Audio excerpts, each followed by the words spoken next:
black men want to be white oppressors so bad. It's insane. Yeah. So I have. You said we should leave them outside, Rambo. No, that's not what that wasn't the implication that was meant. So. You literally said he should be left outside. All right, I got to get some wording, but that was not what I was implying. Okay, Rambo, I have another question. I get it. You don't want Tourette's people attending. No, not Tourette's people. I mean, you want to prevent any outbursts, like.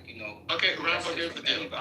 So then we don't want to have any black people without college degrees, because black people without college degrees are far more likely to outburst and be violent. So we should keep them outside and throw them their food in a brown paper bag and drop their awards outside. What does that have to do with? What does that have to do with a person who has a medical condition, right? They have a medical condition, meaning that they can blurt out at any time.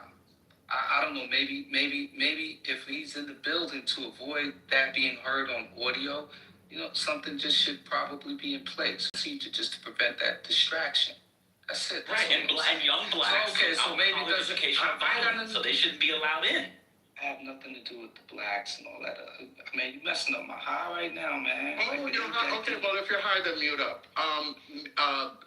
Ben. Hurricane. Rambo, you said you're high at 12:35 p.m. on a Monday. I'm not even addressing you. I'll engage with Ben. But yeah, I know, but you're yapping now because you're pretending that Michael B. Jordan and Delroy Lindo's evening was ruined because the Tourette's guy yelled the N-word. We're talking about two adult black men who are well paid and were there to receive an award, and you want us to believe that when they went home, they cried themselves to sleep because somebody who is obviously mentally incapacitated yelled out the N-word. Ben, I just have one more question for you. Is anybody mad at BBC for how it handled it? Yes. Yeah, the BBC stuff is the issue. The producers are suggesting, well, to be fair, Michael B. Jordan probably did go home and cry. Delroy Lindo didn't, though. But no, they both went home and cried because they probably cried in so much ass that that's something they go to sleep. Okay, that's different. I mean, we're grown men. I cannot believe that grown men are upset about a rando yelling out the N-word in 2025. I'm so glad that my ancestors are not us. It is insane. It wasn't rando, Nathaniel. Well, a rando. It's not a rando. Well, a rando who's mentally incapacitated. Like, he's not a regular person. He's got mental challenges. He's not, it's not he doesn't have all his faculties. That's a rando. I mean, Nathaniel, when I say rando, I mean not the prime minister. Someone who none of us knew existed. Doesn't matter if he was being honored. It's still a random. Oh, my God. I want the Republicans to win everything. Fuck it. Charles, right? Never mind, bro. You niggas are dumb. I mean, you're dumb and so... Oh, my God. A man with Tourette's yelled out the N-word. What are they going to do? And they don't want to honor sinners. And Hollywood is being so mean to Ryan Coogler. So that's been the response to that? Yeah, I was wondering how people were going to unpack that. I don't think it's a big deal personally. I saw a clip, and it the way. I mean, I wouldn't have heard it unless it was pointed out. It's just a small clip, so I don't know what the. I'm offended. Oh my God! Somebody at a thing yelled out the N-word. 5 minutes later, you're listening to a bunch of music you want to hear, listening to it. Monica's in here. Dude, come on. Let's get some testicular fortitude. Some ovarian ovation. Let's do something. Come on. Oh, they yelled out the N-word. Oh, my God. I'm so offended. What is BAFTA? What it is? They said the N-word. I got it. Yes, you can have an opinion. Yes. You can have your opinion, and I can have an opinion about your opinion, and your opinion tells us why black people are in the condition they are in part, is because we've become, well, you all have become soft. Oh my God, I said the N-word.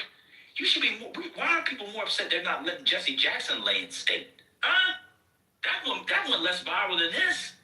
They're not even going to honor Jesse Jackson in the U.S. Capitol. But oh my God, and so-and-so, they said the N-word. I can't believe it. In a movie in which they said the N-word 80,000 times. My God, with Tourette's said the N-word. What am I going to do?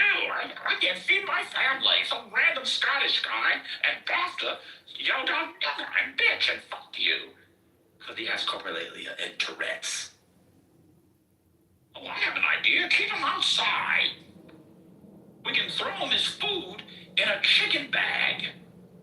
And if he wins an award, we can chuck it to him. But don't get too close. He might bite your hands. We can put him in a cage. Oh, my God. We're going to sit this one out, ladies. We're home. What else can we get offended by? He wasn't random. He was being honored. What to do? Put him outside. Delroy Lindo? What do we got? Delroy Lindo. You don't even go to Delroy Lindo films. Honor Delroy Lindo by going seeing one of his art films. You don't even go see the brothers film. Go to Delroy Lindo. What am I going to do? It's so bad. A man with Tourette's and coprolalia said the N-word. So Ben, here's another question. What do you think about the acceptance speech of the actor who played the Tourette's guy's character? What do you think about his statement? I saw Alan Cummings' statement. What was his statement? Read it. I don't know if I read it or remember what he said specifically that it was him. So What did he say? I just watched a clip, so I don't know if what I saw was the entire thing. But what I saw didn't show him commenting on the outburst. So I don't know if he did later on during his acceptance speech or not. I don't know. Does anybody know?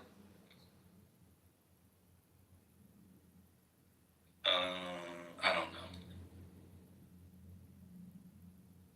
Hey, what's the show on ladies? This is to the ladies. I don't know, maybe some men watch it also, but there's a show on reality TV that features a young woman who has this condition.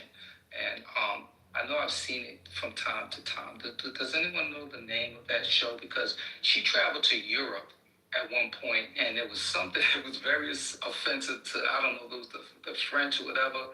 And she just kept, like, her condition made her just, like, blurt it out. And it was really funny, to be honest with you. And just even when she's talking and engaging with her family as they follow her around, I find the show to be somewhat entertaining, to be quite honest. Seems like a good person by all accounts, good heart. But what comes out of her mouth, man, is crazy. So I don't know if anybody knows the name of that show. What's your point? So somebody in the chat put, so y'all have heard it here first. People with Tourette's get an N-word pass. That's actually not what I'm saying. What I'm saying is I can't attribute someone's political, social, cultural, racial orientation based off of random outbursts if they have those two interlocking, or well, I guess that one compounding condition of the other. That's what I'm saying. I mean, I don't know how many people have encountered people and engaged with people with Tourette's or Alzheimer's or dementia, but according to some of y'all, what y'all fucking Alzheimer's granny and demented grandfathers say, they should also be castigated for. It's just like, do y'all know how the brain works at all? Of course you don't. Because you're pro-blackers and you're looking to be offended because you got your paycheck last Friday and after taxes you came home with $1,300 after working blood, sweat, and tears for 40 hours. Okay, wait, Ben, just wait a second. That's what the problem is. Oh my God, I'm so offended. Oh, someone with Tourette's said it. Okay, I've been around people with Tourette's. I know people with Alzheimer's, dementia. They say and do all. They also try to pop you in the motherfucking face. Okay, Ben, just wait a second. So, couldn't it be that this guy who has Tourette's syndrome yelled those obscenities because racially inferior, but that folks should not get upset about it because he obviously couldn't control himself. And when people make those kinds of statements under those circumstances, we shouldn't get upset about it. But I wouldn't, that's what I think. I wouldn't say that his having Tourette's means that he couldn't possibly hold those views. I didn't say that either. But respectfully, Hurricane, you don't know anything about Tourette's based off of your question. They do not express desires. This is what I'm saying. You guys don't know what you're talking about. Wait, are desires, are ideas always desires? Desires, ideas, anything. That's not what Tourette's does. It's not some secret pathway into the unconscious. Y'all just don't know what Tourette's is. Have y'all interacted with somebody with Tourette's? No, you're ranting. You're ranting. Do you know anything about Tourette's? Ben, don't. You're not going to do this with me. So the answer is no. That's what you do. You go there. So you don't know anything about Tourette's. You just suggested that what? What did I say? You just suggested that his Tourette's was an expression of some sort of inner feeling about black people. That's not how Tourette's functions. I think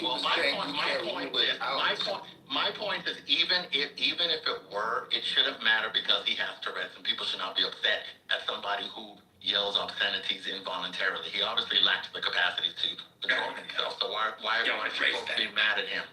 Nobody's race bang. Nobody's bang. Y'all want to race bang? Nobody is race banging. Oh, no, that's what they're having a conversation. No. People want to race bang. Y'all I'm not upset at Mr. Tourette's at all. And I think that people being mad at him should not be bang bang. Ain't nobody being bang with the bang bang. Oh, you want to bang bang with a man now, Ban Rice? That's what you want to do? No, that's what people. No, I don't want to bang. They want to race bang. They want to race bang. Nobody gives a fuck about this dude. People with Tourette's say, well, people do care. Are you following the story, Mars, or you been on Mars? I think white people care about it. I think largely white people care about that. That's a virtual signaling thing. White people. It's been all over black Twitter. What the fuck are you talking about? Woke motherfuckers, man. This is not just about Mars is dumb. Oh my god. Good afternoon, everyone.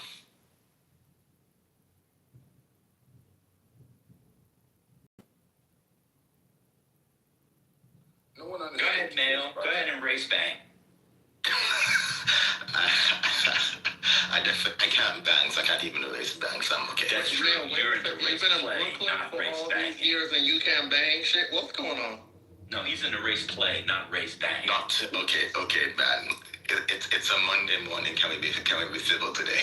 Oh, I'm sorry. I have to be civil, but Rambo can be high out of his ass at 11:30 in the morning. Yes, because But I have to be civil. Because to whom much is given, much is what's that in that quote? I can't remember. Much is expected. Yes. Yes. What? Much is given. He was one of the first black executives on Wall Street. Ben, I'm in such a creative zone today, brother. I can't even tell you. My whole cognitive is stimulated. I'm alert. You high, nigga. You're high. No. It ain't just that. No, it's not just that. No, that process started before the consumption of that. But yeah, I'm just in the real zone, man. Are you high right now? Yes or no? You gotta put on the weed, brother. Are you high? Hold up, Rambo. One Michael Rambo. Are you high? Yes or no? Is that the manager? God damn it. We gotta have this conversation. No, I'm good though. I'm not. There's nothing wrong with being high. I'm just asking you, is that your state of mind right now? Yes, I have a very nice, yeah. Got it. Yeah. Come on, brother. So that's it. I come in peace. Sometimes it really can improve creative function. It does, but come on, brother. It feels good. But nah, we cool. Nah, Ben and I having a nice dialogue. So we're good. We're good. How are you today, brother? Bless. Mondays are gold time. It's gold time. Time to It is. It really is. It really is. Wait, what's happening? Take it in the back channel. Taking it in the back channel sounds weird, bro. I mean, but y'all are talking God, Jesus. Let me go to the chat. Demonstrating care toward that reality talking about show. how you doing and all that I want stuff. the name of that reality show. I'm going Rambo's already high. It's not even 1 p.m. and he's running in.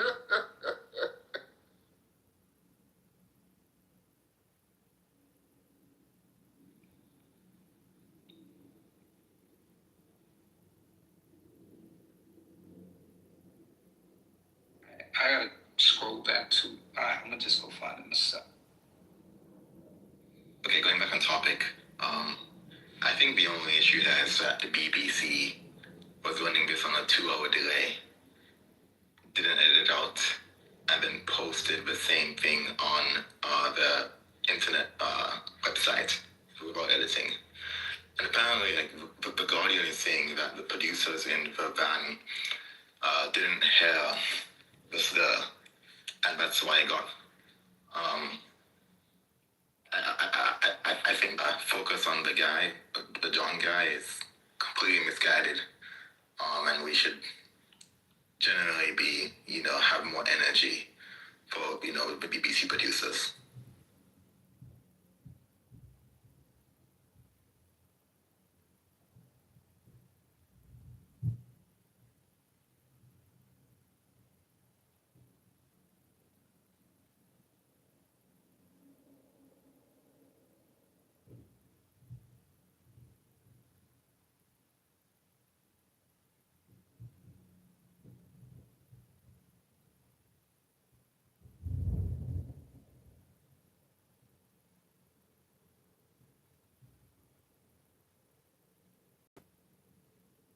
Okay, I'm about to put it in the chat, the name of the show. There you go. Now, I'm good. It's called Balin Out Loud. It's an American reality television series based on TLC with episodes. Yeah, I gotta check that out. It's interesting. You can learn about the affliction or disease, whatever it is, dysfunction.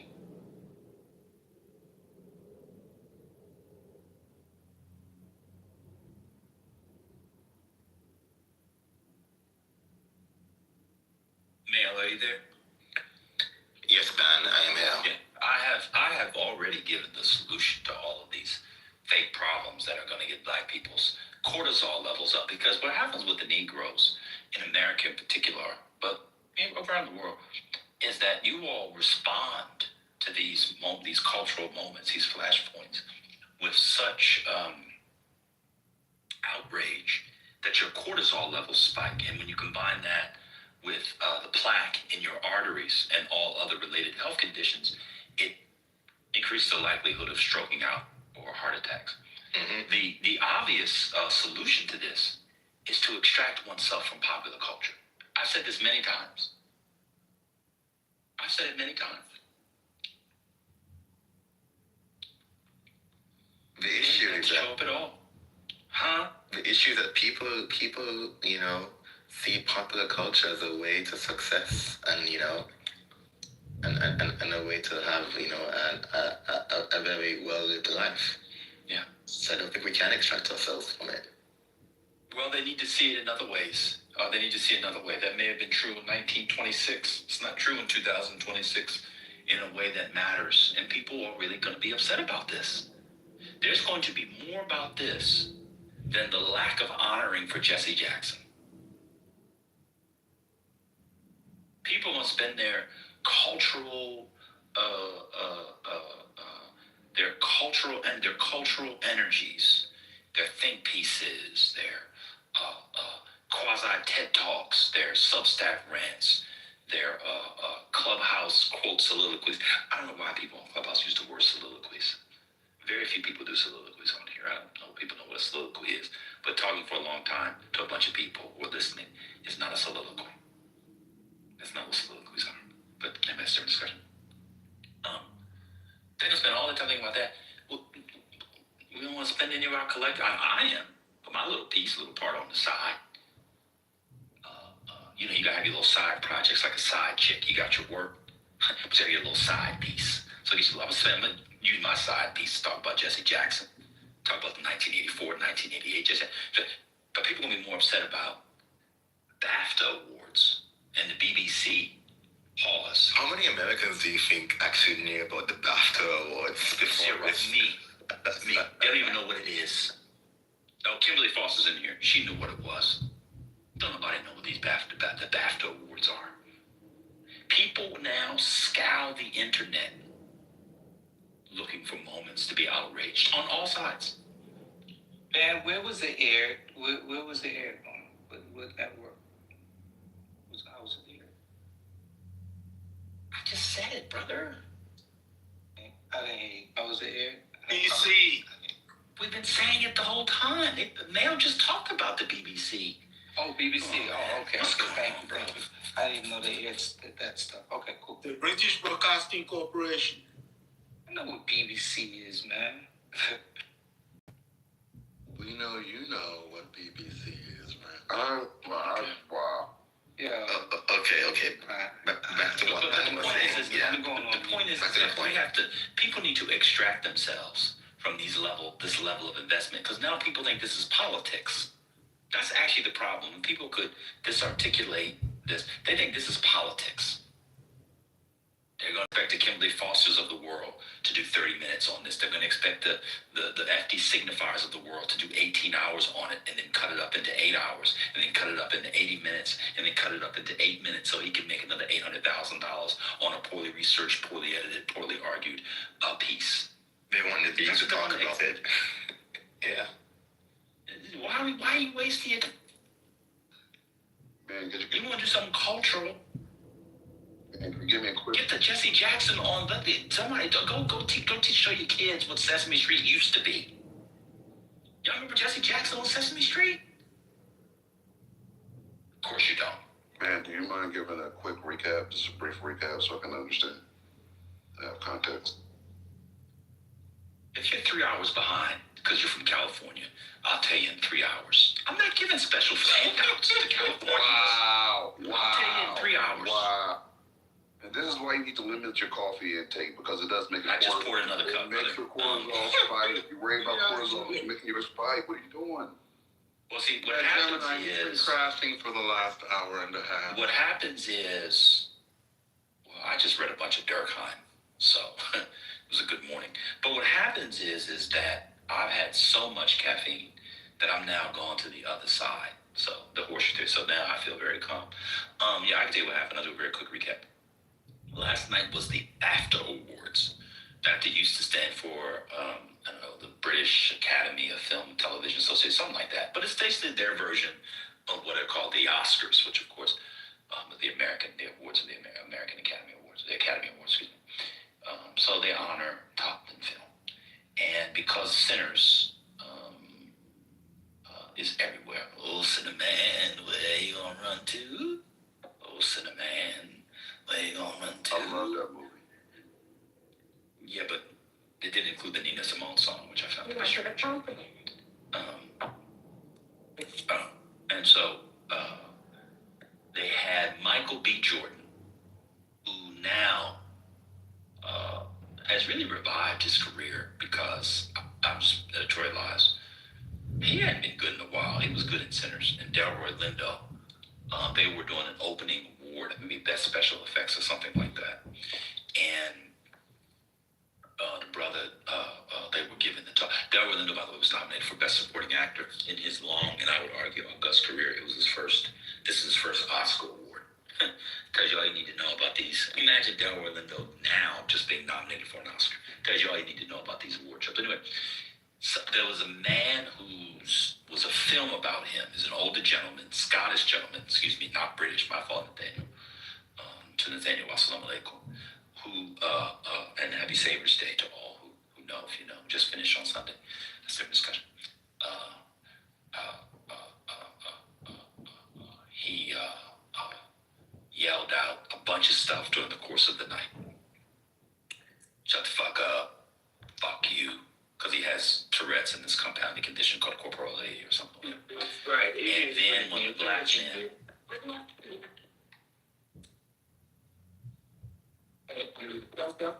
Ron, you're off mute. You're interrupting Joe's monologue. Right. I was hoping he'd say the N-word, actually, so we can get a version of that. And so while they were presenting, he yelled out, nigger. Allegedly. I've listened to it several times. I actually didn't hear the nigga, but that's what they say he said. Whatever. I guess. I thought they said And said it repeatedly, didn't they? I don't know. Maybe. I mean, I got somebody with Tourette's syndrome and tried to chase down a chicken so he could eat it because he couldn't stop himself. Like a baby, you know, I was like, I gotta go after the chicken. But anyway, and so so we're talking about that from the BBC thing. All right, somebody in the chat said he said it 3 times. Yeah, that's what I heard. He had said it repeatedly. That's what I heard. I'm familiar with what you're talking about. I just thought he said it multiple times. Oh yeah, that would make sense. Yeah, that's what they do. Thanks for the recap. I appreciate it. Yeah. You tell me how you feel in 3 hours. I will, sir. By that time, your cortisol levels should be pretty level. Oh, I've already struck out in my life. Pause. Be careful with that. Heart health is serious, brother. I didn't mean no strokes. I've been stroking. Stroking. That's what I've been doing. I do believe there are some clubhousers that do soliloquies. So I'll have to do Yeah, I said there were a few. Go has given a soliloquy. It's different. Like every monologue. Never given a soliloquy. You have. Never. Every monologue is not a soliloquy. I get that, but I've heard you give a soliloquy before. Never given a soliloquy. Felt like a soliloquy. Were you in there? I was there. And was I talking to people? You were, but it was more like you were expressing your inner thoughts than like having a conversation. No, I did not give a soliloquy. But I take your point.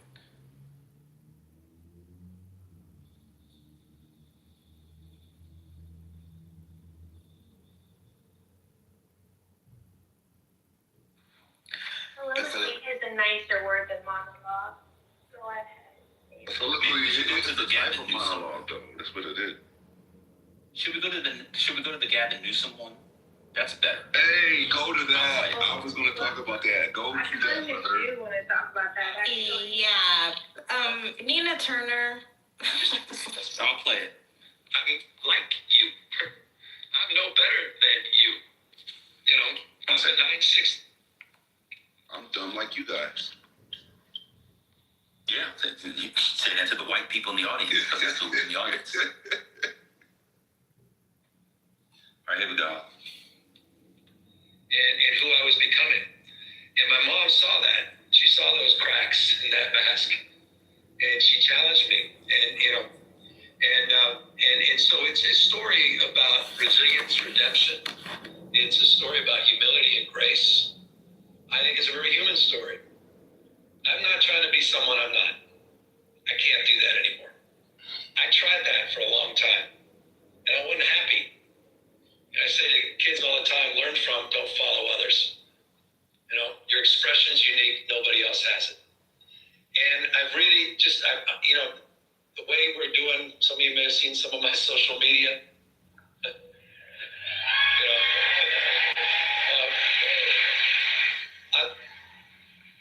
I'm on the other, you know this, I'm on the other side. I just am. I'm on the other side. I don't want to dream of regretting anymore. No coulda, woulda, shoulda. It's all out there. I just want to put it all out there. I'm not trying to impress you. I'm just trying to impress upon you. I'm like you. I'm no better than you. I'm a 960 SAT guy. And I'm not trying to offend anyone, trying to act all there if you got 940. Literally a 960 SAT guy. I cannot, you've never seen me read a speech because I cannot read a speech. Maybe the wrong business to be. My dyslexia, I haven't overcome dyslexia. I'm living with it. I was the guy in the back of the classroom and my head down, just praying the teacher didn't call on me. I dropped up. I went through, I lost count of how many schools I had to go to. And, I'll never forget. I'll never, ever forget. My mom's choice was never to label me. She just had to struggle with me. And I walked in, I'll never forget this. It was probably 8 or... All right, that's a full 3 minutes of it. What's going around is about 20 seconds of it. No one will ever convince me that that was racist. I could never be convinced that was racist based off what he just said, especially with the fact that the audience was majority white. It was a black audience. It was not. Okay. That's the context I needed. I thought he was speaking to a predominantly black audience. And it's also useful to know the context from which Newsom arises. He's a relatively highborn man who's trying to beat the elitist allegations. That's what he's trying to do. And yeah, it is clumsy. And that shit does not appeal to me because I want my politicians to be the smartest person in the room. I don't like that shit. Yeah, I didn't like it either. I was disappointed by that SAT score. That's not for me. Okay? But he's trying to appeal to the anti-elitist mood of the nation. That's what it's really obvious. And I don't like, actually, I'll stop. Yeah, I played that on purpose, Gemini, because a lot of people have only to whoever's seen it, they've only heard that part and they thought because he was in Atlanta, because how racist people are, that there weren't white people there. Or not racist people, how people who don't really think about it inside. And so I decided to play it. When you hear that, I don't even think he's talking to the audience. This is just a now. I don't want to go into this. I'll leave it there. I don't want to go into all that. But You have to complete the thought, sir. When was this event? I think it was over the weekend. It's kind of funny how we have two, like, black plus, not necessarily disabled, but like, I guess, conditional, like, neurodivergent kind of things happening at the same time. Yeah, I definitely butchered that, but you know what I mean. Yeah. I can go into a little bit. So the rhetorical device is called apostrophe. And it was clear it was an apostrophe. Apostrophe is when a speaker, essentially, it could be in writing too, is when they break out to speak to a ghost, an absent person, or an abstract entity. Usually in the midst of saying something else. So you're talking to somebody and say, "Oh, Mom, I'm gonna give you a very famous apostrophe in popular culture, which everybody knows if you know Sanford and Son, or if you know Black TV. Whenever, Elizabeth, I'm coming, he'll be talking to Grady, he'll be talking to Lamont, may he rest in peace, his died a couple weeks ago. He'll be talking to Aunt Esther. "You big dummy, I don't know why you're mom. Oh, Elizabeth, I'm coming to see you, baby. That's an apostrophe. It's a rhetorical device when you do that. Right? That's an apostrophe. That's what he was saying when he was saying you. I'm trying to think. He was speaking to an imagine you that he was writing to in the book. It wasn't to individual blacks who weren't even in the audience. Now, I need to just respond and I'll be done for a while. I've talked a lot less. I'm about to be done with my lunch. I don't know if I can support Gavin Newsom. I don't know if I can support a Democrat whose AT score was 960 and he admits that in the public sphere. I'm not joking. This is not good enough. If you got 960, that's fine. Don't admit it in public. That does not give me, oh, well, he's just like me. I don't want my leader to be just like me. I want him to be smarter than us. But that was and that includes on the thing, or it includes being savvy enough to not say so. What annoys me less is the fact that when he was 17, 18, he got the 960. That's fine. It's that now in his 50s, he thinks he can get cultural capital by saying it. He should know better not to say it. Loosely, I was most offended by that. Then my second point, I'll be done. I mean, so all due respect. None of us knew he had dyslexia. I knew. I said us. I'm not talking about Soviet, post-Soviet spies who are keeping tabs on Americans. You're not reading the allegations we said was that. We didn't know he had dyslexia. Nobody knew that. They're cutting it off when he says, I can't read his speech. He wasn't saying because the blacks couldn't read. He's saying because I have dyslexia. Now go online and watch clips. 99% of the clips you'll see, if you watch 100 clips, 90 of them won't get to the dyslexia part. I'm done now. So what happened is he told half of the story, right? In his book, he goes on further, right?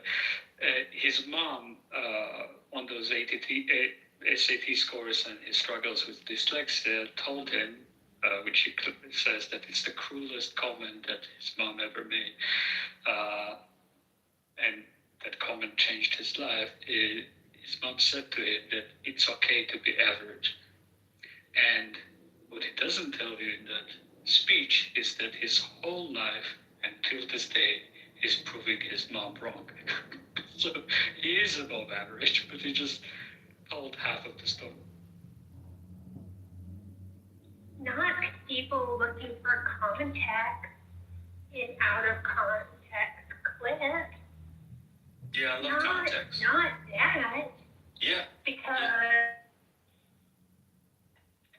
Huh? She's going in the what? In the Matrix. Why are people? There's fine people on both sides. There were some fine people on both sides. There weren't fine people on both sides. Why does Nina Turner still have the tweet up? You're in the Matrix. Yeah, the Matrix is fucking her up. She decided the Charlottesville comment is equivalent to this? Yeah, I know the context. No, I know the context. It's still bad. It's not. It is. It's Of course not. it is. Watch this. Name the people on both sides. The protesters that wanted to keep the monument and not rename the park, and the protesters that wanted the statue removed. Right. And who organized for group number one? Who were the organizers? I think Unite the Right, but You're in and out. Is that your thing? You're in and out. She's in, Is that just me? no, she's in and out bad, like really. You gotta go out and come back in. What's Nina Turner's tweet?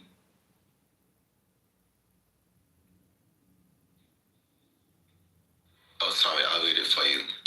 She says, Governor Gavin Newsom went to Atlanta and told the club that he's just like them. He had a 960 SAT, but he can't read teachers. How insulting. Working class people believe politicians are out of touch because they don't worry about the cost of rent or medical bills. And then she posted a video with the 30-second snippet. Why is it being construed? Why is it being put in a way that we were to believe he was speaking to a predominantly African American audience? Like, why is that the narrative? Because he was in Atlanta. And Atlanta is is a metonym for black people. And so that's why. I think Nina Turner listened to the 25-second clip.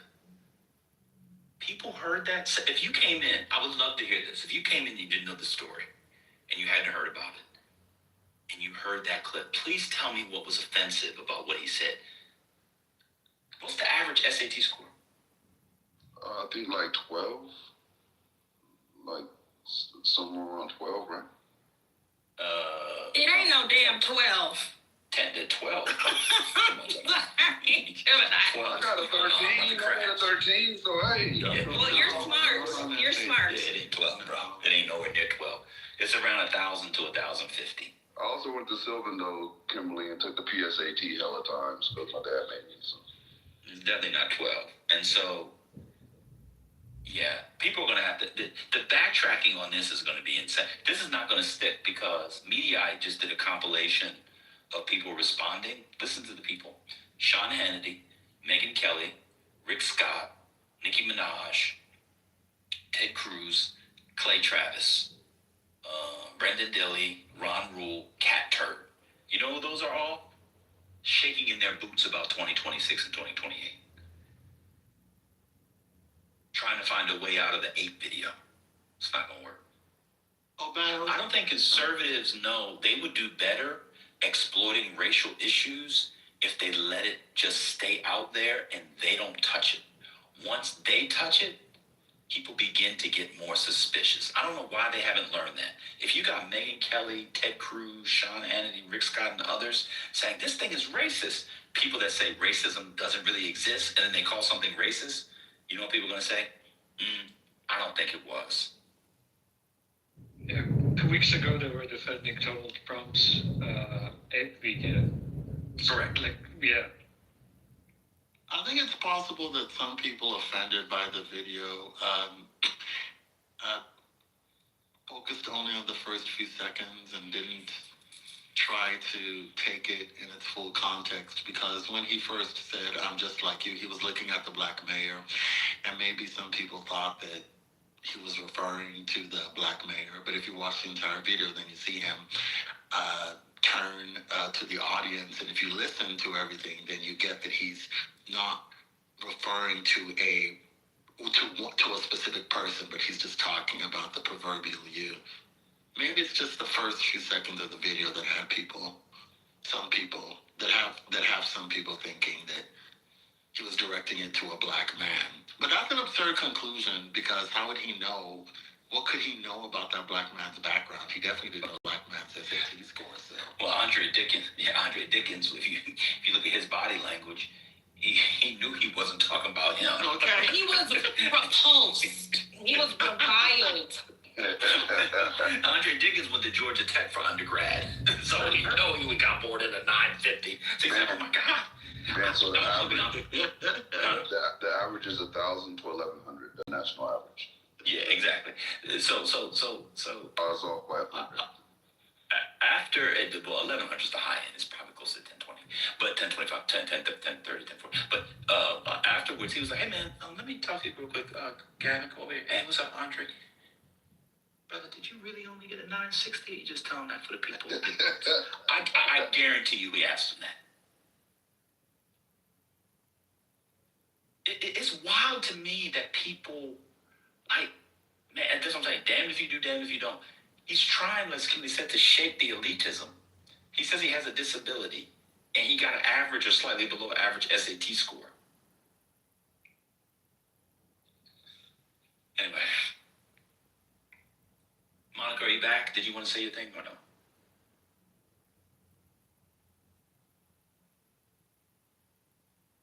I'll never understand the both sides comment. I don't understand why people think, the both sides. Oh, she's back. Good. What do you think? No, you just gave another good example. The scrolling allegedly from it at the White House on Truth Social after 60 posts were posted that night of lying in sleep tonight video meme from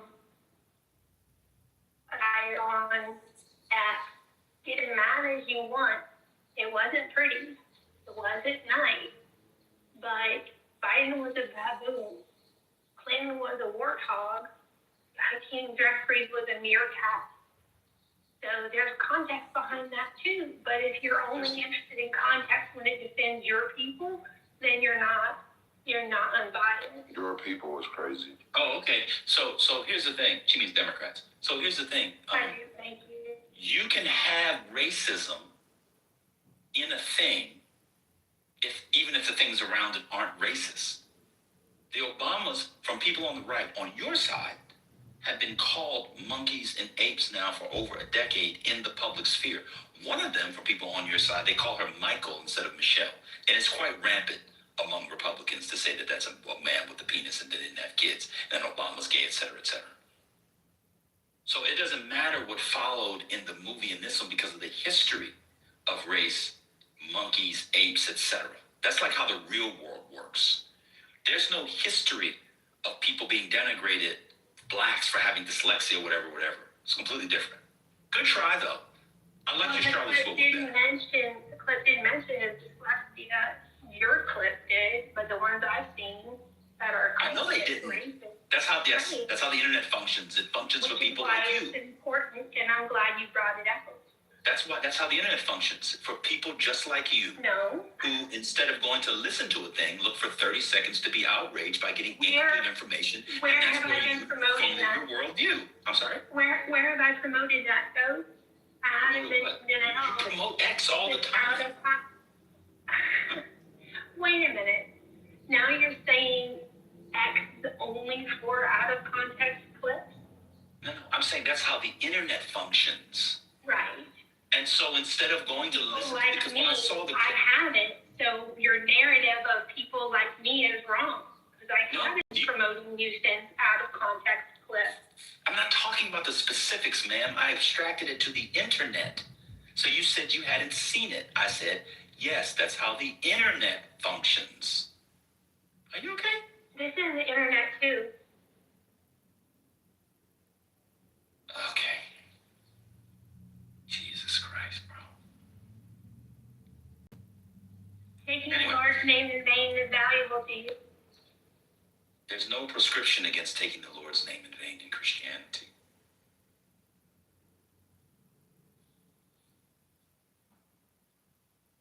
Jesus' name. Could you point me to the scripture, or do you need to get it from X? From Brooke. The Lord's name in vain, blasphemy. But okay, Joe, if you don't... Blasphemy? What did Christ say about blasphemy? In the Ten Commandments. I didn't... Is she okay?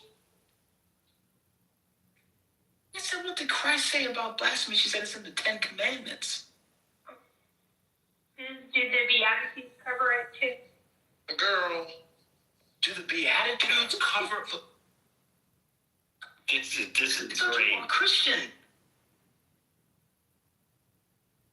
They always expose themselves. Well, you know, Ben, she could just be making the argument that when the word Lord capitalized appears in the Old Testament, that the Lord is referring to God the Son, and that Jesus Christ is God the Son. And so when the Lord gave Moses the Ten Commandments and told Moses to write the words down, well, actually, no, the first time God wrote them down, that those words written down were Jesus' words, since Jesus is also God the Son. Maybe that's what she's arguing.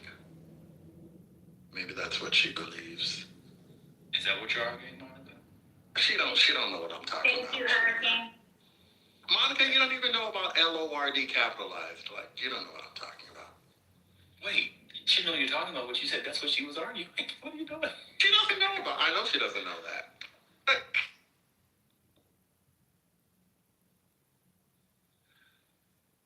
All right, so go ahead. Who's offended by the Gavin Newsom thing? Why don't we let people get offended by it? I'm not. Sarcasm. Let's listen to it again. The one with the... Let's listen to it again.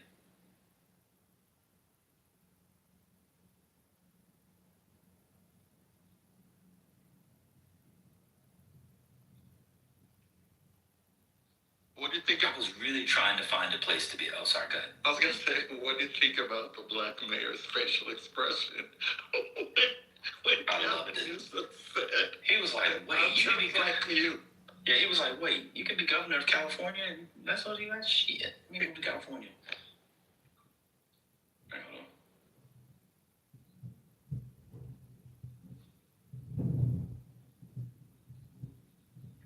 No coulda, woulda, shoulda. It's all out there. I just want to put it all out there. In some of my social media. I'm not trying to be someone I'm not. I can't do that. It's just trying to put on a facade. And you know, I go through that journey. And what that gave me the opportunity was to put else into the way. And who I was becoming. And my mom saw that. She saw those cracks, that mask. And she challenged me, you know. And so it's a story about resilience, redemption. It's a story about humility and grace. I think it's a very human story. I'm not trying to be someone I'm not. I can't do that anymore. I tried that for a long time. And I wasn't happy. I say to kids all the time, learn from, don't follow others. You know, your expression's unique, nobody else has. And I really just, you know, the way we're doing, some of you guys seen some of my social media. You know, It's a little hard to hear. It's kind of far away. I'm on the other side. I'm on the other side. You know, I just am. I'm on the other side. And what that gave me, the opportunities and privilege, but what it also took away. And who I was becoming. And my mom saw that. She saw those cracks in that mask. And she challenged me. And, you know, And oh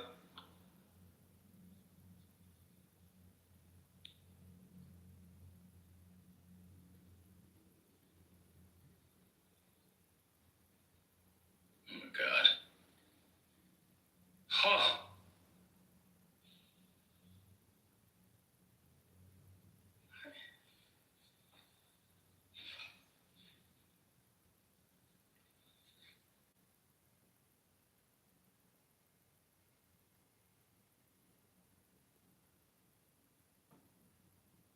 And what that gave me, the opportunities and privilege, but what it also took away, and who I was becoming.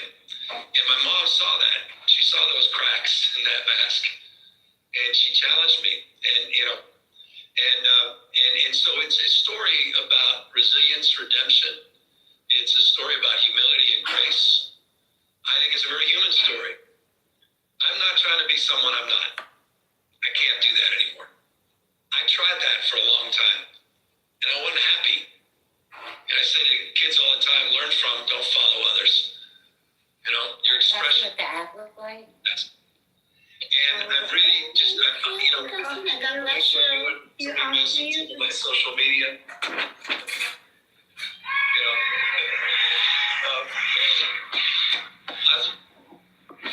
I'm on the other side. You know this. I'm on the other side.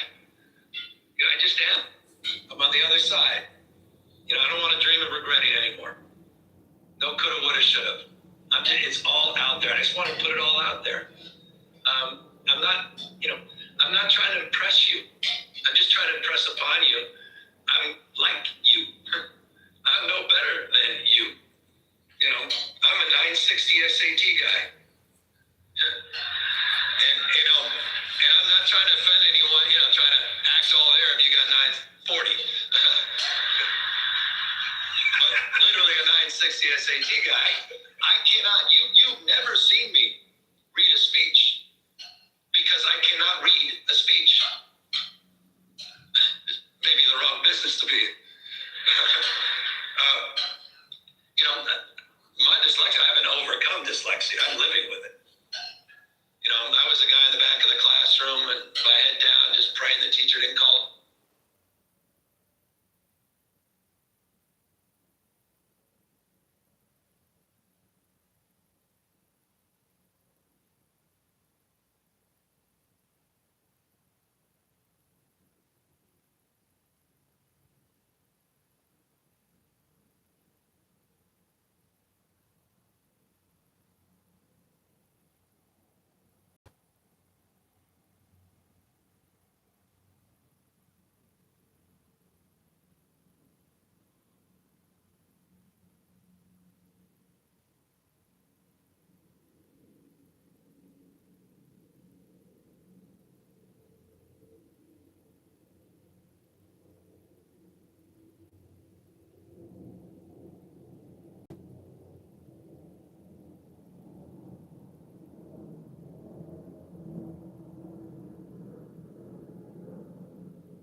There are very salty Canadians because USA won the hockey match.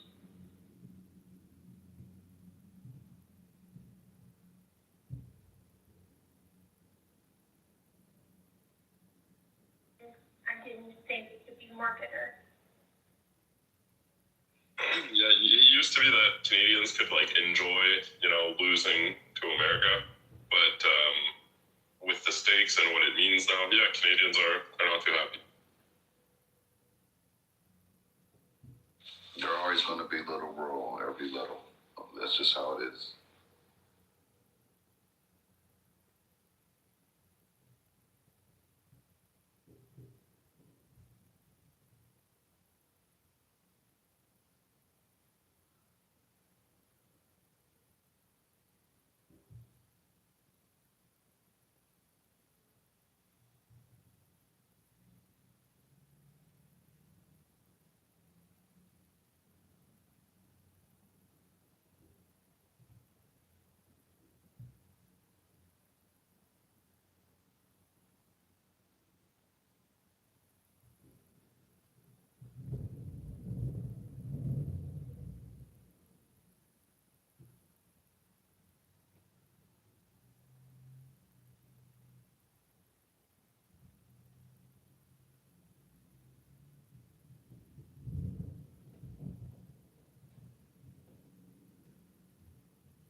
For any of you,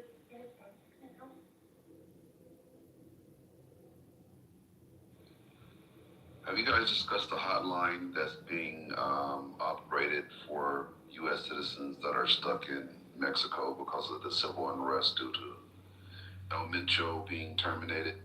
And how does that work? Like, okay, so you call this hotline, then what? Like, how are you protected? I'm confused.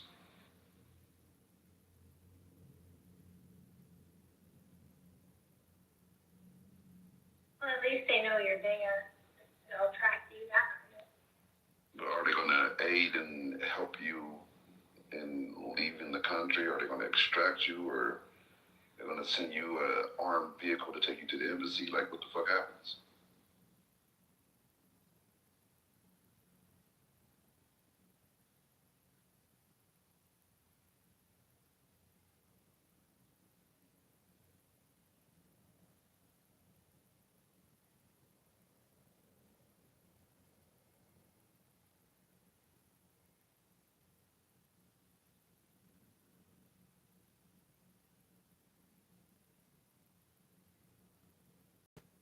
Is it the U.S. government's fault that they're at risk, or the Mexican government's fault that the cartel is that powerful? I would say it's the Mexicans' fault, the Mexican government's fault for not controlling or managing the cartel in a different way. But also, they said that there's been 100 either mayors or presidents that's been killed by the cartel since like 2003 or something like that.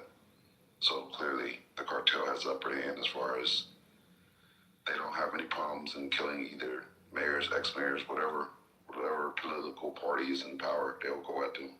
They don't care.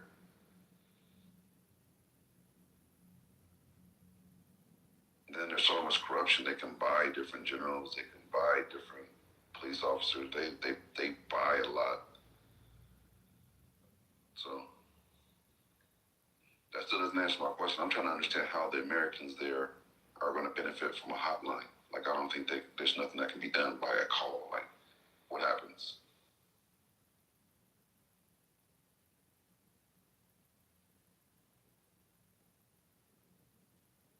Can you imagine the cartel tapping into that phone line and the people calling for help just dox themselves? That would be bad. Maybe it's because I'm in Southern California. I don't think people have an understanding of how deadly and powerful the cartel is in the United States right now. Like, they are operating in Los Angeles on such a large scale that the police are scared. Like, they know where the cartel grow houses are. They know where the cartel meth labs are, and they don't fucking go. They don't go. The only time they go is when there's a car full of bodies burning in the fucking desert, and then they go collect that and say, well, cartel violence today. But they don't go to the sources. They know where they are. They don't fuck with them. It's weird as fuck. They know that they're going up to homeowners out here in California and demanding, like either sell us your home or there's going to be issues. Like, there's been so many, like, you can Google this shit. They do it all the fucking time. This is well known, well documented. But they don't do anything about it. They're just deboning homeowners out of their houses. If you don't sell your house, it's probably not going to be here anymore anyway. You might as well sell it. Jimmy, what would you recommend? I'm not claiming to have the answers, but to allow it to just operate, you're going to have to that's when you bring in the National Guard. Like, not for the citizens that are peacefully protesting, that's when you actually utilize them. Like, to me, I don't know. Would have to approve that, right? There's been businesses downtown that are just, there's so many businesses, and unfortunately, I know a few, like, where they're not real businesses. They're just money laundering fronts for the cartel. There's houses that are just straight cartel, like tons of them. Neighborhoods. Everybody knows it. There's money laundering fronts downtown where they found $60 million in just random boxes. So they know about it on some level. They seize the money, but they don't go after the actual physical components of the cartel that's doing the damage, that's inflicting the damage that's doing the blackmailing and murder and mad, like they have 8 fucking semi trucks outside of a regular ass house. Like, you can't tell what the fuck they're doing. Who the fuck has 8 semi trucks, 8 Peterbilts? They know. They just don't do shit.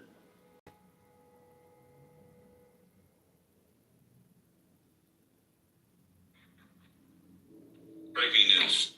Don't know. Gavin Newsom just responded. Oh. No, you have breaking news. Gavin Newsom just responded now to Sean Hannity directly. More will be coming.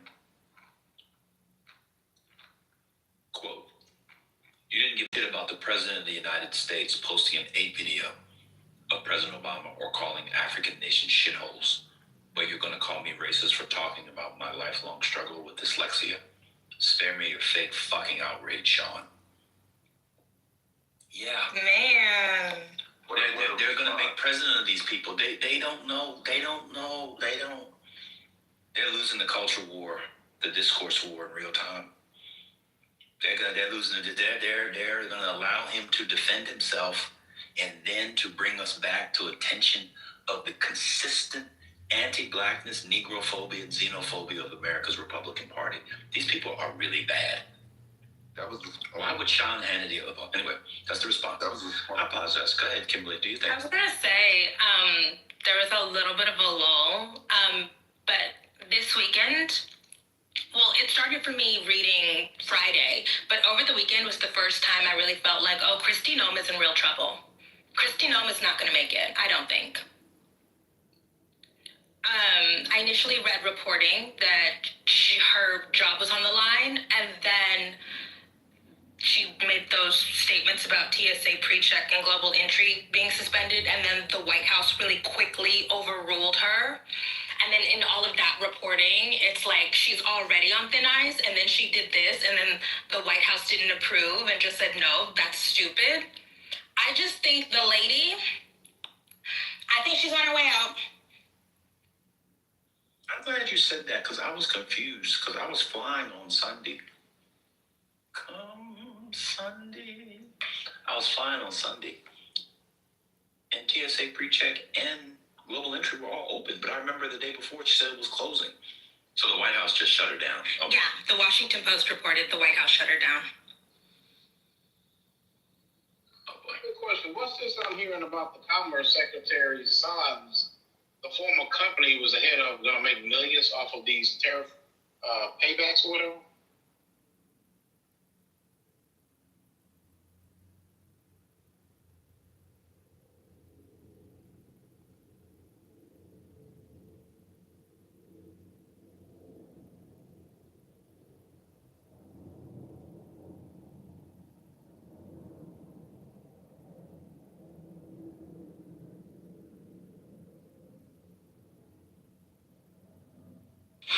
I do remember Trump saying, I don't remember the exact number, but I remember him saying that the tariffs generated trillions of dollars prior to this ruling, and all of a sudden now it's down to billions of dollars. I don't know if anybody caught that. He said like 18 trillion. Right. Initially, he was claiming it was trillions of dollars generated via the tariffs, and all of a sudden it's down to the billies. I think it only generated like 131 billion or something like that, according to AP. I mean, that's still very significant, but why lie? Well, did he say how quickly that would be accumulated? He said it had generated. He used it in past tense, like this had already happened. This was already accomplished by his administration, and it was inaccurate. If this ruling didn't happen, he would have kept that narrative, I'm sure. I've got breaking news. Kimberly Foster, are you sitting down? I've got breaking news. Kimberly Foster, are you there? Yeah. Kimberly Foster and I,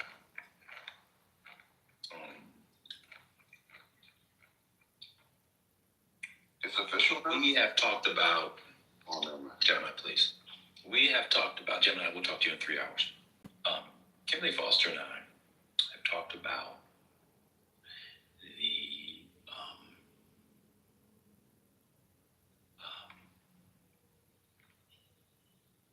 the cracks in the Republican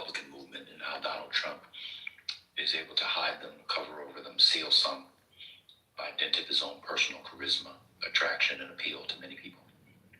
And it's his bloviating. Christopher Rufo has just responded, Kimberly Foster, who I would argue is what? The lieutenant colonel of the rights culture wars? Very important voice. Yeah, Mr. DEI is racist himself. Yeah. This is what he said, and I quote, "I know we're supposed to laugh at Newsom, but he's an impressive talent whose political instincts are vastly superior to the perfect test score nerds who like to think that they can outsmart him. You can put up as many IQ charts as you want, but it's a mistake to underestimate Newsom." Somebody gets it. And it's Christopher Rufo. It also appears, he says, because he watched the whole video. I scanned through it, and if you watch the video, when they come out and leave, you see the audience, and Christopher Rufo seems to be the first person with big followers, and he has a screenshot of the screened up video. Quote, "It also appears to be a majority white crowd, or at least a not exclusively black crowd." I saw one black person in the audience, by the way, that I could tell was black. This is full of whites. Is the argument here that he's condescending to whites? Or is it only condescending if he says this to blacks? I'm not a fan of Newsom, but we should be honest. They're getting clobbered over the next couple of cycles. This is a horrible attempt to try to paint Gavin Newsom as racist when he was speaking to old white ladies who want to cook chicken pot pie for him and soak his feet in Epsom salt baths. He wasn't even talking to black people. Totally, and I'm going to take, your position. I'm gonna, wade into your territory. Leftists who glom onto that also need to be embarrassed. They should, yes. Yeah, but according to Matt Cool, he was talking to a single black person, so he's racist. To be fair to Matt, like Monica, they just get their stuff directly off Twitter. So, to be fair to them.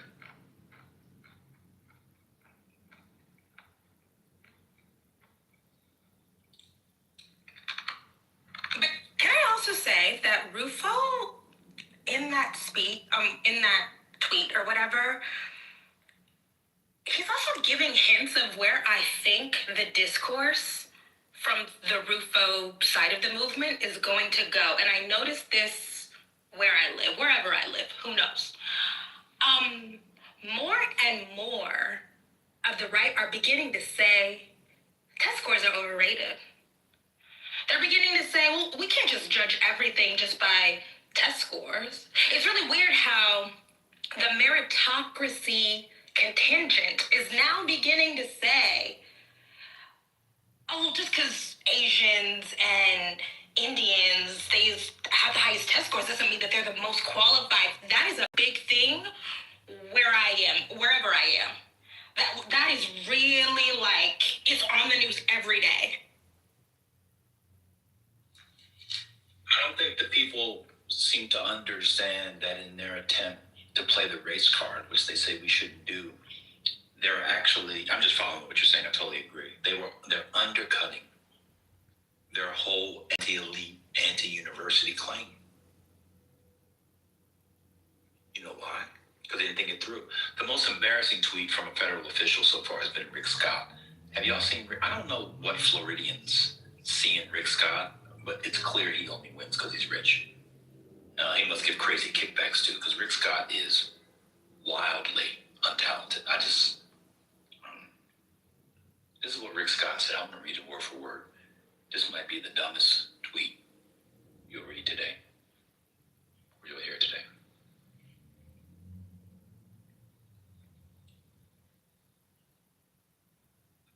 Megyn Kelly, this clip will haunt him forever.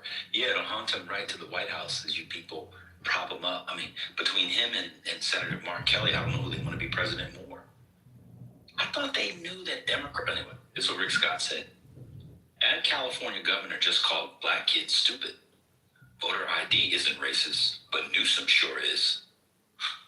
I mean, this is so good. It's giving desperate. Voter ID? Yeah. How did he put that in there? all of this stuff is drenched in desperation, drenched in grasping at straws. It's so good. It's so good. I don't know how everybody's so gloomy these days. It's good. They really won the culture wars. Clearly, I think we could argue for like 3 years.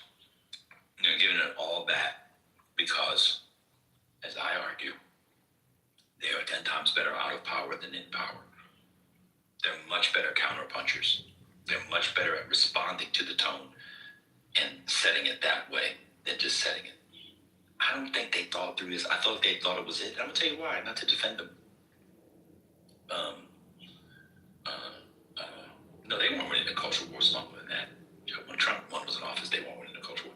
Anyway, let me tell you why. We've had gay marriage. They had gay marriage. So, let me tell you why.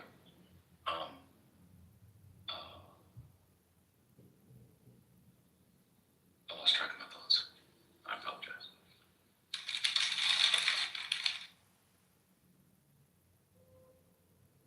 I mean, I just don't understand how he got in the White House in the first place, and now it still kind of blows my mind, to be honest with you. It's kind of crazy. Oh, I know what it is.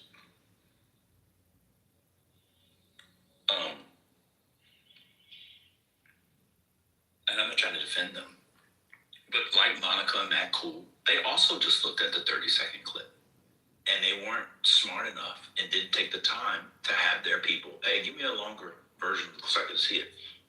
The clip that went viral this morning did not mention dyslexia at all. So when he's saying, I also, you never see me read a speech. They said, oh, he's talking about black people.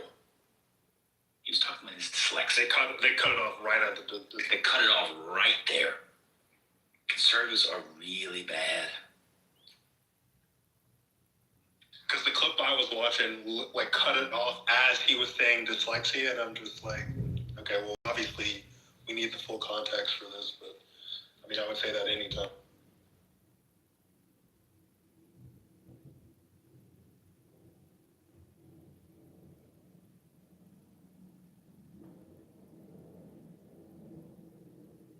No, I don't know. I just cannot relate to the gloomy loser left. I feel very good and confident. Last week, the DCCC added 12 more races to their red to blue list. Okay? We just gotta hold on. Okay? Things are turning.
Good morning, people.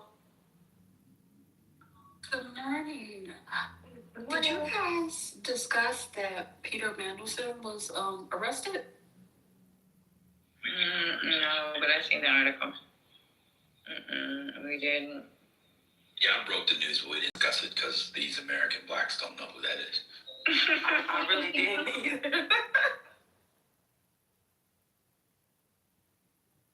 What are you, former PM or something like that?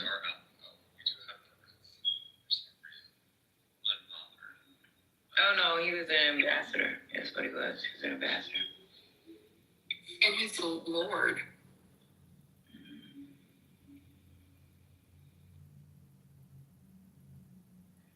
Our good The friend. queen is here. Everybody bow down.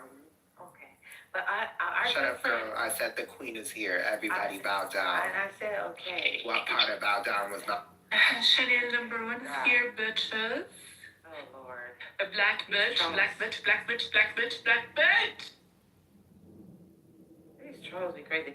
But our good friend Anthony Edwards sent me a clip today with Gavin Newsom talking to black people, and he was basically. No, it was an exaggeration. You gotta listen to the whole clip.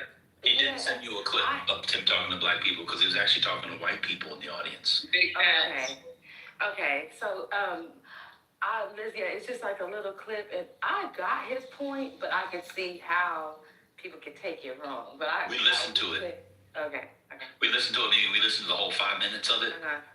There's nothing offensive in it at all. Do you know what he goes on to talk? Do you know why he can't read a speech?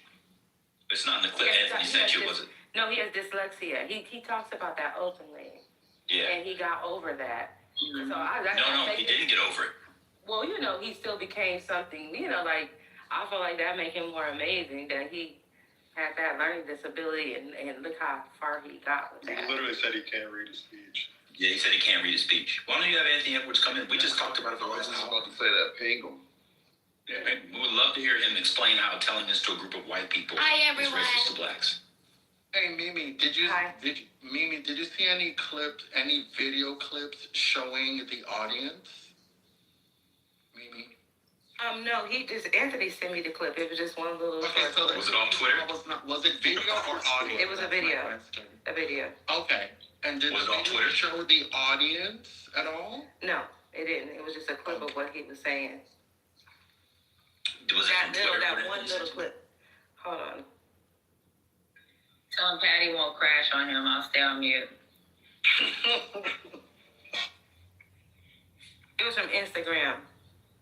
Of course it was. Same thing. Oh my God, yo, grown men. This is how grown men engage the world in 2026. It's insane. What are we doing with America? So Mimi, I just posted a link to a video on X, and the video I posted the link for shows the audience. It's a short clip, but you'll see that the audience has a significant number of non-black people in it. So They're definitely rage baiting. Okay, I told him to come. White people I told him to come here. I texted him. That was a good screen grab though. no, I don't know who recorded it, but someone did, and it looks like the page is, I don't know if it's a Newsom page, but yeah, there are lots of white people in the audience. It's majority white for sure. He probably just took it because it was in Atlanta, thinking it was black. Of course. Because there are no white people that live in Atlanta. He was talking to a black man on stage, so he's a racist. Can I first of all, y'all know that Metro Atlanta is majority. Let me just finish. I'm gonna say something that might sound a little racist to some, but it doesn't mean to be this way. How can I put this? It was a memoir book talk. It was a book talk for a memoir with Gavin Newsom. Hello. Who thinks in any city of America it will be a majority black audience? I'm going to say it again. Sometimes we just have to like think about like stuff. Like that's what I like about it. Like y'all people like to think about stuff. They just get upset at my tone and I cry. You know, say it again. It's a book talk for a memoir by Gavin Newsom, not Method Man or Buckshot Shorty or Joy Ann Reid. That might be majority white too. It is a Gavin Newsom. Not too much. I apologize. It is a book talk. Book talk. Where people are going to sit with two chairs with a book in between them. They're going to sit and they both had on lovely shoes. The mayor had on these double monk black, beautiful black leather with a double monk strap, absolutely gorgeous shoes. And they're going to sit and talk about a memoir. And it's not Nas. It was Gavin Newsom. In what world does anybody think the audience for that would be majority black? Yeah, I think it'd talk for anybody not named Kamala Harris or Michelle Obama or maybe Barack Obama. Maybe. It's gonna be majority white, non-black, I should say. Yeah. Sometimes it's like when people see stuff online, the way that they just absorb narratives, and I get it, young people do, but some of these people, you guys people name are in their 50s. Like if you just sit back and think, again, it's a book talk that you have to pay for. And it's not a memoir about a black girl who travels back in time in slavery and finds out that her master's great-great-grandfather was really her. She finds out that her boyfriend's great-great-grandfather was an abolitionist, and so now because she went back in history, she's allowed to marry a white man. Now that would be full of black women, because we all know that's their dream, right? To justify their marrying white men. That we understand. That talk would be majority black women. Right, and you are separating out black women because black men don't read. Correct. You got to the next point. I was literally about to say. I was literally about to say that, and we know it's not going to be black men at all. Sorry. And we know it's not going to be black men because they don't read. That's exactly what I was going to say. So the anti-blackness here is crazy. It really is. This is insane. It's not anti-blackness. Y'all being anti-data. Black men do read. I think that black men, on average, read less than a book a year. Black men. Almost certainly that's true. Black men do read just as much as they don't cheat. Okay. Now you made it worse. Man, my daughter got her first tattoo yesterday on her wrist. That's a parenting failure. And it's a book. That's a parenting failure. Not at all. A book on her wrist, look. I wouldn't pay her tuition for the rest of her college years. I blame you. Well, I guess you were going to show up to the appointment, but you were 3 hours late. I was 3 hours late. That was it. She literally got a little book on her wrist. Oh, nice. I love that I little know book. it hurt. I have one tattoo and it hurt, and I'll never get another. It's not a gateway tattoo, Butter. Don't say those things. Because sometimes tattoos hurt, and people be like, "Oh, I'm not doing this again." Like me. I mean, Gemini, I knew your daughter was an exceptional negress when you said that she went to UCLA. Yes. A black person at UCLA is like the most impressive black person in America at age. It's sad but true. There's just they don't have much support there either. Like much community because there's not many, you know. Shout out to Ward Connolly. Shout out to Ward Connolly. Well, you were his intern at the time.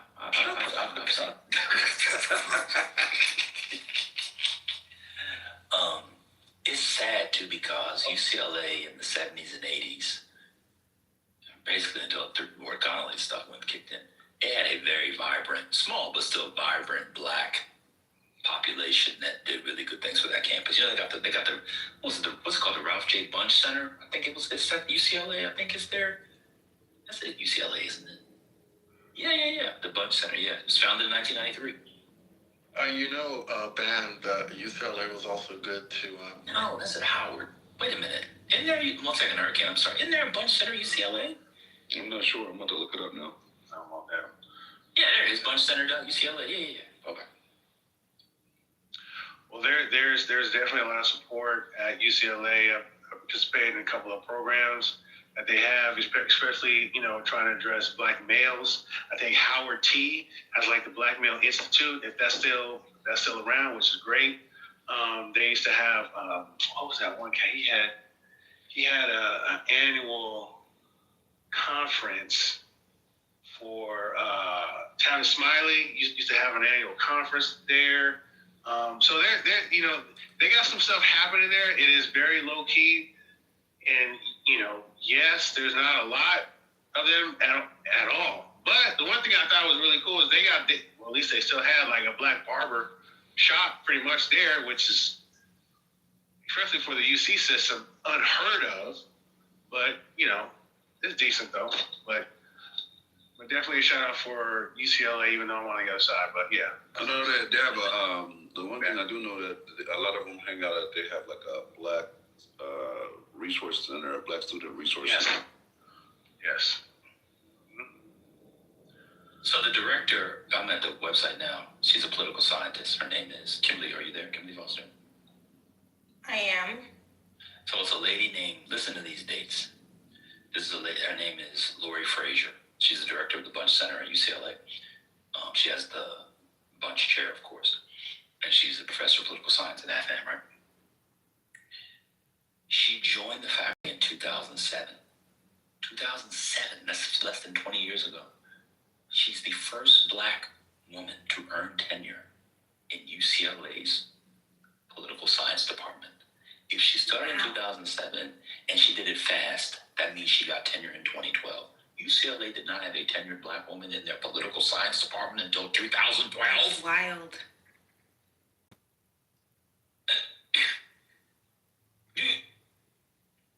That's almost unfathomable. That's incredible. 1992, okay. 2000, maybe. 2005, the 2010s is insane.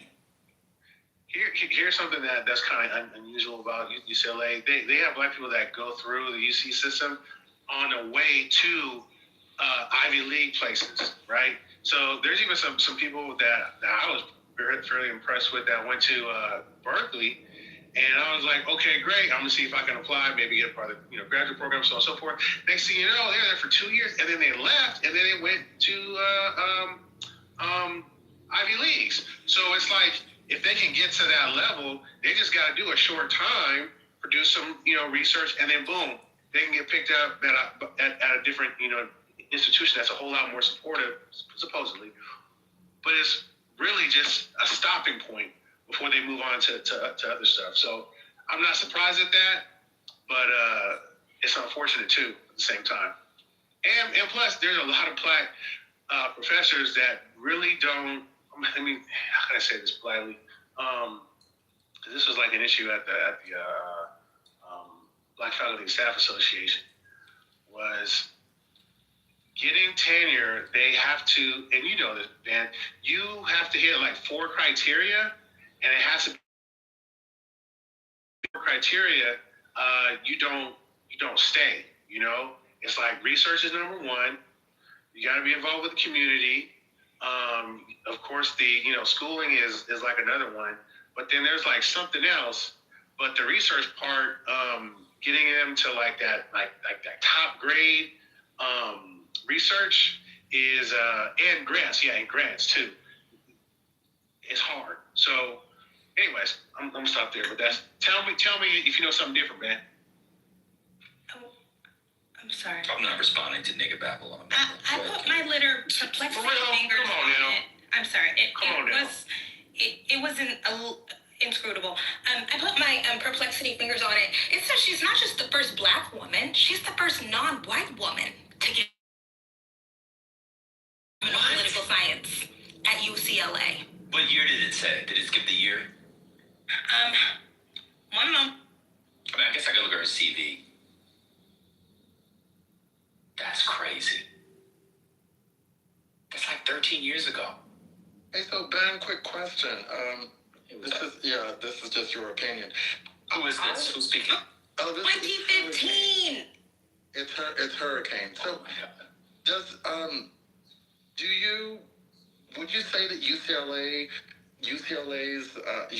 not the university itself, not the professional schools, would you say that it's more conservative? It's more on the conservative side, would you say?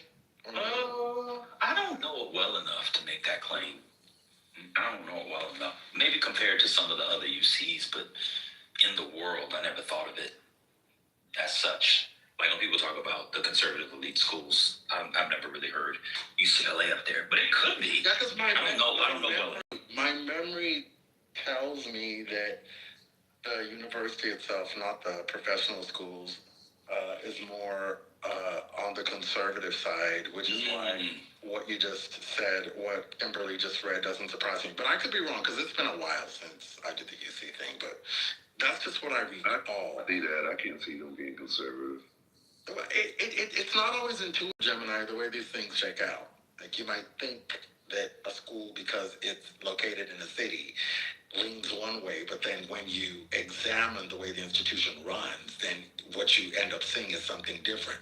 So if you look at UCLA's law school, you'll find that the law school has some indicators that suggest it's not that conservative. For instance, UCLA's law school has a research center devoted to sexual orientation law. It also has a critical race theory center.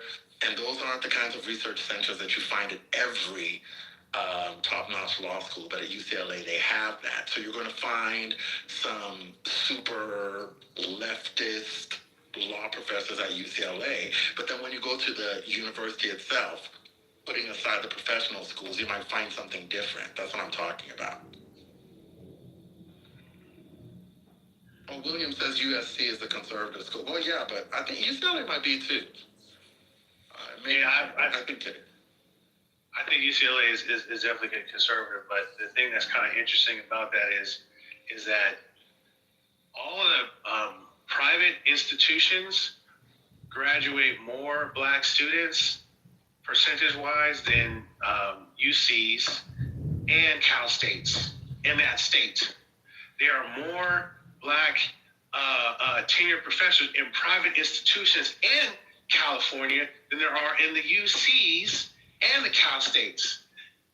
It's really weird, but there's something to be said about how those two systems are operating for black people.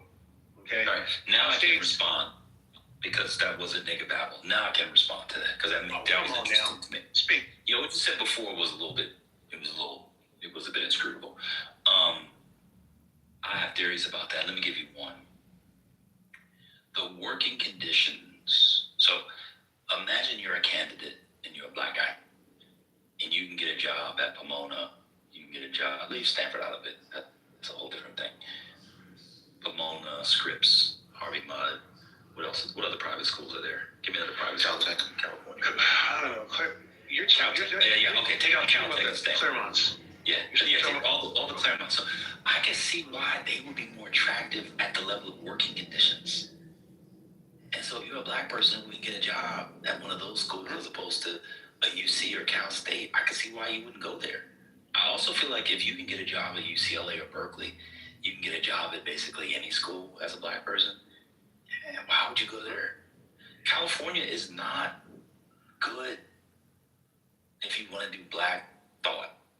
Unless you're doing black California thought. So I remember when I lived there, I knew people who were doing PhDs in stuff that dealt like black people in history.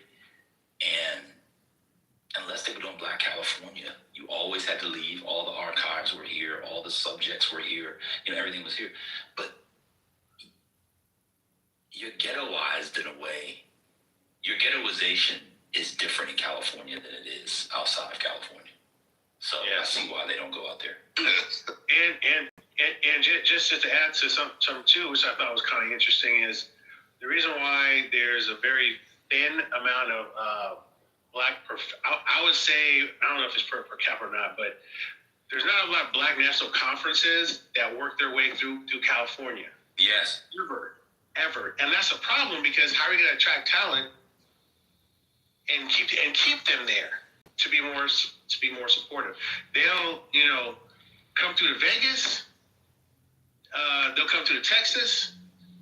California is too expensive, and there may be some other issues that are kind of like, troubling too. But the thing that let me give you another social reason. So a lot of times when you do conferences, a lot of times people like to plan conferences, so the outside conference stuff is interesting. So, a conference in New Orleans, if you're doing, like, say it's an organization, like African American history or whatever, that's interesting because there's stuff to do all throughout New Orleans and Louisiana while you're there. There's extra conference programming. What are you going to do if you're doing a conference on, I don't know, go hang out at some of the clubs and go look at the sets for Boys in the Hood? It's just not a lot of them. I hate to put it like that, but it's just not it. I just want. And here's my last point. And makes $400,000, bro. Come on, y'all gotta learn how to stop using edge cases. We're talking about groups here. Robin Kelly is one of the world's most famous historians who makes probably $500,000 or something. That's an edge case. I just want to put out my comment in the chat, but I'll let you go. Yeah, my last point is, and I think this is why all the best students, all the best black students, they leave California. Cal State is pissed at that. UC is pissed at that. They want them. But they're like, well, we don't know why they don't want to stay. It was like, well, they got HBCUs. They all go to HBCUs, right? And they're really upset about it. Secondly, this is also a concern, because when you try to get black students into professions, they never see black professionals in large gatherings.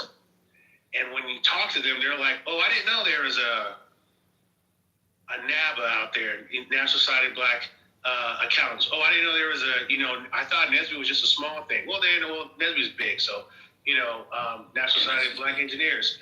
You know what I'm saying? Like when you speak to students, they're like, oh, I didn't know those things existed. And I'm livid when I speak, because now I have to go to department heads and be like, you know about this shit in different institutions. You know about this stuff, these clubs and groups, in these, high-end firms that they support them. And you even worked at these firms, and you said nothing to this black student about going to a national conference. I'm done. I disagree with you on that. The UPAA is very active. That's the one thing I will say. They're definitely very active. They reach out. Like from day one, they were reaching out to my daughter, and she was going to different conferences with working professionals that were offering mentorships, different things. I kind of told her to keep her summers free. She wanted to do some studying over the summers, and she wanted to have some time to herself. So she didn't go to too many of those. I think she's going to start to pursue those now that she's getting further on. But they definitely have been active in reaching out. That is good, but I'm saying on average, and I've traveled, I've worked for a couple Cal States. I've done different talks at a couple UCs. I have done some recruiting all throughout California. And the thing that I'm livid at, right, is when I see a department head, right, who worked at, let's say,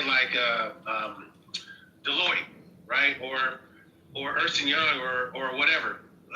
How come you don't have any, Black Business Student Association? How come you're not recruiting for black students to get into these case studies? How come you ain't doing this? I'm livid at that point, but I gotta put on my positive Negro hat and and just try to be progressive and try to remind them that there are these things that are available. And then I speak to the students, and they're like, I've had a few that are in tears. They were like, I had no idea.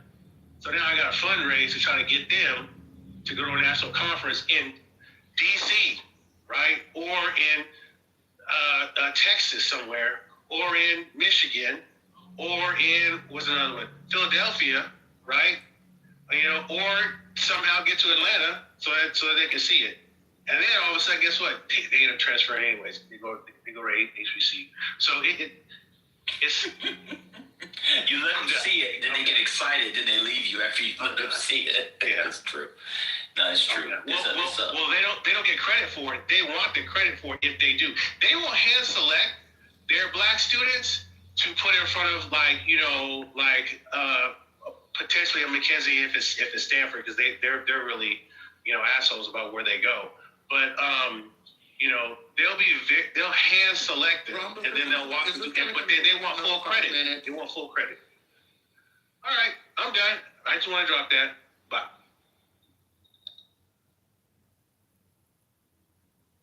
I mean, I enjoyed it. That wasn't bad.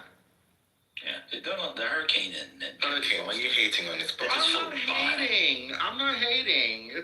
They're full of bile. It's lovely to hear from anybody, but I mean, the shit has to have a head, a tail, and an end at some point. He's just full of bile. Ignore him. Nigga, I'm not full of bile, okay? I'm not full of bile. You're full of bile. No, I don't mean, I'm talking about the... Yeah, bile coming out of my eyes, bile coming out of my ears, bile coming out of the girls that get I don't talk much, but when I do... No, I'm talking about hurricane, not you. I'm defending you. Oh, shut the fuck up. He's full of bile. Bile means bitterness and irritability. That's the guy who's had 4 cups of coffee already. You don't know about bile. You don't know anything about bile. It's from the 4 humors. So are you familiar with the 4 humors? I think so. And there you go. You have yellow bile. You're full of yellow bile. No, I'm not. I can tell you what you're full of. You're not going to like it, though. Pause. No, I'm sanguine. I'm full of blood. These are the 4 humors. Blood, yellow bile, black bile, and phlegm. You're full of yellow bile. Kimberly Foster is full of yellow bile, especially lately. Oh, God. I did want to mention, I spoke to my friend who actually is a professor at UCLA Law. No, she's not. Yeah, he is. And No, he's not. okay. Anyway, he said it's pretty left. They sprinkle in a couple of conservative professors in there, but in terms of UCLA Law, he did mention to me, which I did not know, that it is one of the founding, I guess, critiques of, or not critiques, of critical race theory. Yeah. Yeah, we said that. You were talking on the phone. Hurricane so you can come back in here. I'm so sorry. So you can come back in here like Trent. That's what we said already. I was on the phone. My goodness. Why don't you tell me what's going on in Tehran? Oh, my God. What's going on there? I have no idea. You tell us. Is that in tech? It's on the border. Sorry. Look, I'm daydreaming out my window. Thank you very much. I've never heard, it's funny, the hurricane, that question really piqued my interest. But, I like what Ron was saying too. But I want to say, there's an energy to black thought if you're interested in that sort of thing. And UCLA just doesn't give it. Yeah. California doesn't give it. California doesn't give it. I apologize. Yeah, the law school is very different from the rest of the university. That's been known for a while. I don't even know how it happened.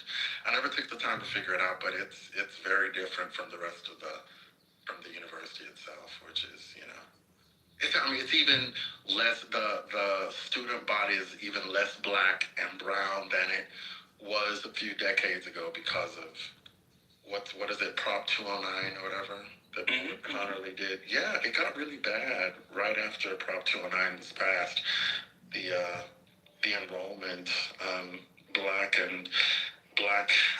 student enrollment at the most selective UCs, which include Berkeley, LA, and San Diego, just dropped precipitously. And I don't know that the numbers have ever risen up.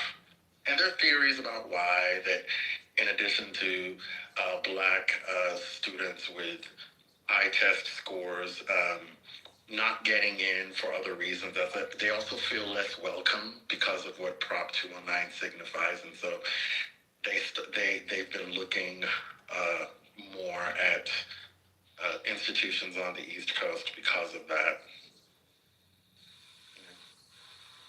I mean, I wouldn't tell a non-California black to go to a school with 6% black people. It's not even 6%, Kimberly. It's gotta be lower than that. Is it? Yeah, it's gotta be. It's over. Oh yeah. At places like Berkeley and LA, much lower now because of Prop 209. And imagine, so Prop 209 really made things bad at the highly selective UCs. Now, when you go to other UCs, it's not that bad, but at those three that I mentioned, it's really bad. The highest percentage of black student population is at two schools, Cal State Sacramento and Cal State Dominguez Hills, and none of them crack 20%. So if you're at an elite institution, 3 is very generous, right? We're talking 1%, 2%, 1%. I looked it up. At Berkeley, it's 4%. Yeah. That's still insane. Look at it. Well, yeah, it is. But if you look before, you could probably get almost to double digits. Almost. I'm talking like maybe early 2000s. You mean pre? Maybe. Wait, you mean pre-Prop 209? It would have to be pre-Prop. It would have to be before Prop 209, Roberts, not afterward, because the numbers plummeted after Prop 209. Yeah, but you're right though, Ron. It was around 10%. This is actually how I met Patty. Patty was in a room, and she had these papers. This is back when Patty used to give out that scholarship, and she was talking about Prop 209 and its effect on. She had a bunch of essays on UCLA and some stuff, and I remember from that, and I read it elsewhere too. Yeah, it was around 10%. You're exactly right, Office. I have a question on that. Would the benchmark for that be the relative to the population in the state or country in terms of what percentage would be healthy? I think that for California, they should set a goal to get to the state. I actually think that is a good goal. I can't imagine them getting to the national average.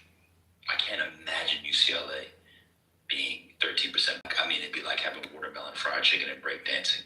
That's way too many black people for UCLA. That's what percentage of black people do you think live in California? It's like 6 or 7. 6 or 7, right? Yeah. Okay. So I think that's a good bench. Without Prop 209, I think that's actually a good benchmark for California. I'd be stunned. And that is actually a drop too. That's actually a huge drop. That's what I'm saying. That's a big drop. Yeah, I agree. That's what I'm saying. Yeah, I'm agreeing with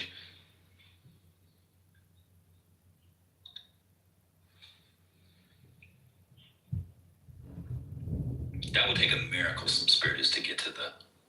I think it's like what's national, like 14 or something. 12 or 13. Yeah, 12 or 13. Yeah.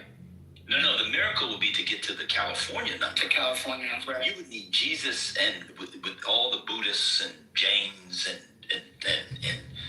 Zoroastrians to put all their powers together to get 14.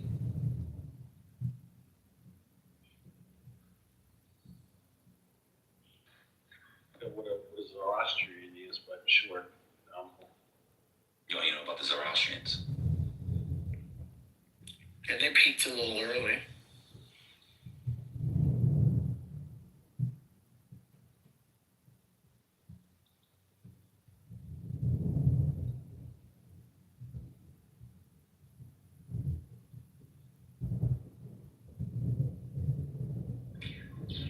Yeah, one of my random rabbit holes years ago was I was really into this research from a man who studies, I'm going to have to find his name, but he studies the impacts of Prop 209 on socioeconomic mobility of Black Californians. Well, Californians generally, but Black Californians.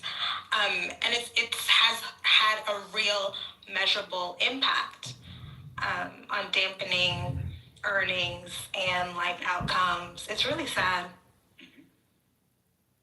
I think I know people like to do the immigration thing, and there could be something there, but I think it's Prop 209 is the main thing, because it wasn't only colleges. Remember, it also affected all government entities, including government jobs, which is a main vehicle, as you all know, for the Black middle class in America.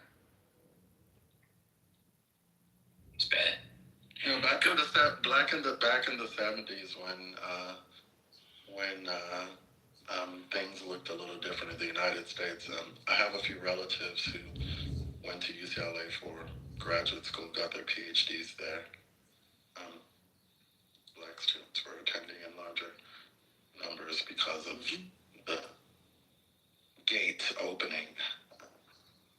They may have even had quotas. UCLA might have even had quotas at one point today. Probably. Yeah, I think they did have quotas at one point. They definitely don't have them now. To the States for that very reason, to go to graduate school. Right now, their average percentage of, as far as African Americans, is somewhere around 6%, which is not far off as far as what we represent in the state or the county. So, then there's UCLA is under that. I think UCLA is. I think it's around 6%. If it at the low end 5, but I'm pretty sure it's 6. Oh my God. What? Oh my God. They're stretching to get that 6. Wait a minute. Good for them. Oh, y'all, wait a minute. It went up to 8. Oh, wow. At UCLA. Really? I hadn't looked at this as the new data. It's after students for fair admission. Wow. Oh my God, they kicked the Asians out and put the blacks in. No, the Asians are action. The Asians make up like 35%, brother. They make up like 35%. No, I'm just joking. No, I'm just joking about that. They're the largest community on UCLA's campus is Asians for sure. Then after that would be white. Then after that would be Hispanic. No, I think.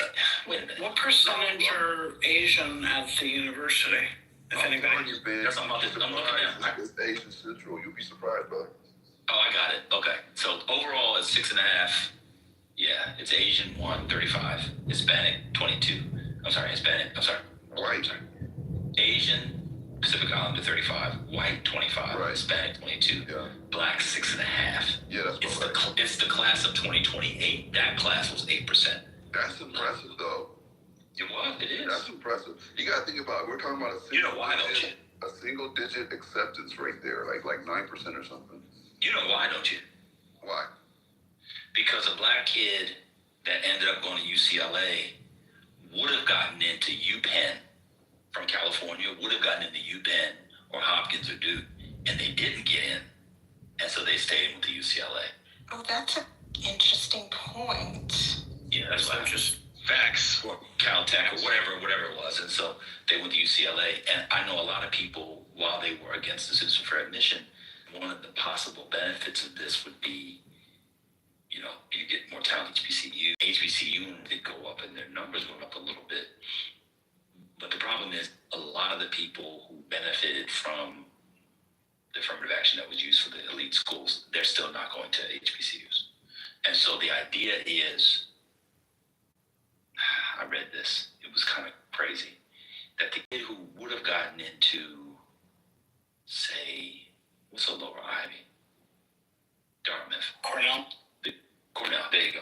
So a kid from California who would have gotten into Cornell, didn't get in, decides to go to Morehouse or Spelman, and then the person's spot he takes goes to UCLA. That doesn't work. That's possible. Bleemer does. No, that doesn't work because UCLA is higher. But y'all see what I'm saying? Yeah, I understand what you're saying. Go ahead, Kimberly. Okay, so the scholar that I was thinking of before I went down a rabbit hole of his work, his name is Zachary Bleemer. And he does have a thesis about, I don't know exactly what it's called, but it's like a downshifting, right? Everybody has to move down. So the top students who would have gone to an Ivy then has to go to top tier UC, and the top tier UC people then have to go down, and then those people have to go to, I won't say any, UC Santa Cruz, and then the UC Santa Cruz has to go to, everybody has to go down. And so everybody's earnings go down, their life outcomes are diminished because they don't have access, the top people don't have access to the top anymore. Right. So trickle down. This is where this is going to be anecdotal, so I'll preface it with that. I don't have enough context to make a widespread opinion, but like I know with my daughter, she targeted Berkeley, UCLA, Northridge, got into all three, chose UCLA because it's the closest and the best. Northridge. So I don't know why she went to why she Why would a girl fly to Berkeley and UCLA go to Safety. Because it's like literally 15 minutes from my house. Like literally, like I can get on a bike and go to another. Like that's probably why. Hold on. I'm sorry, Jimmy. I hate to stop the story, but I'm about to crash. Your daughter, as a black girl, got into UCLA and Berkeley in state, and she didn't apply to Harvard, Yale, Princeton, Duke, Northwestern, U Chicago. She had UCLA on the brain from day one. Just answer the question, brother. Just answer. Yes. Did she apply to those schools? No. I need a minute, y'all. Did she apply to Stanford at least, Gemini? Washington State at least? No, bro, I'm telling you. God knows how I feel about I'm gonna explain to you this. What are we doing? I'm gonna be honest with you. Look, let me tell you the facts, right? Since she was, I would say, right around late in her freshman year, there was a counselor there, a dope lady. She's so fucking cool. She was showing us what she needed to do to get into UCLA because she knew that's where she wanted to go. And she was showing us there's ways to load your schedule that UCLA prefers, right? And then she was showing us the out of school functions and different things that would just be beneficial toward. Like that was the target from day one. That was what she wanted to do from day one. It's not something I instilled in her. It's something I supported. Yeah, but a black female applicant who can apply to UC Berkeley and get accepted for admission all of an academic term could easily get into a bunch of Ivies because Gemini. I'm glad she's not hearing this conversation right now. I'm just being honest. It seems like she just wanted to stay close to home. She did. She literally did. That was her goal. Not just me. Her friends, or a lot of her friends went to Northridge. Some of them went to UCLA with her. So that's what she wanted to do. Is she going to phone school? I would not have gone to Northridge if Northridge had given me a full... She didn't. A couple of her friends go there, though. Is she in film school there, UCLA? No. No, she must go to law school, right? I'm trying to push her to law school, brother. I'll push her to law school. What's going on? Well, you know what? It's a black California girl. It could work out because... What year is she? Right now, junior. Yeah, she got into the Yale Law School. It might work out. We got to get that girl out of California so she can thrive. No, brother. She gotta go to Europe. That's my little bro Bessie. I can still pull up on her right now. No, and that's the problem. That's the problem. Oh, I messed up on something. Oh my God. Hey, so she may even get an internship. Bye. You're cutting out. That's so impressive that your child got into UCLA and Berkeley. That's like the most impressive thing I've heard. I'm gonna be honest. I've been holding it in, Gemini, ever since you said that. I was just like, what type of elite ass man? It's like, what? Yeah. I was a supporting cast. Like, I don't try to take credit for what she accomplished. I definitely supported on every level everything that counselor said to do. We did it times 10. But she led the way. Like, I did not have to make her study. I didn't have to stay on top of her and say, why didn't you do? Like, she genuinely hungers for knowledge. Like, that's something natural to her. So Do you have any UCLA dad sweatshirts or anything? I do. And the coffee mugs. I have the coffee mugs, too. Shit, I'm gonna get one that says my clubhouse homie's daughter goes to UCLA. That's how impressive it is. I'm gonna get some shit out. No, I'm not gonna lie. I'm super proud of her. I really am. UCLA Came in the tail end. Does she live close to campus, Gemini? Yes, she does. She does. Right off campus. They're not necessarily dorms, but they treat it like dorms. They're still under the UCLA umbrella. They still have the RAs and all that good stuff. I mean, it's also very nice over there, too. It is. That's why I asked him if she was It's beautiful. It's really. Brother. That's always the gag for people outside. They think it is the public school and it's the rundown, and USC is the private school, and it's it's quite the opposite. The way around. You know what's really telling though? If you just see the cars on campus, just pulling up. Oh yeah. I know that's not true, but I'm saying. No, not at all. Just seeing the cars, you know what caliber of people are there. I'm talking students. Like, you'd be surprised. Not too much on USC. USC is like, they've taken over several blocks and they have revitalized some of the area. And so, if you was before the last, I think like 10 years, they just really expanded that university. It looks nice. Wrong place. Yeah, wrong, but it's not Brentwood, okay? Yeah, wrong. We know the areas, brother. What's going on? UCLA, it depends on the students there, but they have very famously had students like Porsche clubs, Lamborghini clubs, Ferrari clubs. It's really Oh, wow, that's crazy. It's insane when you're pulling up and seeing these vehicles. Like, what? Parked in front of dorms? That's crazy. You know, at Stanford, Mail, remember at Stanford? You know how people like, Mail, you may have read about it, how they try to act middle class. Yes. It's the opposite of that at UCLA. Oh, they don't okay. try to act anything. Yeah, they just are what they are. So you're, it's like a sophomore coming in a $150,000 car. Watch this. Who doesn't play for the basketball or football team? He's not on NIL. That's just... He just got money. They just got money, Yeah. Very true. That was not the vibe at people like to pretend. It's crazy. Yeah, top down, heading the PCH. Yeah. PCH is beautiful in general, though. Yeah. Oh my God. Beautiful at that school. I actually think this is one reason why this is a little pseudo, but I think one of the reasons why like UCLA scholars don't take the next step. I think they're growing as talented as anybody else. It's just too nice of an environment to work in. Why do I think everybody in Chicago is so brilliant? They can't go outside for 7 months. It sucks. The weather sucks. They can't go outside 7 months a year. Why do you think Kimberly's people and the people in New Haven are the smartest? Because they can't go outside. Go here at University of Chicago also do all that because they're just weird. It's a weird Well, that's true. type of That's true. person that goes to UC. They're not normal. That is true. Yeah, I remember being stuck in a library in Amherst and just, be a blizzard and like, all right, well, can't leave. We gotta study. Just gotta study.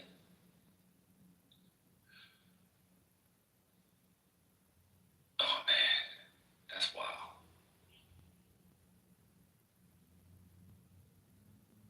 Yeah, I was up in Boston too, Spiritus, but I was studying the creation of yams.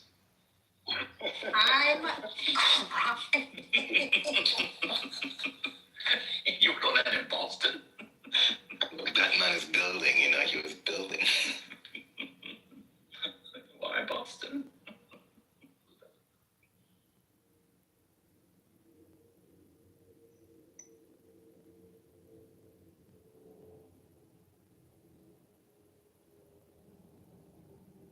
Divine, it stopped snowing, so you gotta go to work tomorrow. I just put in, no, I just put in No, it's gonna snow again at 6 p.m., right? Oh, well, we did it, Spiritus. 2 hours of hard labor. Everything's done. Cars are ready. New York is open tomorrow. The mayor already announced it. Can't stand that bastard. I mean,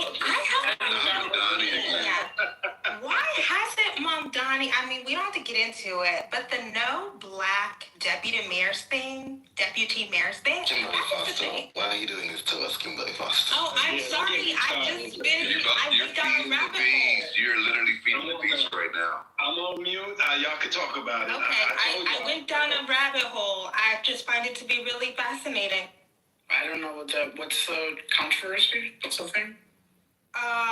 In a city with the racial history of New York City. I'm sorry. Just the headline. He doesn't have any black deputy mayors, Mom Donnie. Oh, I didn't know that. But we don't have to do it. It's just a thing. And there's several, right? Because didn't Adams have a bunch of them resign? There's like 5 or 6, yeah. I mean, that's a choice. That's what I'm saying. We're post-black, I guess. I mean, what's New York City? It's like to 18, 20% black or something? I think the reason Mom Donnie does not have any black deputy mayors is that he, the mayor, is black. Remember? He's Oh, right, he's African. American. He started himself. Like, what's going on? That was good. I'm dying. I'm dying. I knew you. That's good. That was really good. Yeah, Uganda, right? It's Uganda. Yes. Uganda American. He's a black African. That's right.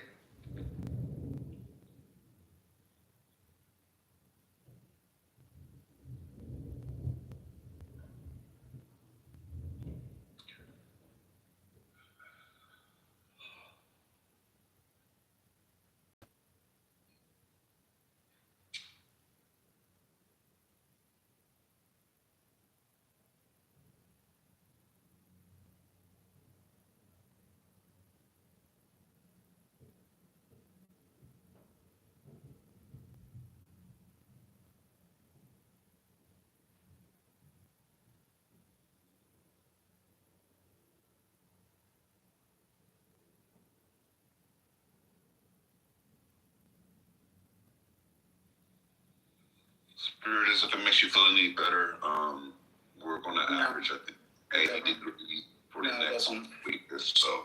Right around 80. Sunny.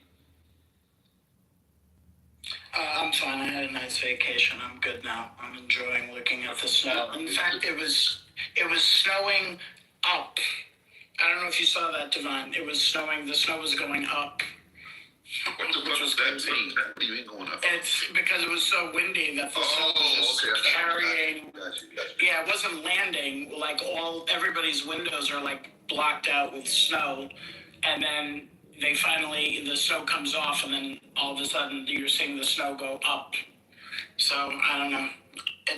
Mel said that was a bad troll, but I'm literally not trolling. I will be in tank tops and that wasn't to you, Divine. Sorry, Gemini. Okay. Yeah, buddy. Yeah, it's bad. The drifts are bad. Some places you're seeing like literally up to 20. Yeah, at least it's not cold though. I was just outside. It's not bad. It's not bad. What do you call not cold though? What temperature is that for you guys? It's mid-30s right now. Wow, that's not cold. But when you're shoveling a Gemini, literally, I bust a sweat. It was literally a workout. So now y'all got to heat generated while doing manual labor. I mean, literally, I had to jump in the shower and literally like hitting the treadmill when you out here. Oh, it's a great work. Breaking news. Political news. Do you guys mind if we still do politics and politically correct? Let's go. It would be correct politically if you didn't, sir. Gotcha. Lauren Boebert is calling for her colleague, Representative Tony Gonzalez, to resign because of the new text messages that have come out from the staff member that he was having an affair with, who committed suicide last year. Did y'all hear about this story? Did you run that back, please? There's a back. Arthur's in a diner. Yeah. Arthur's in a diner on 133rd and 8th, trying to get some scrambled eggs, but the black lady in the back is doing her numbers. Baby, I've been on 8th Avenue since I saw Adam Clayton Powell. He came down. He said, baby, the number's going to be 4, 4, 4. I tell you, and I always make 4 pancakes, 4 eggs, and 4 bowls of grits. Baby, I'm playing 4 for 4 in the numbers. You know, my mama used to be a runner. Yeah, runner for Bumpy Johnson. She knew the numbers for Bumpy Johnson. And, of course, the Queen. But then, you know, the Irish man came in and took over the numbers game, baby. He's in one of those diners up in the hall. You can hear it in the back. Not Bumpy Johnson. I told you, Arthur's house is full of old blue and white coffee cups. New York Post, New York Daily, New York Post, and New York Daily News. And he's just got New York 1 on TV and radio. 5 different radios, 3 different TVs playing in his house all day. Yeah, he's listening at 1010 Wins right now. All day. Of course, that's what he's doing. Yeah, traffic on the ones. He's got a TV set, the one that sits on the floor. but he kicked out the corner of it. And every now and again, you can look, you can see a mouse head sticking out of it with a skedaddle when there's no humans in the room. Oh yeah, he's got mice in his TV. I know exactly what that apartment looks like. Wait, we talking about Arthur? Who, me? No, not you. No, not you. I'm joking, brother. This guy's, it was a staffer, Gemini, Tony Gonzalez, and she set herself on fire last September. You know the story? Yeah, it's big in Texas. Yeah, she set herself on fire. And he was having an affair with her. And now the text messages came out where he was asking her for a sexy pic. And he said how he wanted to be on top, pinning her legs back and all that. And now they're, and then, he called her brother off and all this stuff. And then she set herself on fire. And Lauren Boebert just called for him to resign. Yeah, I mean, there's text messages that she sent to somebody else saying I had an affair with their boss. Text messages between the two have been revealed. It's really bad. It's really bad. If they had a bigger majority, I'm gonna tell you the truth. If they had a bigger majority, he'd be out of Congress by now. He's only keeping his job because they have a one-seat majority. That's why the Boebert story is big. Oh, we have other breaking news. The U.S. women's hockey team just turned down the Trump invite to the State of the Union. I'm sure the men will go. Wah, wah. Wow. They didn't want to be grabbed by the pussy. Maybe they did. That's why they went.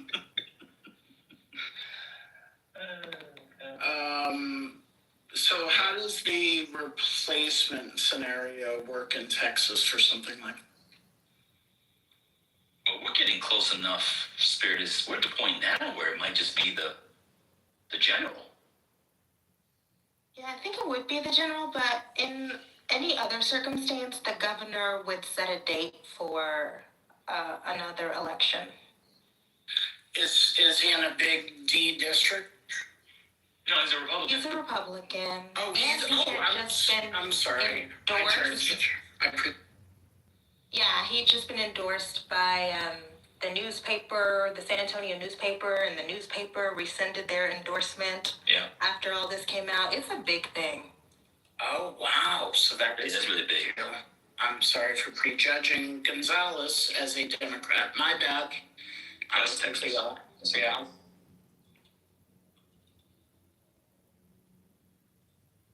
Is she trying to rebrand or something? Like, what's going on? No, the text message, it's really that bad. That's what I'm saying. It is really that bad. It is that bad, but look, Boebert has a little tiny bit of that white woman consciousness because she was also a holdout on the Epstein files. I mean, they tried to turn the screws on her to not, they, meaning the Trump administration, Trump himself, tried to turn the screws on her to not sign the discharge petition. But she still signed it. Well, unless you're Beetlejuice the musical. Oh my gosh, yeah. What's her re-election thing? Is she running again? Is she vulnerable in any way?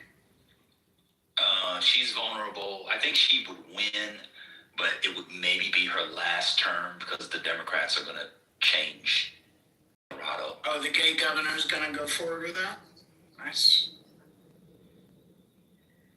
Yeah. Not too much on the gays. Why do you do that? Oh, did y'all talk last week about and I just saw this today, so maybe I'm late, the latest University of New Hampshire poll about, they have those primary people, they have Buttigieg is their preferred Democratic candidate. Wait, break that down. What are you talking about? Oh, okay, so the University of New Hampshire recently released a poll of Republican primary voters' preference and Democratic primary voter preference, and they had Buttigieg at the top. He was their preferred candidate. 20% wanted Buttigieg, 15%. Their preferred candidate was AOC, and then under AOC was Gavin Newsom.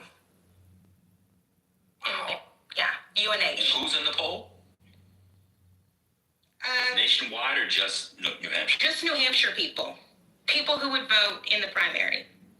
Oh, that sounds about right. That's fair. Are they open? Is it an open primary or is it closed? Do you know? I don't know. Look at it. I think, isn't New Hampshire the one that kind of has, maverick outcomes? Yeah, they take that first in the nation thing very seriously. They wanna be the leaders. Man, would you vote for Newsom? 100%. Twice on Sundays. Okay. There's no Democrat I would not vote for. Well, you said you would earlier. I thought he said that earlier too. Me? Yeah. Yeah, you said you would. Because anybody with a 960. Right. I was joking about that. Okay. But, I would vote for him, but I don't like my politicians out here doing that. yeah. No, I was joking about that. I mean, I don't like that, but I would definitely vote for him. That's literally why I asked you. Oh, yeah. Oh, when he's the nominee, I'm going to do a minstrel show. Yeah, for sure. I'm sorry.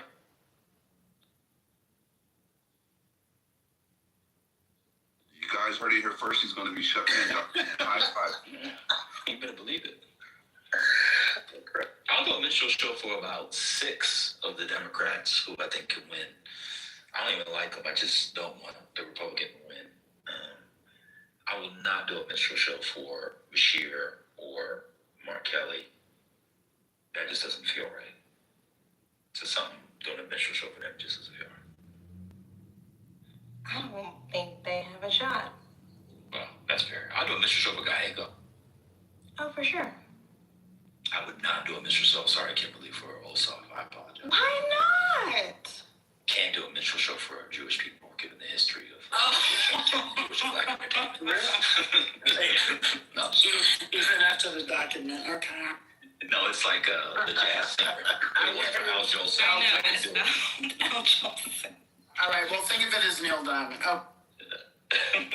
No. I don't like Olsov as much as you all do, but I think he's fun. I don't know much about him other than what I see clips, but, people do say he has a Lee-esque thing, but I don't know much about his stances.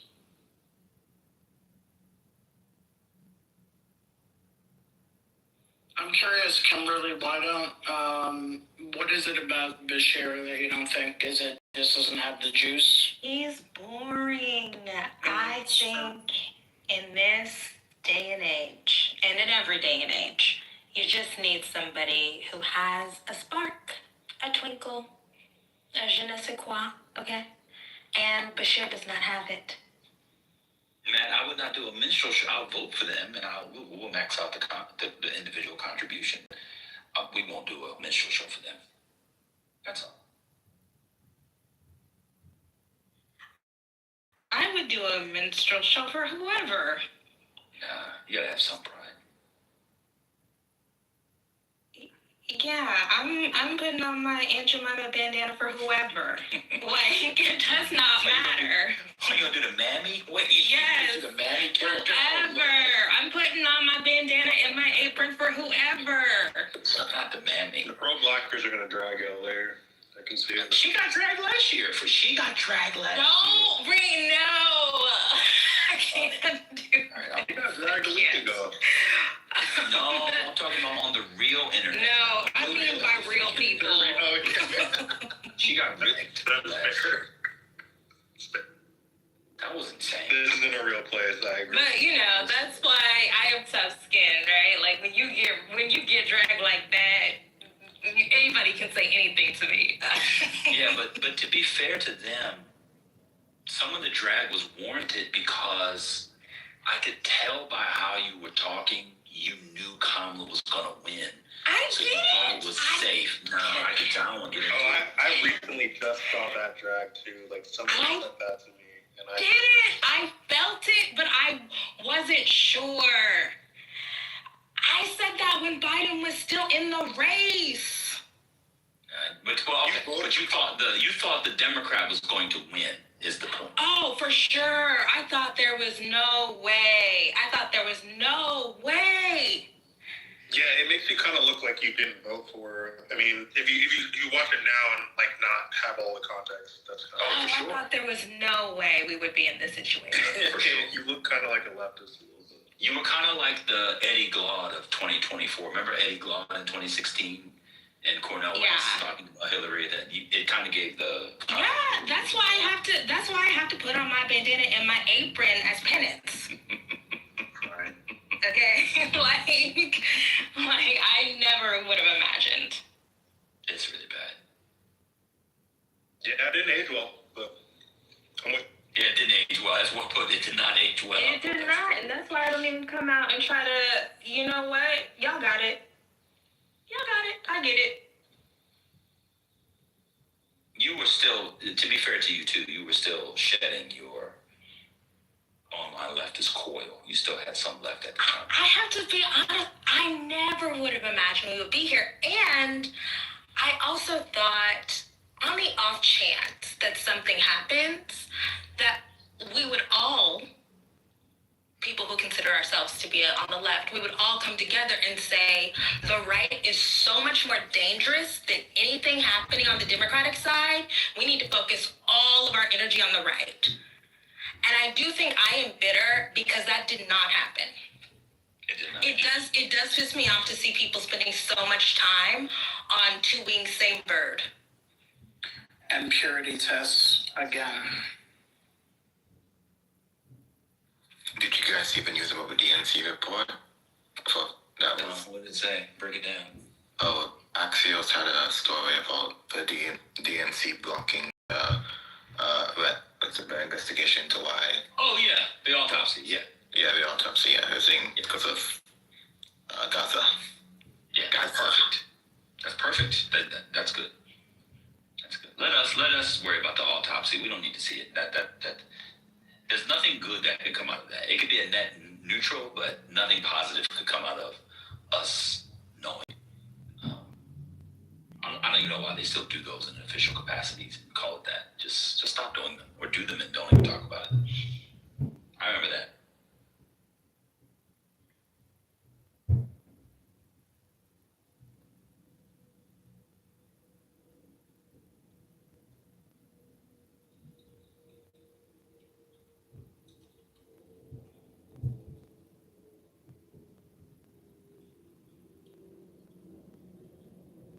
You think Hexeth or Christy Nome will be ousted first? I'm kind of leaning towards Hexeth. No, Nome would be first. Hexeth is doing pretty good right now. I'm gonna be honest with you. There's a lot of bad Nome reporting. There's controversy around the bench pressing he was doing. I don't know if you saw that. Did anybody see that? Yes. I didn't see that. Isn't that kind of like a whole story though? Is it? Oh, I don't know. It just came up in my feed recently. It looked like a lot for somebody his size, to be honest. But we need some actual power lifters in here to comment on. There are no power lifters here. Oh wait, is Spinoza here? Spinoza's the only power lifter in the room, I think. I don't think Spinoza.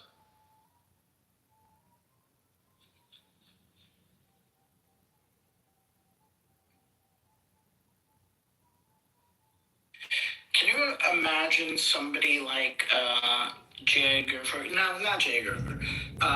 Robert Mueller going to the Olympics and drinking beer and partying?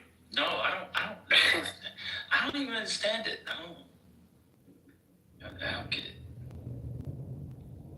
And the guys on the team were so good spirited. They don't know who Cash Patel is. They just, it works for the company. They got all this kind of. They just had fun, wanted to get blasted. Yeah, I mean, they didn't care. I mean, and people being harsh on them, it's like crazy. It's like you're celebrating and like, hey, that FBI guy's outside wants to come in. Like, what are you gonna do? No, we're making a political stand. No, they're partying. They're drinking. They just won. We haven't won since 1980. And then this fucking knucklehead who looks like that guy at college rich who crashes every party, but nobody likes him. But he's got a lot of money or something, and then you let him in and party with him, but then you talk about him behind his back later and be like, what a fucking tool that guy was. That's what this was. Yeah, it looks bad, and it's a pattern. With all of these people, with Patel, with the new fleet of Mercedes, and he abuses the private travel and all of that. Like, the National Review conservatives also critique it. The Commentary Magazine conservatives critique it. Like, that's how we know, like, the conservative movement is in a really bad place, because those people, the institutional conservatives, are looking at this shit like, what the fuck? This is not... What's with the Saturnalia? You know, like what's going on? Oh, that's a good one. That's a good one, yes. Hey, y'all. Look at this. Is this po folks? What? No, there's this guy, this comedian online. He starts off every video about going, hey y'all, and then he goes, look at this. That's what you sound like when you came in. You don't know him? No, I don't. Did y'all talk about the BAFTA award thing that happened? Of course. But you can break it down. I can't break it down. I was waiting to hear how y'all felt about it. We thought, you think it's bullshit? I muddied the waters and didn't allow anybody to have a dissenting opinion by yelling and preemptively calling anybody stupid if they disagree with what I said. So what you said? Didn't want to talk. Oh, that was nasty what I did. I apologize. I totally shut that conversation down before it got started. I said that anybody who's offended, if they were alive in 1912, would have made sure the Negro would not have gotten out of Jim Crow. Damn. I don't know. Well, I didn't say that specifically, but that's essentially what I was saying. I don't know if you shut down the conversation. There were just other people that wanted to have an opinion but didn't actually watch what happened. And then, like, when you pressed them about it, they were like, oh, well, I agree with you. They kind of just, like, backpedaled, so. Well, they said if you were offended, then you're an ableist, so there's that. Ooh, I'm going to use that one. I like that one. I'm pretty sure Neo said that. That could be the defeater.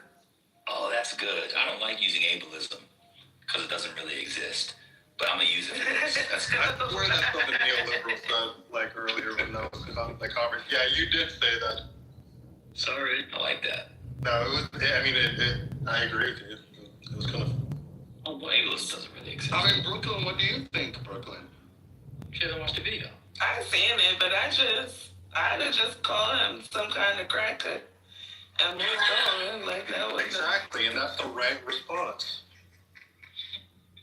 Actually, you would have saw him ticking, and you would have thought, is he okay? I would have been there. And then he would have explained it to you, then you would have been like, oh, okay, and then enjoy the rest of your evening. But since you're a pro-blacker looking to be outraged online. I would have definitely been the ableist, because I'd have called him a retarded cracker, but that's the next for another day. Crack. Oh, God. Yeah, I like that it was ableist. Yeah, I don't even believe in that stuff, that it exists. That's how you turn on them. It's great. I like that. That's good stuff, brother. Well, Hurricane, clearly it wouldn't have bothered you, because you are so not pro-black. I mean, you're entitled to think that. I mean, you guys think that being pro-black means being, what's the word?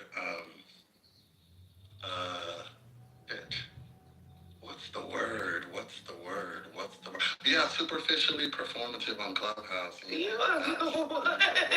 him, Hurricane. Get him. No, I'm serious. It's like, because then you leave the app and then you go work for a white man and take a paycheck from a white man. Not too much. I work for a black man. I'm just saying, like, Brooklyn, does that black man work for a white man? Folks like to try out their pro-black bottom lines on this app all the damn time, but they work for the white man and take a white paycheck, but then they want to, get in people's faces. I'm just saying. Not the gold star black. But if you have white clients now, Hurricane, does the same thing hold? He's not a pro-blacker. Yeah, Camille's trying to come for me. Have I had white clients? Yes, but I love what I do because I'm able to serve the black community, and most of my clients end up being black. So let me tell you how Hurricane is full of shit. Shadow did too. It was hilarious. Let me say a Hurricane is full of shit, and I love my aunt's Hurricane, so it ain't no beef. But why do you call him auntie? What is that? He auntie. God, that's insane. She's allowed to say it. People can't say it. It's fine. Hurricane told us last night that people smell differently depending on their race. So then when I told white people smell like, then he would have called me a pro-blacker. I'm just like, you the one that started it and said that everybody smell different. Now I'm telling you what I think white people smell like, and it's a problem. So Brooklyn's not telling the entire story. Okay. Here's how the conversation began. We started discussing an Instagram video about a Greek-British foreign actor who says that he charges more for having sex with black women because he does not appreciate the way they smell. It's off-putting for him, and so it's harder for him to finish sex scenes with them. So when he does sex scenes with black women, and he's done many, he charges more money. And he said, that doesn't make me racist. I'm just being honest about how I function. And folks were in the comments saying, oh my God, he's a racist man. And he was just like, listen, I'm not saying I don't have sex with black women. It's just that black women have a smell that just turns me off. And so I charge more. So we started talking about it. And I said, hey, listen, I'm not saying I feel one way or another about what this man said, but it is true that that the races do smell differently. And any black person who chooses to be in a relationship with a non-black person has to accept the fact that they'll end up being with somebody who doesn't smell like home or taste like home, because black people to me just taste like home and smell like home. So then we started talking about how we think the different races smell. And somebody said, oh, white people smell like mildew. And I no, what I mean, I didn't say that. That's why I said some person, okay? Now, Brooklyn said, do you want to say what you said? She said wet dog. They smell like coins to me. She said they smell like wet coin, okay? Wet coin. And then some other people said that white people smell like insert whatever nasty, gross adjective you want to insert. And I said, listen, now y'all are being pro-blacker. Because it's one thing to say, listen, they might smell differently and it doesn't really work for me. But to say, that white people generally smell bad and what black people don't. I said, how does that explain the black man who walked past me and almost knocked me out at the New York Port Authority when I was in New York that one time? Well, he was homeless, to be fair. I guess he smelled like home. That's right. He smelled like homeless. You're correct. No, but tell me what you said about when you was on the plane and you tried to go in business class. Don't tell all my. Oh no, I remember that. I know that story. I've told the story before. It's true. It's a funny story. But then I told Brooklyn, I said the reason the plane story is not bigoted is that I tied the smell of the people to diets and perhaps grooming habits. It was not racial or ethnic. It was because of a dietary practice and perhaps grooming practices. Okay, I was going to say, as somebody who has had lots of exposure to whites, as we had to litigate last week. You had the most exposure. The most exposure. Yeah, I mean, it is what it is. There's extreme, I'm from fucking Oklahoma, y'all. Anyways, there's extreme stratification amongst the whites, okay? And so, as somebody who's had lots of exposure to both ends of the stratum, okay, downscale whites are the wet dog whites. I'm sorry.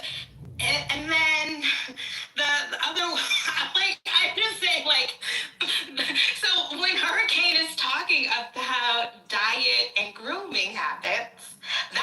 associate with the downscale whites. Oh, I thought the riot was a signifier that Hurricane was talking about. Well, when I was talking about the airplane, I was talking about the business class section where a significant number of Indians congregated. But listen, it was diet and grooming. Okay? I wasn't making any broad generalizations about racial smells. What I told Brooklyn and the others is that when we're having these conversations, we need to avoid falling into race science traps and making claims that people just smell a certain way because of their racial identity. That's what we need to stop doing. Because if we do it to them, then they can do it to us. That was it. So. No, everybody say I smell like cocoa butter, so there's that. We already knew that. Oh, one of the pro-blacker arguments made yesterday is that black people never smell. Oh, yeah, that ain't true. That ain't true. Y'all taking it too far. I know what I'm saying. See? Yeah. You ever been around? Oh my God! When my little brother was a teenager, that's really when I knew I would never live with a man. After this is done, I was like, I'll never live in a house with a man. Oh my God, DLC boys are the worst. Oh my God, it's really bad. Like football playing niggas, terrible. Athlete niggas, terrible. But I was going to say, when I was in college and I had lived in a suite and I was the only black girl in the suite, that was really not a good time for me in Connecticut. The thing that got me was the shedding. I really can't do that. Like, physically, I can't handle, like, everywhere you look, it's hair in the couch, it's hair in the carpet. It's, like, too much. Like, blonde hair everywhere you... Oh, I was going to say, so white people right there. Yeah. Then the pro-blacker argument even got xenophobic because at some point the claim was made that Africans think in Edos and I was waiting for you. That's what I was waiting for it to go to. So that's how bad it got. See, so. But let's pick up from there because I thank you. So I put this in the chat because I don't actually care about the races. I want to go to the Africans. So my dear brother Benishu, let me back up.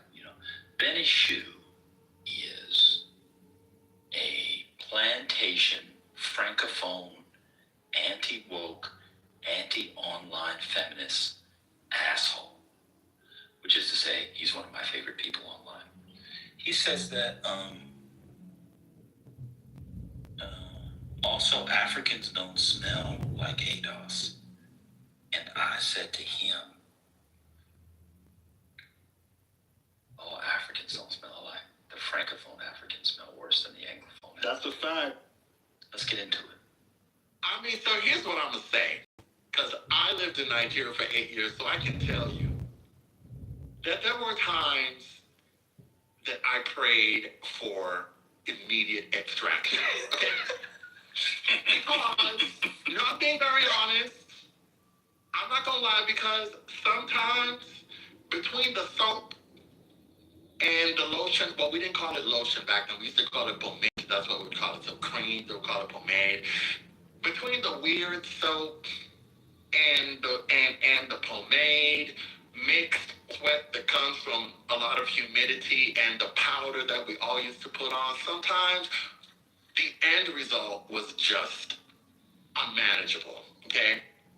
And I think there was something to be said about socioeconomic stratification because sometimes it really turned on what your paper was like. Like if your paper was good, then you were going to smell good. But if it wasn't, then you might just, end up smelling like outside. And no in between. No in between, y'all. And then if you lived in a house where the kitchen was not properly separated from the rest of the house, and people want to cook their goosey soup or their stockfish in the kitchen, oh, you're triggering me so much be entering everywhere, then the whole thing is just off. Your clothes don't smell right, your hair don't smell right, your skin don't, the whole thing. So really, money made a big difference. You triggered the fuck out of me with that one. That just took me back so far. But that's not just African. That's how it is in those shotgun houses in Louisiana too. They smell like onions and they got their kitchen right. Nah, but the fish has like such a more distinct smell than the onions, and I just. Let me tell you, to this day, It's sending me. my mom knows that she is forbidden to cook soup in my kitchen. She can't do it. Stockfish will never. Oh my God, you're triggering me so hard. Not the stockfish. I don't care if you open the windows. I don't care how many cans. The windows open, it doesn't help. I don't care how many reed diffusers you bring in. Stockfish is not cooked in my house because I can't take it. I get it. I'm right there with you. All of the Nigerian American girls that are graduating from college, their parents are getting them stockfish bouquets. Huh? What does that mean? I think I've seen this. Is this on TikTok? Yeah, anyways. Yeah. It's like they get them like 5 or 6 stockfish in a bouquet as a gift. Yeah, so stockfish is stockfish is rare. It's expensive. It's considered a delicacy. Yeah, it's like a status symbol. They like, your parent gave you some money. I got a stockfish bouquet. Exactly. And we like eating it, but you know, if you're Americanized like I am, you just don't want to smell it being prepared because the smell never goes anywhere, Dr. Library Card. It stays. It's not. And you get used to it too. Like you leave, like you can't tell it's on you. You leave the house, and then it just, you can't tell that it's on you because it's just embedded in you. You gave me PTSD with that story, Hurricane. I didn't know Shadow was Nigerian. Yeah. And speak on it. None of us knew. Okay, all of you knew. Stop. Hey, Shadow, what trolling you? Did you get in a fight with him earlier? What are you talking about? Take profit. Oh no, he called somebody sassy the other day, and like I just called him out for it. That's all. Oh, all right. He's just doing too much and calling people sassy, but arguing with all the women on stage, and he's just a. Oh, okay. So Ben, tell me, who smells better, Adosians or West Africans? Collectively? Mm-hmm. What class? You just generally? I mean, you can do class. Poor Adosians do not smell. They're actually very fastidious. I'd like to answer the question, please. I'm actually offended by the question. Why? I don't know if there's been a more obvious answer in the history of the world. Yeah, it's an obvious answer. What in the world? Black Americans don't smell unless they're sweating, running around or something. Like, we don't smell at all. I agree. I'm with you on that. You know, this is a strange question. Black Americans on that one. My mom asked the question. This was one of her monikers. You smell offensive, and I don't want to be offended. She'd be like, if you think going to offend somebody and that looks bad on her name, you can't go out the house offending people with your odor. So, I don't know. I think even low-class Black Americans, we're not allowed. And when you come in the house from outside, smelling like outside, might get your ass. Yeah, you fear being musty more than you fear the police if you're Adosian. So let me tell you why I asked the question. I asked the question to demonstrate how fair I am and to show, to demonstrate that when my people aren't great at something, I'm not afraid to admit to it. Adosians do smell better. In fact, absolutely. I was reminded of this many years ago when I met this xenophobic Black lesbian because she started talking to me. Then she heard my name, not obviously, but my government name.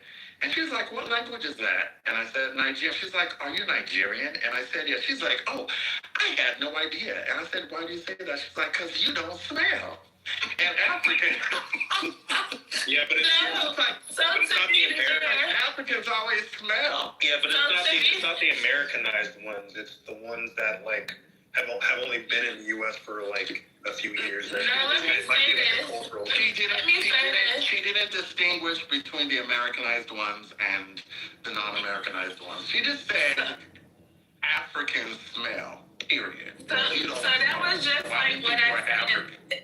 It's just like what I said last night, right?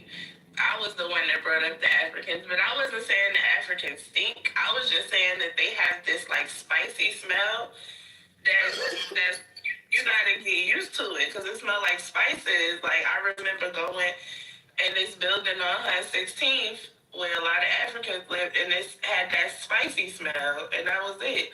But that's the food, right? No, it's like they cologne or whatever. They had that. It's like a spice type of Like shit. a different type of bacon spice than we used to. Yeah, like something that they wear. But I was giving a shout out to the Africans, the new age Africans. They've been wearing baccarat and all of the good cologne. So That's there's that. That's the other side of it, though. Like Africans will like fragrance themselves. They'll put too much cologne on. So that's New age Africans. Well, you guys have done your politically correct thing. I'm glad we're getting to some truth. Black Americans, they only smell if their hygiene is lacking. My West African brothers and sisters, especially in Francophone West Africa. Sorry, She, if you're here. Nigga, when did I become Francophone? They smell. That's true. They smell even when they have good hygiene. That's true. They take after the French because they're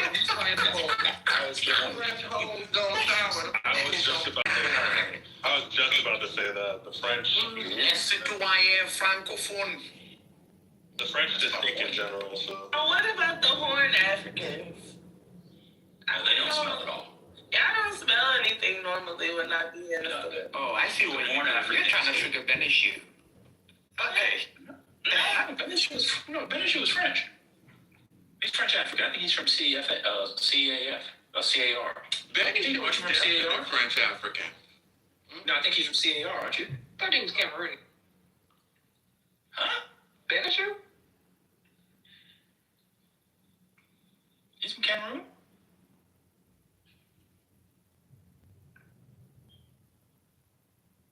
To me, he's from Cameroon. I didn't know that. To me, West Indians always smell like food, like some kind of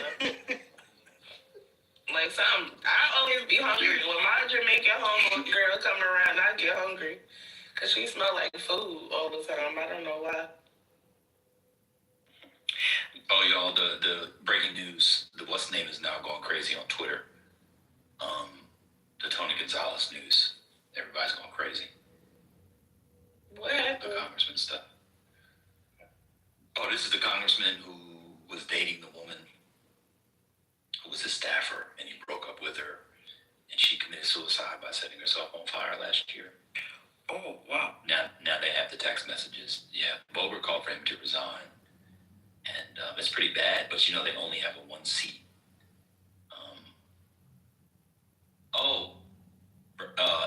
Anna Luna's calling him to resign. Actually, there's a few people calling him to resign now. But they only have a one seat majority, so I don't know what they're gonna do. Yeah, Mike Johnson might not be tempted to gamble it. Oh, that's what I just read. It said breaking news. Speaker Mike Johnson just defended Tony Gonzalez. Yeah, that's how he stayed speaker. That's crazy. Wow. But yeah, we don't really smell. You might go to some old person's house or their kid, they might have a musty smell because it's a mildew or something, but those are kind of one-offs. Why do all black churches smell the same? It's the mothballs and the mildew, and they don't burp the house. They don't open the doors. It's because old people smell. That's what it. Like old people smell a little, I mean, it's not an usually old churches. It's not an offensive smell, but it has a old people. Stop lying. Old people smell like white diamond. White diamond. Oh my God! White diamond make my stomach hurt. I don't know why, but it do. It make me nauseous. I don't even think we're allowed. I grew up with my dad. My dad always. I had some kind of cologne, and we always had, it was a gift, from a certain age. Hey, get my dad, here's a little proof. Hey, put some of this Old Spice on your face, right? And then we grew up like getting more better brands of colognes, and the Polos and the Versaces, and that's me and my boys. We definitely, what you copping next? We talk about the dope fragrances. Are you a fragrance collector, Divine? Oh yeah, for sure, for sure. You gotta smell good. You gotta smell good. Now let me do a fragrance collector. I'm married, so I better smell. Don't know if you. What's the last thing you got, Divine? Versace Eros. I love that fragrance, and so did she. It's a beautiful submission, brother. No. That was sweet. Put the black man and the black woman, we talk about black love. What we're talking about is bringing that soul back, that spirit back. It's about bringing it all in. You got people like Hurricane in Brooklyn. They want us fighting, talking about Wet Dog and Curry. You got to bring that love back. You know what I'm saying? You got to bring that love back. See? Chocolate black love. I shoot MJ for the day. Why was MJ calling in the clubhouse from Dominican Republic yesterday? Whatever. In here, he was fighting with Norm. He was like, I'm in Dominican Republic right now. He always somewhere calling in. What about? Because he's not on vacation. That's why Oh, we got breaking news. Hold on. The Republicans sued. I don't know if you guys know, but the Democrats picked up a seat in Utah because the judge ordered they redraw the maps and it would give the Democrats an extra seat in Utah because the Democrat would win. And the federal court rejected the GOP bid to the new House seat in Utah. So the Democrats met. I don't know if you saw that, Matt. We'll keep that. Court saw that was 40 minutes ago. 50 minutes ago. You said the House? There's one House seat. There's plus one for the Dems. Not because they control Utah, but because the judge gave it to them. And the state judge gave it to them. And then the Republicans appealed to the federal courts. But the federal courts sided with the original ruling. Do you know the count? The representatives count now? For that one? Or just generally? Just generally. I think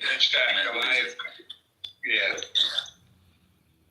4. So Republicans are at 4 before Virginia, I guess. So it's going to end up being, I guess, even Steven or something like that. I don't know.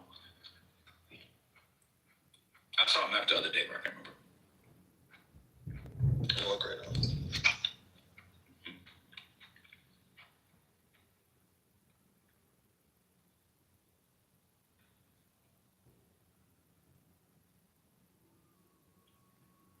Looking in chat, Ben. He said VA or UT. No. Overall, what is the overall advantage that Republicans had without Virginia in the gerrymander war? You include Utah and California. 1. So yeah, he's at 1. The AI says there's 3 vacancies right now, but I gotta look more into it. No. That's in the House. So they're talking about the gerrymander. The new seats. Talking about the new seats or the current one? You talking about currently? I was talking about like the full House, like it's like 218 to 210. Oh, you mean the real seats, not the prospective seats? Yeah. Oh, I'm sorry. The Republicans have a 1 seat advantage because there's, I think, 3 vacancies. Gotcha. Mm-hmm.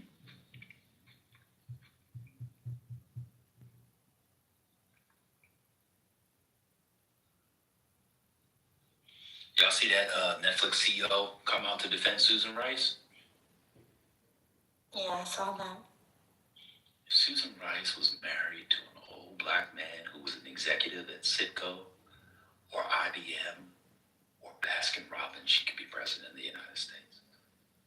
These sisters didn't see that back then.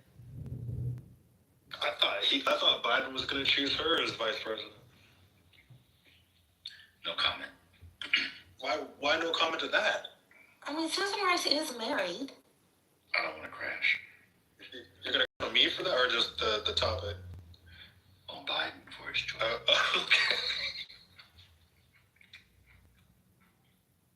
Okay. Dark days. But Susan Rice is married. She's married to a man with a good reputation. She's just not.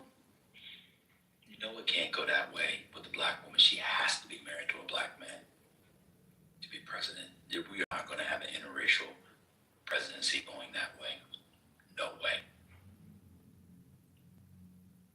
don't think you can go the other way either, but no way. Especially the first one. You just gotta have that black family. You gotta have kids. You gotta be a strong guy. You gotta have a mustache and a light George Jefferson. You gotta look like Ken Chenault. I'm gonna be. Oh, shout out to the Chenault. I don't know if it works the same way for women. For men, for sure. I'm not sure about if that rule applies to women. You think the Kamala Harris model is the way? Okay, we gotta take Kamala out of it. I'm sad. That's the only one we had.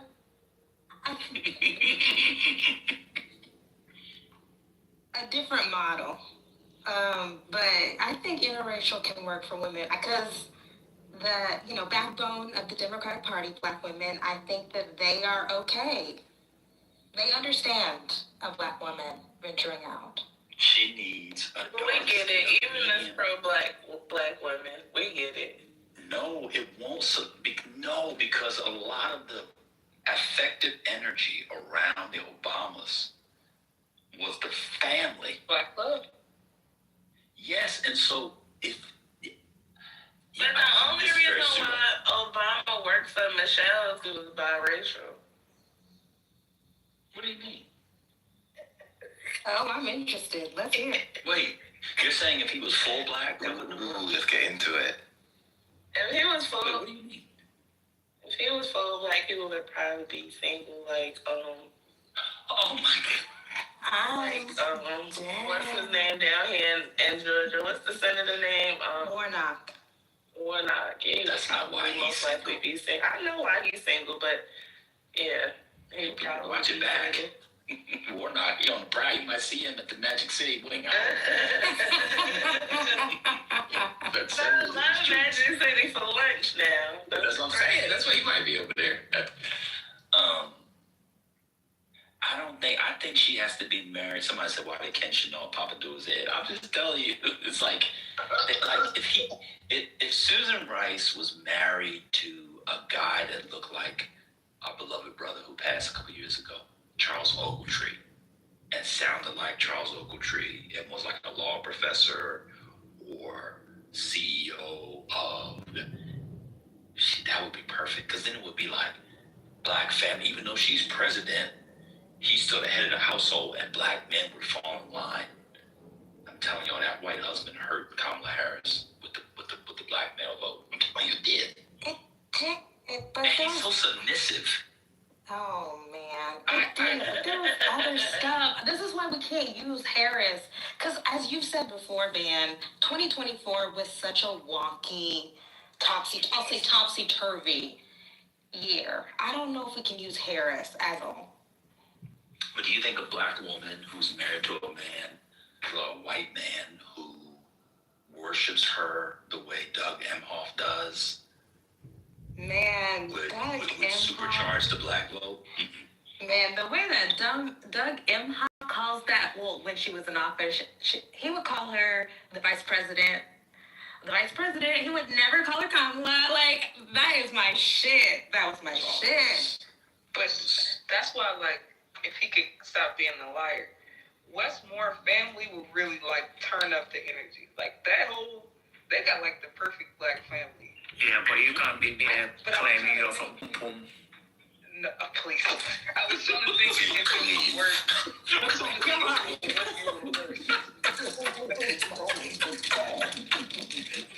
God, just so you know, my wife has recognized your voice when you do your pum pum things. Oh, no. I try to keep that side of you from my family. Well, here's the question. Did Kamala's husband appeal to white male voters? Did they say... No. Because he was soft. Have you seen him talk? Yeah. He's like when the... breaking news. We got breaking news. Breaking news. I'm like, is Brother Seneb in here? Is Seneb here? Y'all see Seneb down there today, or are you not here? I'm scrolling. Anybody see Seneb in here? Okay, well, breaking news. What team is number one in the men's basketball?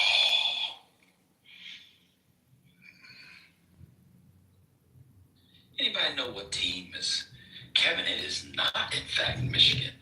Would anybody like to know the number one team? Kentucky. No. Some people put it in the chat. We'll leave it there for all the Heat fans. Y'all know that tea conversation. Somebody thinks an in here.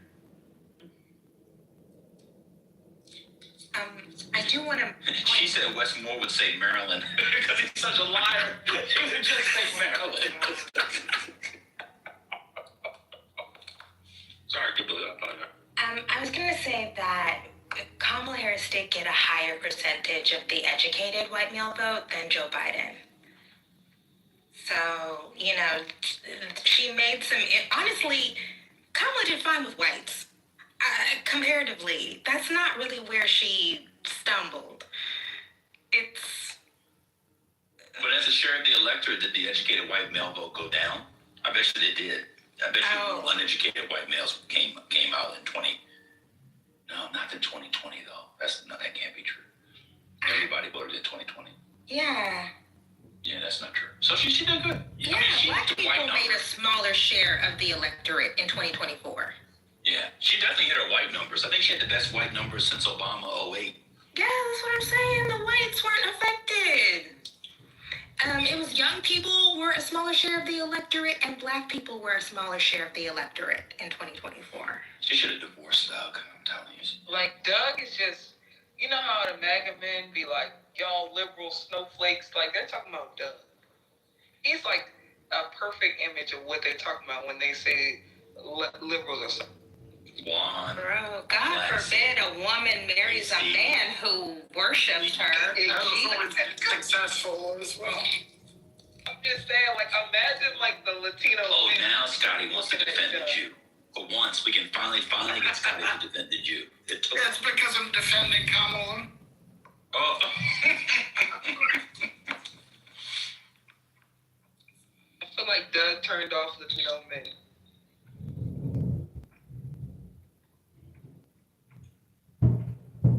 Now, I mentioned he was Jewish. I don't think that hurt him. You know, just perceptually. I don't think that had anything to do with it. I think it had everything to do with. Oh, I think it did. It was very weak. I think it's good. Yes, that's the first thing that's the Travises of the world bring up. Oh, yeah. So it outweighed some of the, hesitation that maybe like a small percent of Jews had voting for her, wondering about, does she hate Jews or not? And seeing, oh, well, he has a Jewish husband. Okay. But that was outweighed, I think, by people being like, oh, she's, because of her husband, she's all about, she's anti-Palestinian and, anti-Gaza and pro-everything. Oh, they did say that. That's right. And there's a thing where he gave a talk. Oh, yeah. Yeah, and even though the daughter was pro-Palestinian, it's all a mess. Yeah, he gave some talk where he said, well, she has to say this, in public, and then people clung to that. That's right, I forgot about that. I blacked out the Gaza stuff because I can't believe what happened to that, but how quiet many of them are now. And now we have a border peace. I donated Sorry to change it. Oh, sorry. I just said I donated $25 to the border peace. How did she do in Minnesota? She barely won. It was a pathetic showing. She only won by 5 or 6 points. Yeah, because I remember it was a couple of the Minnesota Ethiopians on Clubhouse during the time that said that they weren't going to vote at all because they didn't support her because of her husband being Jewish. So they were on. Oh, Brooklyn. She won by 4 points. That is not good. That's not good. Only 4 points. The whole movement among not Ethiopians, it was headed by some Somalis in Minneapolis, but there was some other related groups too. They were like Somalis for Trump. Remember that? Yeah, and the Michigan. And now I know they mad at themselves for doing that. They like the Latinos right now. Hold on, mic on me. Hold on. James Fishback called Byron Donalds a fuck nigga? What? Yes, that's a tweet. I'm coming. Yeah, he did it yesterday. What? Yep. All right, let me send him $25. He was like a real black man would stand on business. Yeah. Read the tweet, man. I can't open it. Hold on, I'm gonna look. Fish bag. It says, Byron Donald said I would never call him IPAC Shakur to his face for taking millions from IPAC. I went to prove him wrong and he tried to have me arrested. A real black man would have stood on business. Byron equal to, you know what he said. Say it. I'm fasting, bro. No, he's fasting. He can't say it. All right. Oh, wait, I have it. Wait. Sent by James Fishback calling on Byron Donalds to return donation from Epstein-linked billionaire. This is dated February 23rd, 2026. Fishback writes, Byron Donalds accepted $25,000 from John Paulson, a hedge fund billionaire named 39 times in the Epstein files, putting in emails where Epstein asked if Paulson needed, quote, supplies sent to the Byron is my political opponent, but some things are bigger than politics. I'm calling on Congressman Donalds to return the money, commit to refusing donations from anyone implicated in the Epstein files, and apologize to Epstein's victims. I refuse to forget the girls Epstein and his accomplices trafficked, assaulted, and raped. As governor, I will appoint a statewide special prosecutor to reopen the Epstein investigation and hold anyone, Democrat or Republican, who committed sex trafficking or sexual assault in Florida accountable. But I don't see any fuck nigga in this statement. I don't see it on his Twitter. We just think It says Kimberly. I just need to hear Kimberly say "fuck nigga" one more time. That's all. If you spell it out, it says FN. Yeah, he said. He said a real black man would have stood on business. Byron equals fuck nigga.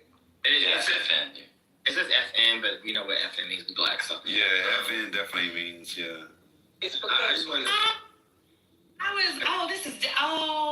this is days ago. He releases so many tweets in a day. Yeah, he's the son of Nick Fuentes. But I just wanted to say this is Dem's shot. Once been several years shot of actually the governorship because David Jolly is such a normal person. So good. Shout out to, the other fucker that they ran last year, or not last year, whenever it was, 2 years ago, who's trash. But former Republican / Independent / Democrat. But I think this might be their only shot. I mean, you either have Byron, James, or David. And he will help, him and Vindman, will help the down ballot a lot in Florida. So Republicans really fucked up a lot by letting Democrats put up these kind of nominees against their very awful bench. So what is this? Is this to appeal to black men? Is that what James Fishback is doing? Yeah, and the young Gen Z white boys who like to listen to rap music and call us the N-word. it's because the young Gen Z white boys, a lot of them don't know. Maybe they do know, but they say YN and FN. Like, that's what they don't know what it means. Yeah. And also, they're not calling us that. Like, and I don't support it, obviously, because you will get punched in the mouth. But I think they're saying it because they hear it in the music and it resonates with them on a certain level. I don't think when they're saying they don't have the same energy behind the word when they are using it with us as opposed to the old school when they would say, the N-word, they would mean it with different Okay, yeah, because I was going to say, I live with a 40-plus-year-old black man, and if somebody called him fuck nigga, like... It's a wrap. It's a wrap. I would have to be really worried. It's a wrap. For sure. This might be a once-in-a-long-time shot, y'all, of being able to flip this. The governor's mansion in Florida. Wait, so what's the polling with Fishback and Donalds? Oh, you did? Okay. Because this guy was just looking it up because I don't even know much about him, but he is, he's the son of... He believes in the Great Replacement. He's from Davie. He's from Davie, which if you know Davie in Florida, that's actually like a white supremacist KKK kind of like area right there in Davie. I'm not sure if the headquarters are there in Florida or whatever it is, but that's definitely like crazy area to be a part of. But he also has some really fucking crazy, well, not crazy, I mean, standard right-wing views. I mean, he called Byron a slave and everything. He's literally just an open racist. He's a groiper. Like, he's a Nick Fuentes groiper. He's like this is the man who said he was a slave. Yeah, he's the same guy. Yeah, he's a groiper. Yeah, he supports, complete ban on abortion, not even for rape or incest. He says sin tax on OnlyFans creators. He believes expressed belief in the white genocide and replacement. And he even, this is a good one for us Jews, he even said that he advocates against junk food in school cafeterias, calling it goy slop. Shout out to the Jews. And saying that Jews, basically using the claim that Jews control the fast food industry with the purpose of making non-Jews unhealthy. That should go well in Florida. What's the guy's name again? James Fishback. Okay, wait, this is from January. James posted on Twitter, Byron wants to turn Florida into a Section 8 ghetto. This was a month ago. Yeah, I hope that James Fishback wins the nomination for the Republicans. So do I. No, he's not. He's not in Florida. He will gain a lot of traction the more weird shit he keeps spewing because, that's how the internet works. But he's not. I will say this, though. Biden is in trouble. Apparently, someone has been trying to hammer him on the fact that his current wife, he got her pregnant while he was still married to his old wife. And I don't know who came up with that. Nobody cares about Florida. No one does, but they're hammering him on it. And, ineffective. I mean, they're all cheaters. And I mean, this is the home of Mar-a-Lago and Trump, but they don't, this is like, that's their, they sent the guy to the White House from Florida who did that. So, they don't. Yeah, I get that, but the thing is, a Trumpy-looking fella would get away with that. The black man isn't. I mean, he's just like Tim, what's his name? Scott. Yeah, just like the coon himself from a couple states away. I mean, they don't care. He's gay. He's like me, and he's in office, and he's black. So, and he's in South Carolina.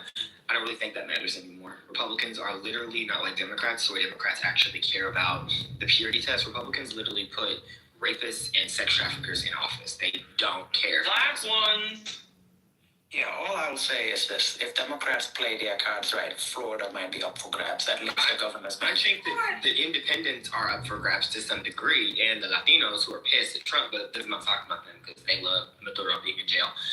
But the others are, you can definitely tap into that energy. I think that Jolly has a shot. I don't know if it's a big shot, but the poll I just posted shows him leading. I don't believe Florida polls, but I am shocked that he's leading. Oh, that's interesting. Yeah, he's leading by 8 points in one of them, and yeah, so. So I'm guessing Casey DeSantis is no longer running. Yeah, she's not running. Oh yeah, she's been dead. Okay, so what's interesting, bro? Fishback is posting side to sides with him and his wife, with Donald's and his wife, Yep. Mm-hmm. He's a clavicular kind of dude, Kimberly, the looks maxing bullshit. Yes. Yeah, he's a loser. Interesting. Yeah, this is to me as somebody I'm interested in the internet, so that's why it's interesting to me. I'm not supporting it. Wait, did you guys read this quote by Fishback? I guess this happened on January 30th. After Don Lemon was arrested, he said, quote, oh, you read it? Okay. He's hard. Mike? He's a really... Read it. Oh, okay, sorry. He's such a lovely person. He said, Don Lemon is lucky he's not getting hanged in the public square for ransacking a church. Who said that? Fishback. Wow.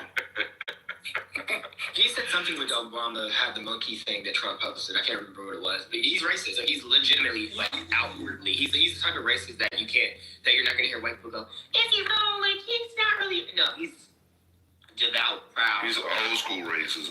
Well, he's like a Fuentes lord. So the Grover thing. Yeah. Wow. He's a Trump shit. All right, now, okay, this is a topic, and it's allowed me to bring in this thing that nobody's talked about on the app, or maybe I missed it, and it's around Touré. So, do you guys know the Touré thing? No. Touré? Refresh.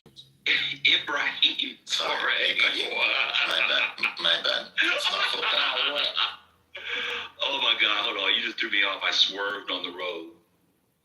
Oh man, be safe, bro. Matrix. So,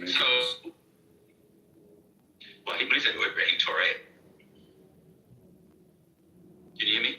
Now we can go ahead, brother. Okay, good. Okay. So you guys recall there was a white person in one of the videos with ICE who called the black ICE guy a house nigga.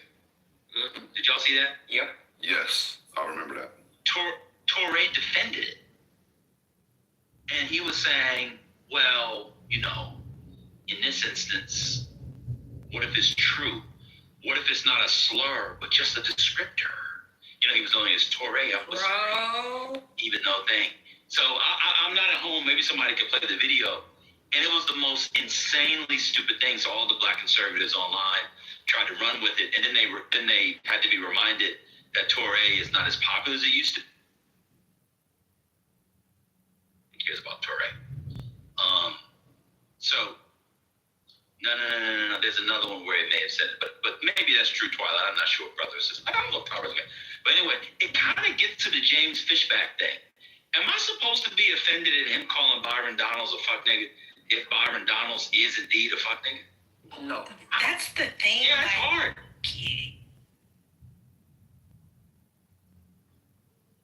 What do we do?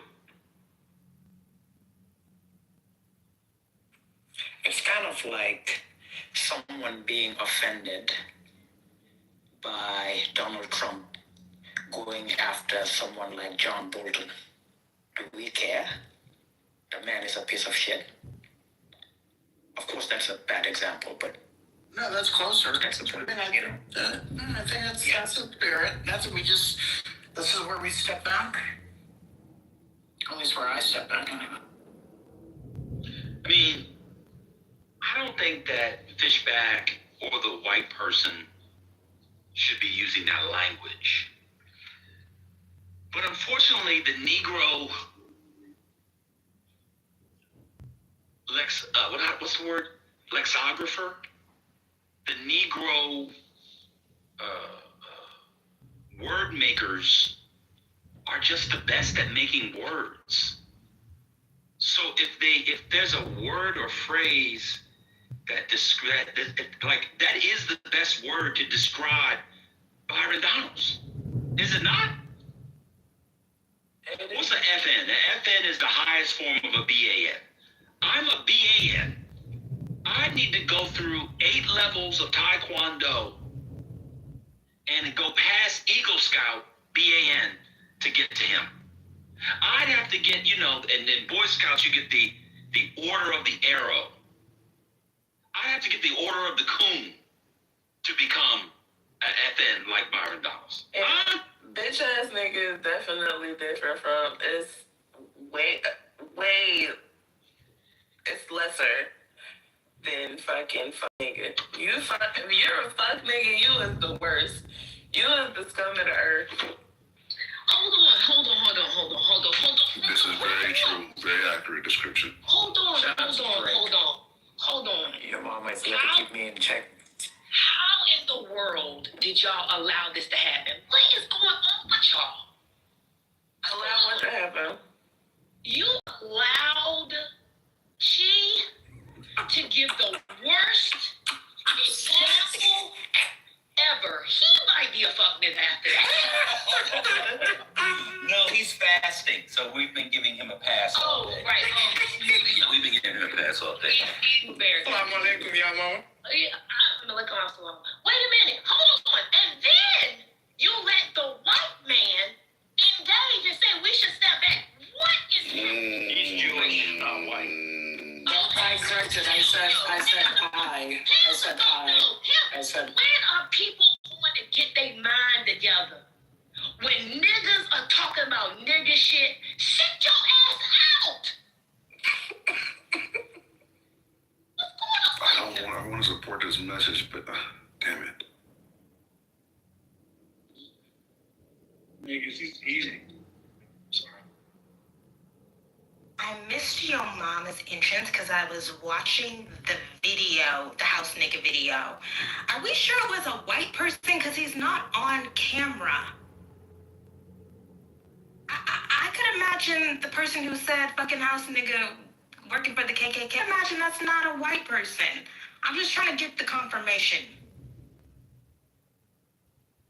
Twilight saying he is black in the chat. I thought the person was black. That's why I didn't understand what I had walked into when y'all. I thought what I saw was that he was on socials, that he was black. Yeah. That said that. The voice kind of gives black to me. And I didn't know white people said house nigga. Yeah, when did they learn house nigga? They have social media.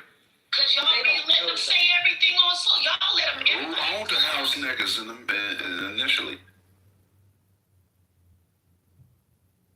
They don't have the cultural context. I'm gonna say one thing though. Byron Daniels, y'all say what y'all want to say, but he's a handsome man in person. He is absolutely a handsome man in person. On TV, he looks like he might have been a Cabbage Patch Kid, but in person, no. I'll take your word.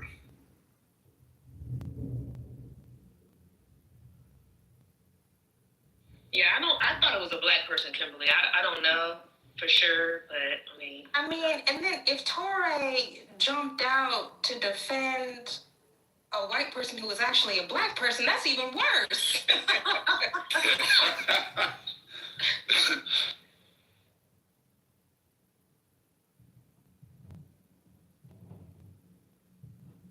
But I thought Tory's racial politic has been questionable for a while. I read that Who's Afraid of Post-Blackness book as the young girl. And even then I knew he was suspect. Torre, who he married to? Don't answer the question. Just let me cook. Who he married to? Come on, y'all take racial. Y'all be accepting any nigga who sound like they could string a sentence together as being your messiah. Y'all take anybody. What's going on? So TC is not it? Oh gosh. I have breaking news that pisses me off. Gwen Graham decides not to run for Florida's 2nd Congressional District. It has PBF 8. R plus 8. And it was up 8 from 2017. I love Gwen Graham, Matt. I love her. Me too. It's really sad. She said it's because of her family that she isn't willing to do it right now. You know, she took her dad's death really, really bad. Like, she tripping over him. Like, I mean, shout out to Bob Graham. Y'all don't know that. Y'all know politics. They don't. Bob Graham on a piece of paper should have been president of the United States. Not in real life, but on a piece of paper. If you would have taken his name off and put his resume down there, you would say, that is a president right there. Good senator, good governor. Okay, y'all did not talk about, or maybe you did, but I've been in and out because I've been annoyed by Clubhouse. I really like Juliana Stratton's ad. That's my that Trump ad. I thought it was so well done. I got to see it early before everyone else because I'm on a Creators for Stratton channel. Me and the other influencer people, I guess, on social. I was like, yes, when is it running? And they told us, and I was excited. She needs to hurry and catch up to Raja because fuck him. Yeah, it was well done, and then Pritzker showing up at the end. I just thought you have some good people working for you.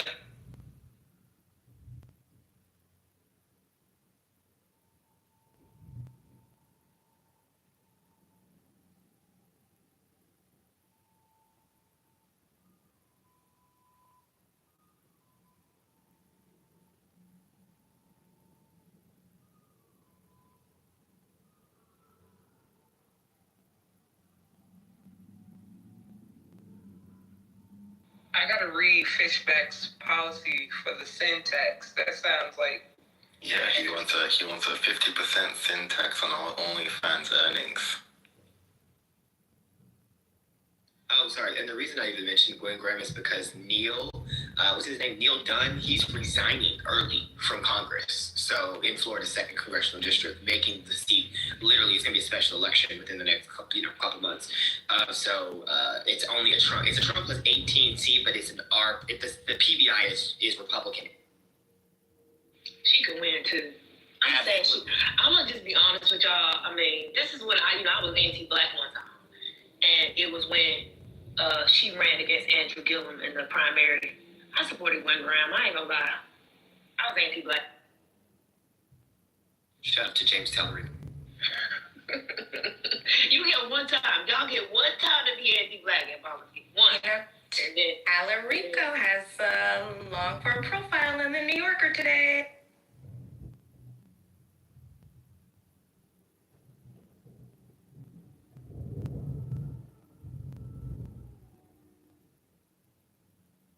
But whatever happens, happens. I appreciate the exercise of democracy and people being energized to exercise the franchise. That's the good thing about the Texas primary. It's like 200% or whatever from 2020 early voting. That's a good thing for Democrats overall.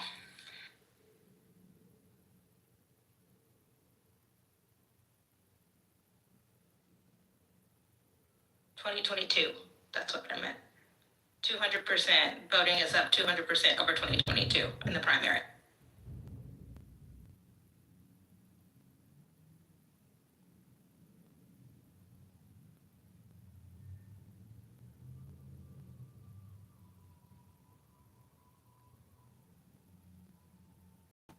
I haven't got to vote for anything for so long. I'm so excited to vote. We finally have a real mayoral race on in the district. Yes. I just meant that so the incumbent won't be unchallenged for real. Shout out to Kenyon. Hey, go ahead. Get in there. I don't want to. What happened to black women? What's going on? I don't know. Black woman's gone astray. I don't know. This would be tough. Wait, you don't like Kenyon? What's going on? I didn't say I like him. I'm young, your mom. I have to vote for George. I have no choice. Oh. What's going on? The Green New Deal for DC. I have. Oh God. Matt Goliath, are you there? Yes. What is Talarico polling for the white vote in the primary? Is it 60-40 or 70-30? Well, I have to go back and look, but I think 70. I think the average is 70. When you need the whites to be race loyal, they refuse to be so. Pitiful.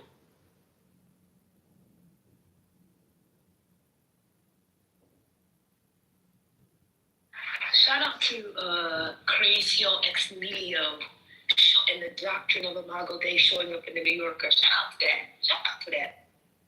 Oh, your mama, how's the snow? You need me to come over? Oh, I woke up. Let me tell you, I woke up this morning and I went out on my deck in the back and I looked down and some man, I know it was some man, had shoveled my back, had made sure that my tires on my truck were cleared for movement. Ain't God a blessing? I mean, that's a blessing. Well, that's really good. You got snow? Yeah, where you were at? Ain't no snow where I was. Well, it melt now, but it was snow we went out last night and this morning. I was out though. I ignored the snow. I was out last night, so my car was fine. Then when I parked in my little spot, it was a little bit of snow. By the time I left out today,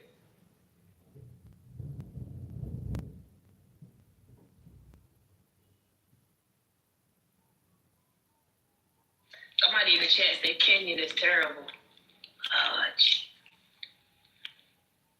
That person is gonna vote for Kenyon, so I don't even know why they. Kenyon's gonna. I mean, if I was, this is a sad thing. Robert White should have ran for mayor. He shouldn't be running for an Illinois seat, but I agree with that. But I don't know. Maybe they feel like everybody got to run to Brooke Pinto. Oh, that's true. They just gonna pull out a heavy hitter for that, right?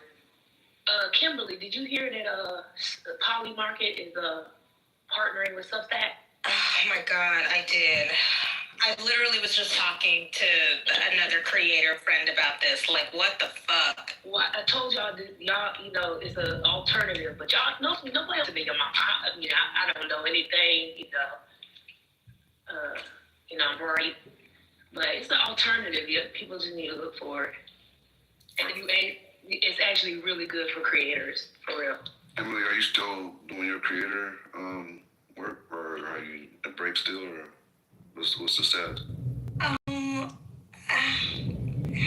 Don't answer it if you don't want to. I'm not trying to put you on the spot. My bad. It's not you, it's me. I do that type of stuff too, so I understand. I've taken a break for 3 years on one of my channels. I have like 600,000 subs on it. And I was gone for like shit I want to say. What's going on? I was talking about what I did. I wasn't answering any questions anymore. Well, letting know I relate. That's all. I'm taking a 3-year break from work. Y'all pray for this economy. God bless. From work? How's that gonna play out, your mama? I've been taking a 3-year break, maybe more than 3-year break. I wish I could do that. I don't know, man. You gotta just do it. No. I mean, I could, but I just... No, men need to work, Gemini. Like, mentally, like, my taking a break means I work less. Like, I just can't not work. Like, even on vacation, I'm doing something for my cell phone or my laptop. Like, I don't know. Put the feminism to the side. I believe women can take breaks, men need to work. Kimberly, this is why I need a man. Work. I need a man. Amen. So it's not just the snow. I knew it. Yeah, I knew it wasn't just the snow. You need a person there. I have been changed. Everything. Yeah, I need. It's more than the trash. She says she needs a man. I don't think she want to do everything with everything.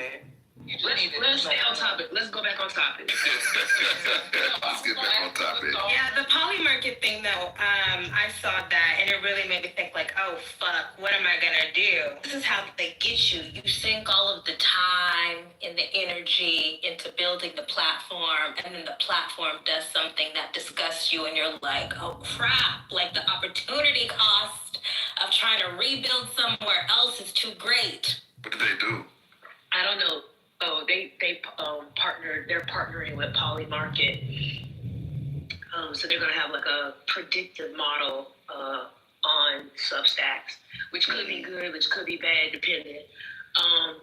But you guys should try. I mean, the content. You really should look into Ghost, especially if you're looking to be like more of a have your standalone brand. Like where it looks like a website stuff like that. I mean, they actually really do. Creators can do well by that. I know many journalists who have have built multi-million-dollar news outlets on the Ghost platform. It's true, and people have already been migrating. Yeah. And I don't know. I mean, this was pre-Polymarket, so I don't know what the Polymarket will do for people on Substack.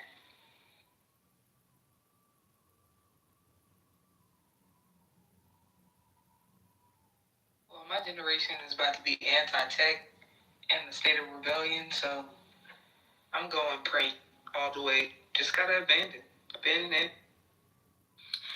I mean, the Gen Alphas, I have 13-year-old nieces, and one of them has a TikTok, and then the other one has a flip phone.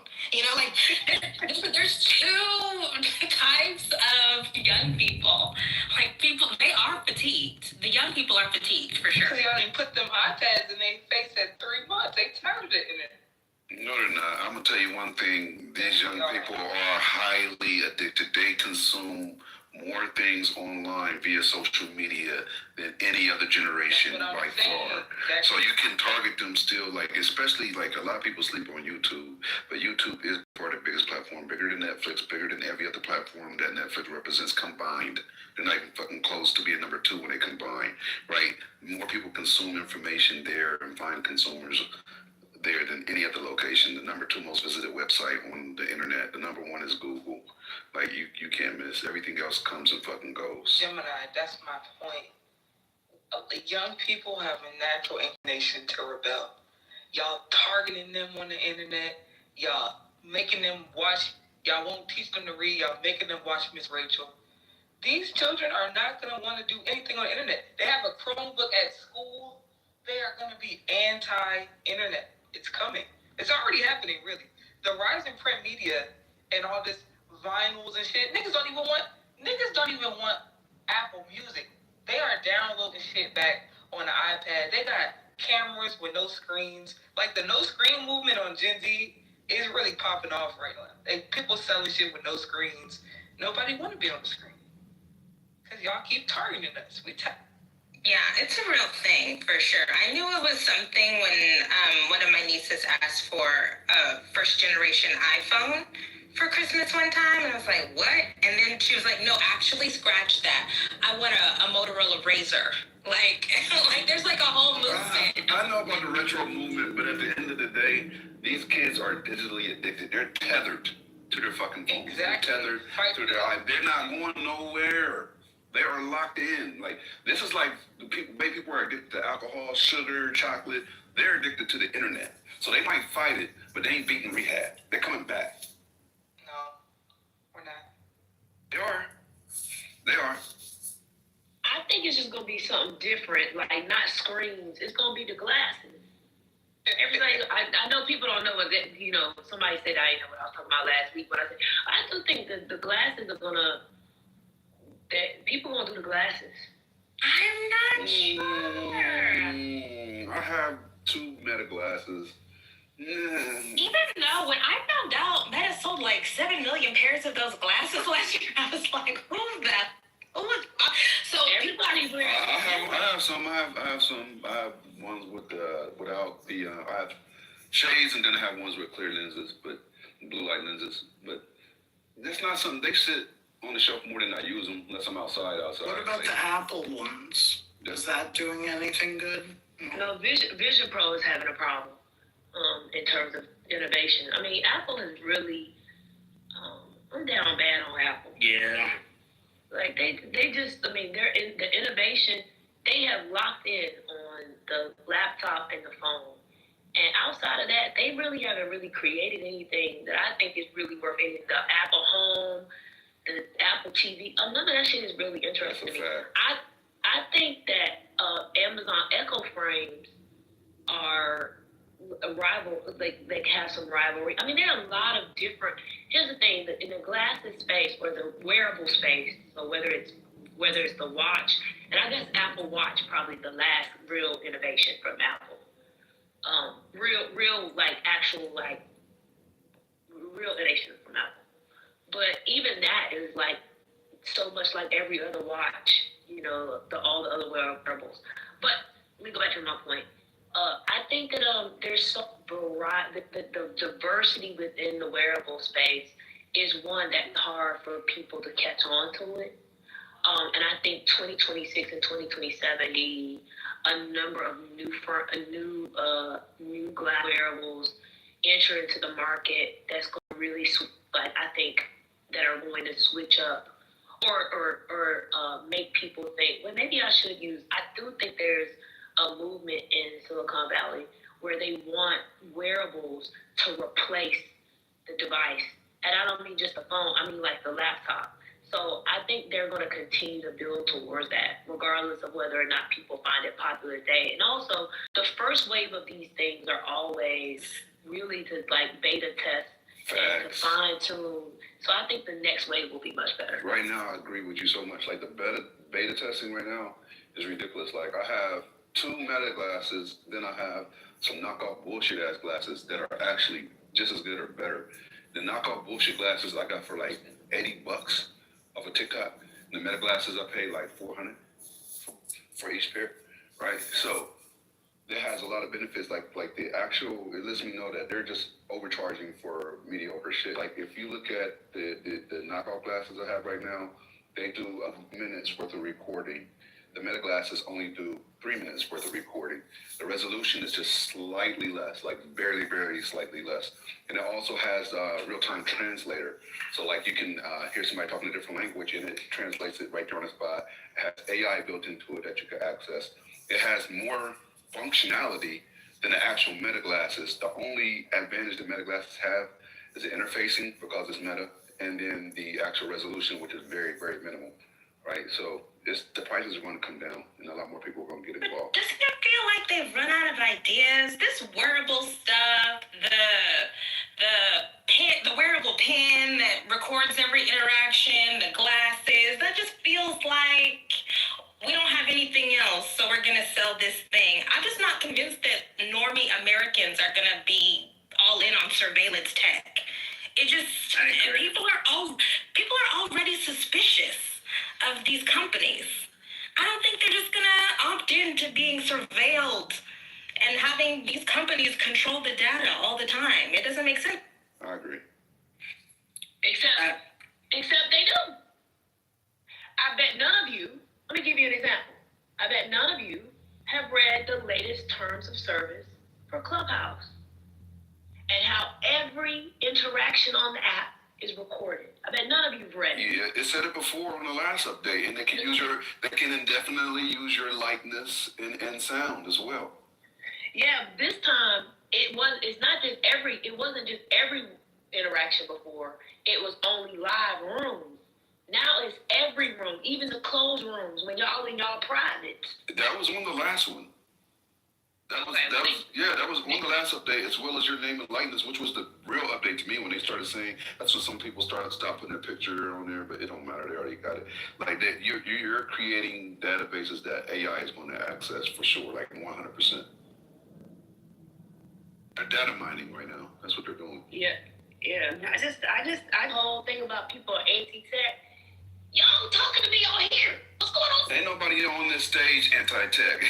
I think the normie American sentiment has turned against the big tech companies. I don't know. Where we used to be techno-optimists, I think the normie Americans are very suspicious of the Facebooks and the Googles and the Elon Musks. They are, but they don't even VPN. They're still doing everything that allows them to access. They're still on all the social media outlets that Doc keeps your. Okay, Kimberly. Last quarter, Meta made $57 billion, I believe. Last quarter that was just announced a few weeks ago. $57 fucking billion in one quarter. Beat all the expectations. Apple sold more hardware than anybody expected last quarter. So if people don't like tech, they don't like Meta, they don't like Elon Musk, they sure buying this shit. Unless they lying. So do you think you're making a really good point. But I do hear more sentiment, like people expressing their distaste. So people are just talking. Right, that's what I've been trying to say. They're talking on the phone. They're talking to you on technology about hating technology. Well, is this like also like, let's say, self-driving cars? Is it something that like a lot of people are not asking for, but they're pushing it at us in the same way that the glasses thing is? Is there any relation? I feel like the glasses thing was tried out with Google Glass, and I tried those out back like whatever it was 10 or 12 years ago. And I think, isn't there like a natural, like, people push back, like people actually don't want to wear glasses per se, or they actually have glasses and therefore can? Isn't there like a ceiling for that? They can use it. They can put prescription lens into whatever Meta glass you choose. So that doesn't. I mean, I'm skeptical, but those Meta glasses are really popular. They are really. They are. And Oakley does some now too, Oakley. Only dumb shit I was going to say that the other thing that they accounted for with the cheap knockoff glasses is that indicator light when you're recording. It's not there. And for content creation, that's a big deal because nobody wants a flashing light. People won't interact organically anymore. I just had to correct myself. I said 57 billion. I meant 59. Like 59.89. You got your point. It's billion. But But can you break any of that down in terms of like where are they excelling in terms of their? I mean, are they making their money? wearables are doing well. I mean, it is known now that people in prison are buying Meta glasses and recording things. You can see it on TikTok. Yeah, I mean, they have done really well. I mean, those glasses have only really been on the market really over the last 5 years. In fact, I know someone who used to work there, and they were there until about 2021, 2022, and 2022, and those glasses were not on the market yet. They were a part of they were on a team that was a part of one of the acquisitions that they made. I think it's called, I forget the name, but it was a company that did like brain to hand technology. That was incorporated in the glasses. So just within the last few years, they begin to sell more, and they really don't have any big competitors. But I do think this year you're going to see more. If you looked at CES, you saw more glasses and prototypes than you did the year before.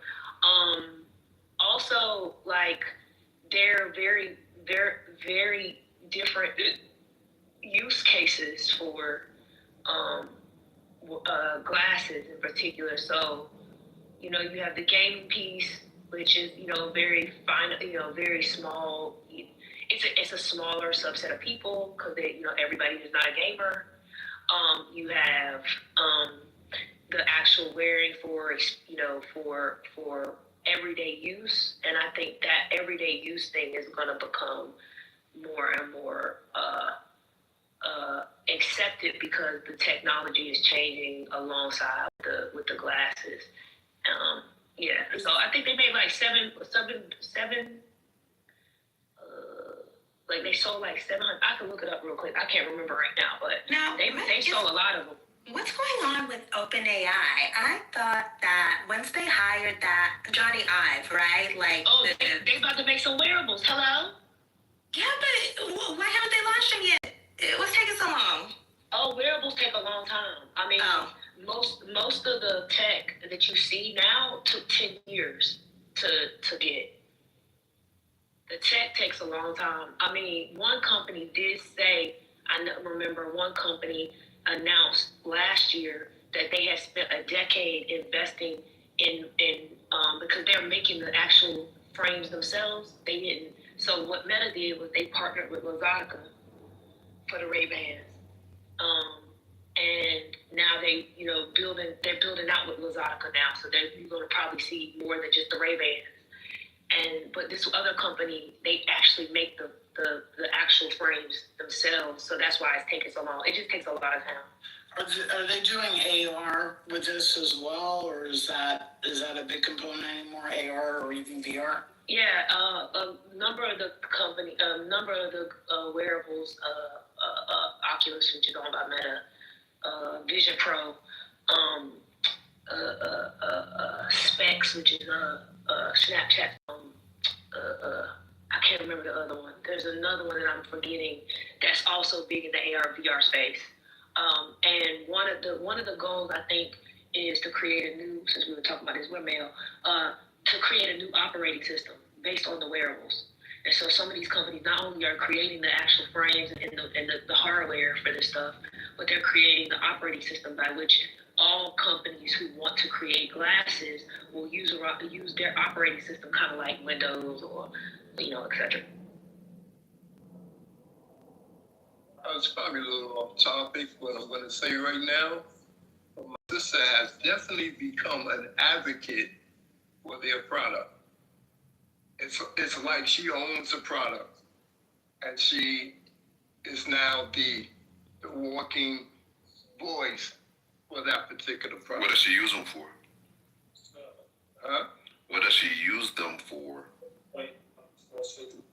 What does she use what for? So she's an advocate of their product. Advocate of what? The smart glasses? Yes. Right. What does she use them for? In what way does she implement the glasses into her life, brother? Oh, she don't implement them into her life. I don't know if she have them or not. Oh, she's just saying they're great. Okay, never mind. Like she becomes the voice. She's like a commercial. Yeah, I got you. I literally, never mind. Okay, thanks. Yeah, you misunderstood what I said. Yeah, no, I just thought when somebody usually advocates for something, they probably have interacted with it, so they're like, once I tried these, they were amazing. That's what no, you don't have to, but that was, never mind. I got you. Yeah, and that's the same thing with everything. You know what I'm saying? That you can, it is said that's how some people, the devil themselves. I'm not saying that she's a devil beast to take that, say it, but you know, you can become the actual voice for a company that you don't own. You're not going to make a cent, not 1 red cent, but you become an activator and an advertisement. Yeah. In your character. My. You know where the AR has been really interesting in real estate. They've been doing it for a few years, but if you've been to like, I go to these things, but like new developments, things like that, the way that when they have you put on the goggles and do the AR with the different types of properties, interior design, view from the 54th floor that hasn't even been built yet. It's actually pretty wild, pretty incredible. Yeah, one of the companies had I can't remember who it was now. They had you talking about the experiences. They had a partnership with, I want to say it was Ben Israel. What's the hospital? It's a very good teaching hospital in New York City. Is it Beth Israel, maybe? Maybe. I can't remember what. Anyway, they had a partnership with them, and it was to help surgeons fine-tune the ability to do surgery by practicing. Because, the surgeon is only good as how many surgeries they do. It's like the more you do, the better you get, right? And the idea was that they could play these games of surgery, and they also could use the AR/VR for in theater. They could use it, and there was a partnership before.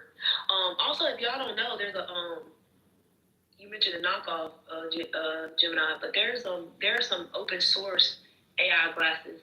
I think one's called Halo. They look very nice, very thin, black frame, just thin back frame, but it's open source. That's dope. Have you tried them out yet, Yomo?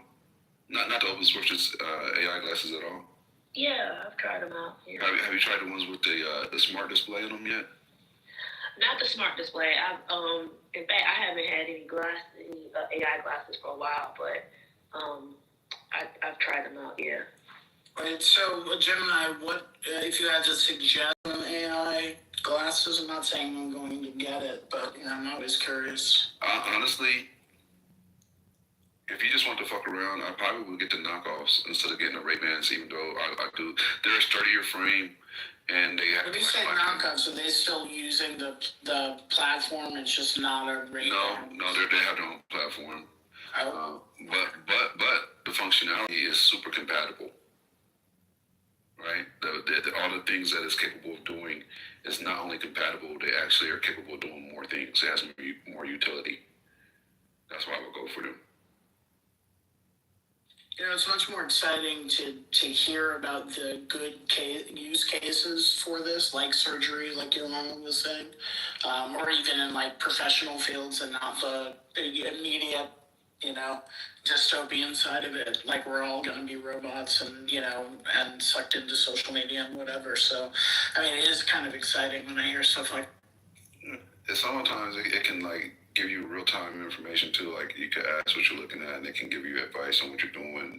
It can give you a step-by-step tutorial on something if you're like, say, a mechanic working through something and you add them on, even though you shouldn't need AI as a mechanic, obviously. I use them more for POV recording for my YouTube more than anything, honestly. But they have a lot of other functions.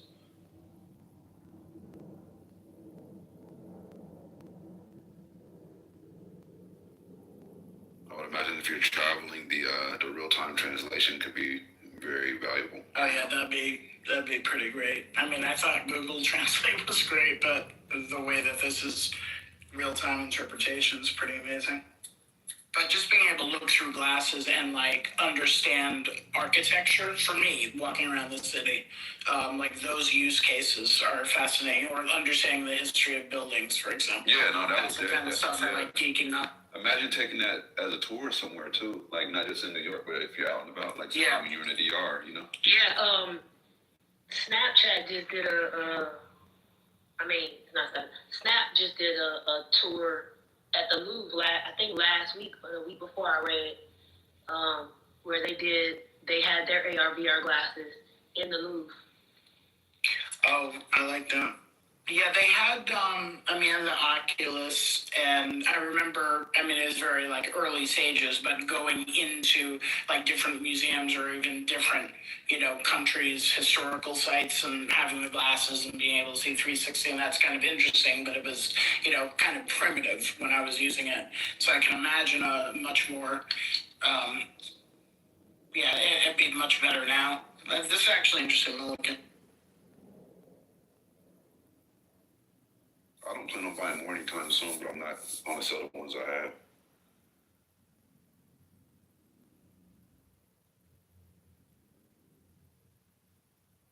I can somehow justify it as a write-off. You can write everything. That's the beautiful thing. I write everything the fuck, not everything. That's how I'm picturing it, because I can absolutely use this for my job in many ways.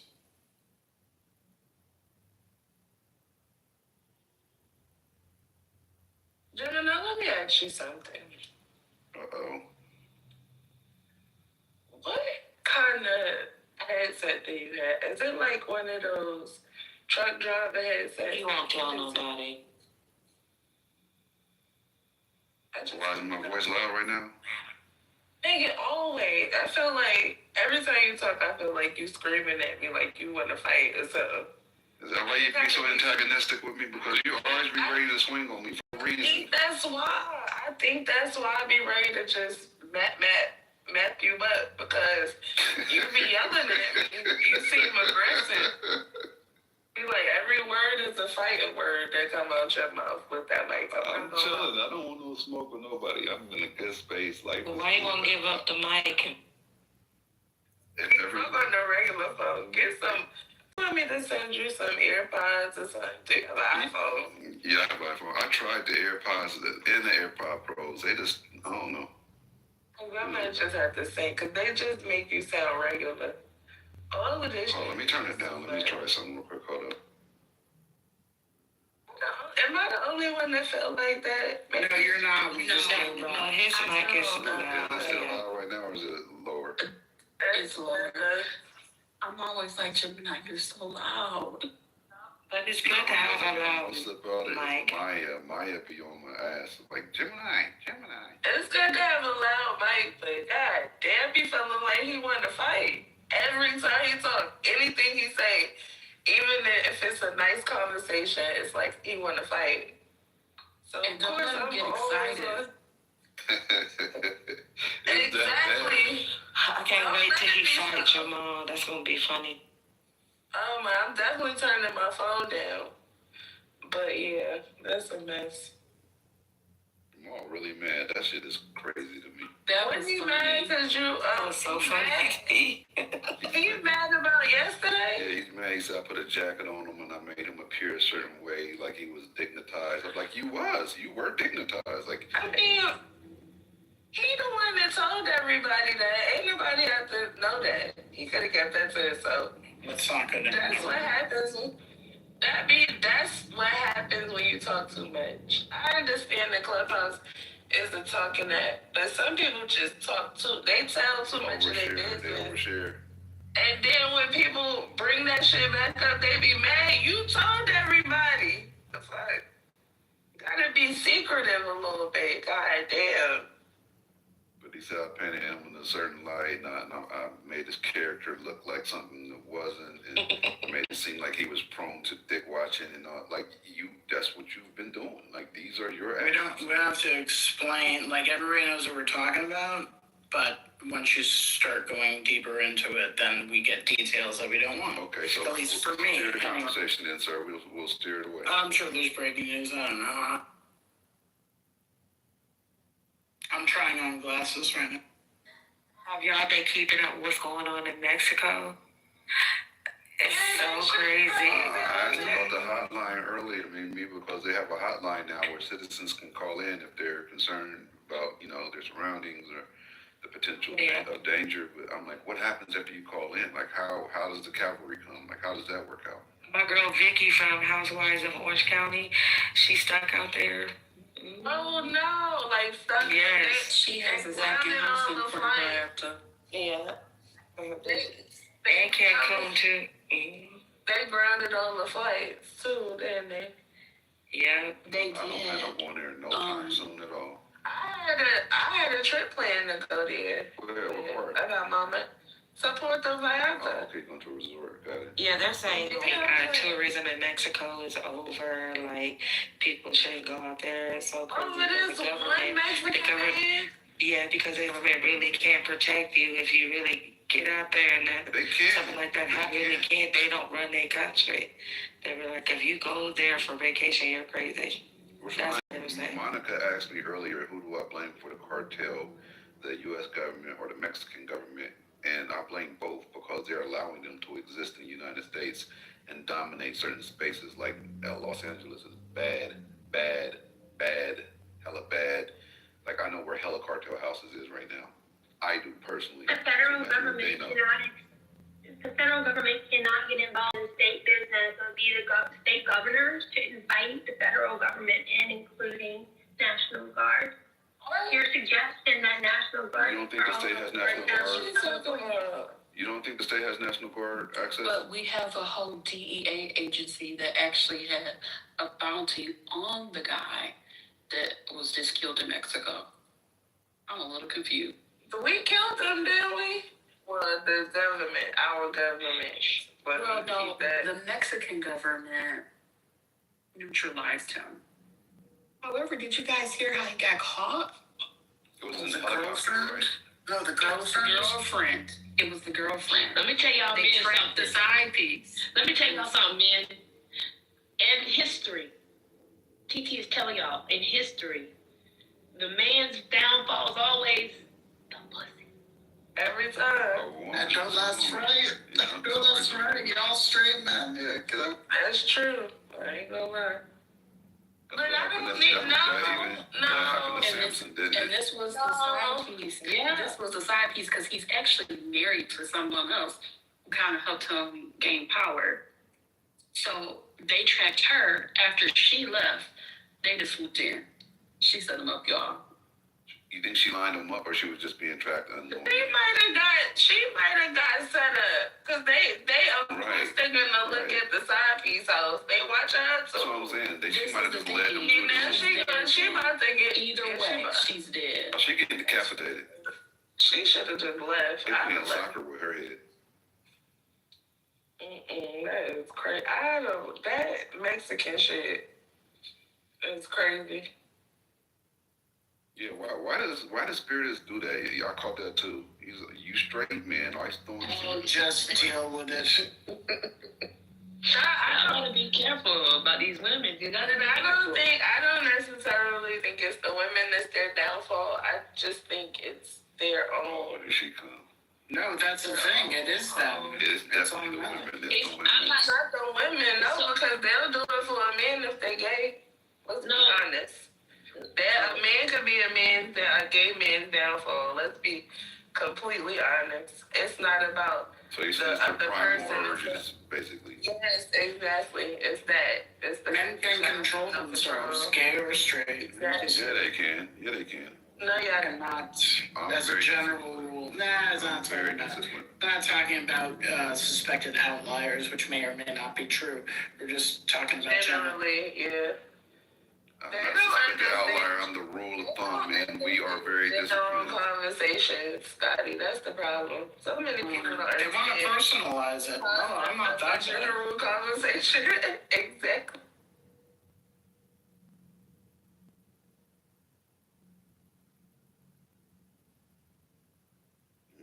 Spirit is a trip to Mexico. I'm following some of the gays in Puerto Vallarta right now who are down there, and a couple of them are posting that a lot of the tiendas are open and the community's coming together, and people are outside walking their dogs, and things are like it's really about the community and things are okay for this moment. But scary as fuck yesterday, so. It's nice to see at least that for now. It's not that they're not cautious, but it's just they are outside. They're not, sheltering in place at the moment. That's what it is. So it's different today. So it's safer. Okay. So the fire Scotty yesterday? Say what now? This was the fire yesterday? This was what? I'm talking about Puerto Vallarta? Yeah, the fire.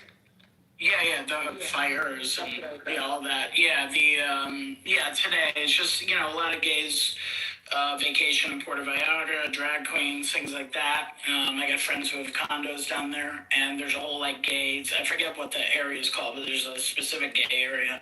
But they were posting last night in real time, what was going on, seeing the buildings on fire, and, today they're kind of out on the street, walking their dogs, going to stores, and how the community is feeding, the people staying in hotels that don't have restaurants, things like that. So it's kind of nice. Were there any fatalities? No. Oh, I think there were, but I'm not caught up on the numbers. American citizens? No American citizens, though, right?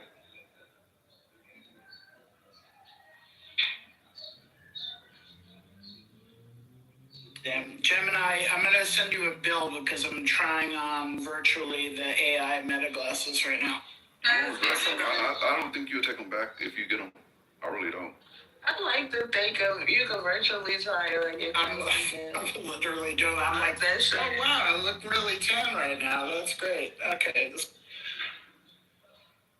And Monica, the DA, is supposed to be controlling drugs, I thought, on some level, right? They're supposed to be drug enforcement, right? Could you live full time in a place that's that violent though, that?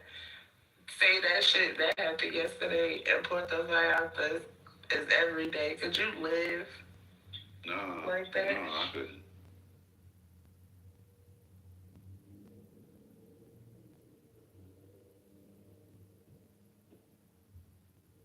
Well, on a completely unrelated, unpolitical, sort of political level, I was in a room last night where I found out a little more about our little gold medals and our karma points. Do you want to know about that?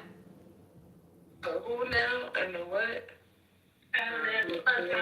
Put the what in the what? Our little karma point. Gold medals and karma. And our gold the karma. Okay, yeah. Because I don't understand. Yeah. Some people got 0.2%. They don't deserve it. So explain it to me. What I found out last night that was interesting in another room by somebody who I think is an ex-icon or whatever. She was breaking it all down, and she said, okay, so now here's the next step. The next step is they are monetizing this. Don't get excited. Clubhouse isn't giving you any money.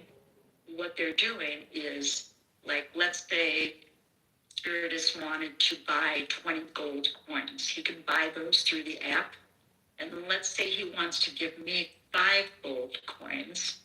Those 5 gold coins are now in my account, in my Clubhouse bank, which after 10 to 30 days, they then disperse the funds to me. Okay? So you have to kind of hear this out. Like if Scotty just wanted to send me $20. Almost like what Fanbase doing already. Well, Reddit kind of does this. So here's the thing about it. It's like if Spiritus wanted to send me $20, he could send me $20, right? If Spiritus spends $20 to buy, 20 gold coins, because I don't know yet how much they are, and he then gives me 10 of them, that those 10 gold coins in my account, when I bank them out, are only going to be worth $17. They're not going to be equal to what was paid for them. This is their way of having the community more engaged. And it's what they're calling It's retarded. It's dumb. Yep. I mean, it's really not retarded, I guess. It's what all the other apps are doing. whatchamacallit is doing that. TikTok does it. But fan base did it. You know, doesn't fan base still do that? Or no? Don't they? Reddit does. TikTok. Oh, right, TikTok. Platform that does it, yeah. Yeah. TikTok does. Oh, so they. All right.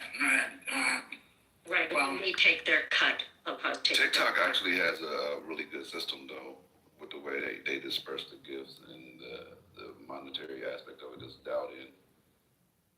But you can get money a lot of different ways with TikTok.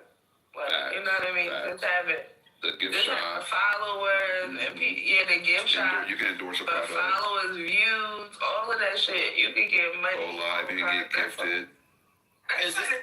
People are quitting their job to be TikTok. This platform will never be that, ever. I mean, nobody said it was going to last this long anyway. But I'm excited that you have a medal, though, Gemini. But is the idea on TikTok that when you're doing it, like people do lives for like a very long time so that they can just make money that way? Like they'll just stay on live doing nothing? Right. But the way they make the most money is they actually battle, right? So one TikTok influencer will do a versus with another one, and whoever gets gifted the most during that exchange wins.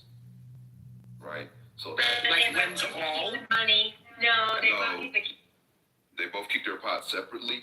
But it incentivizes the followers of that influencer to really gift them during that time period to show support during that battle.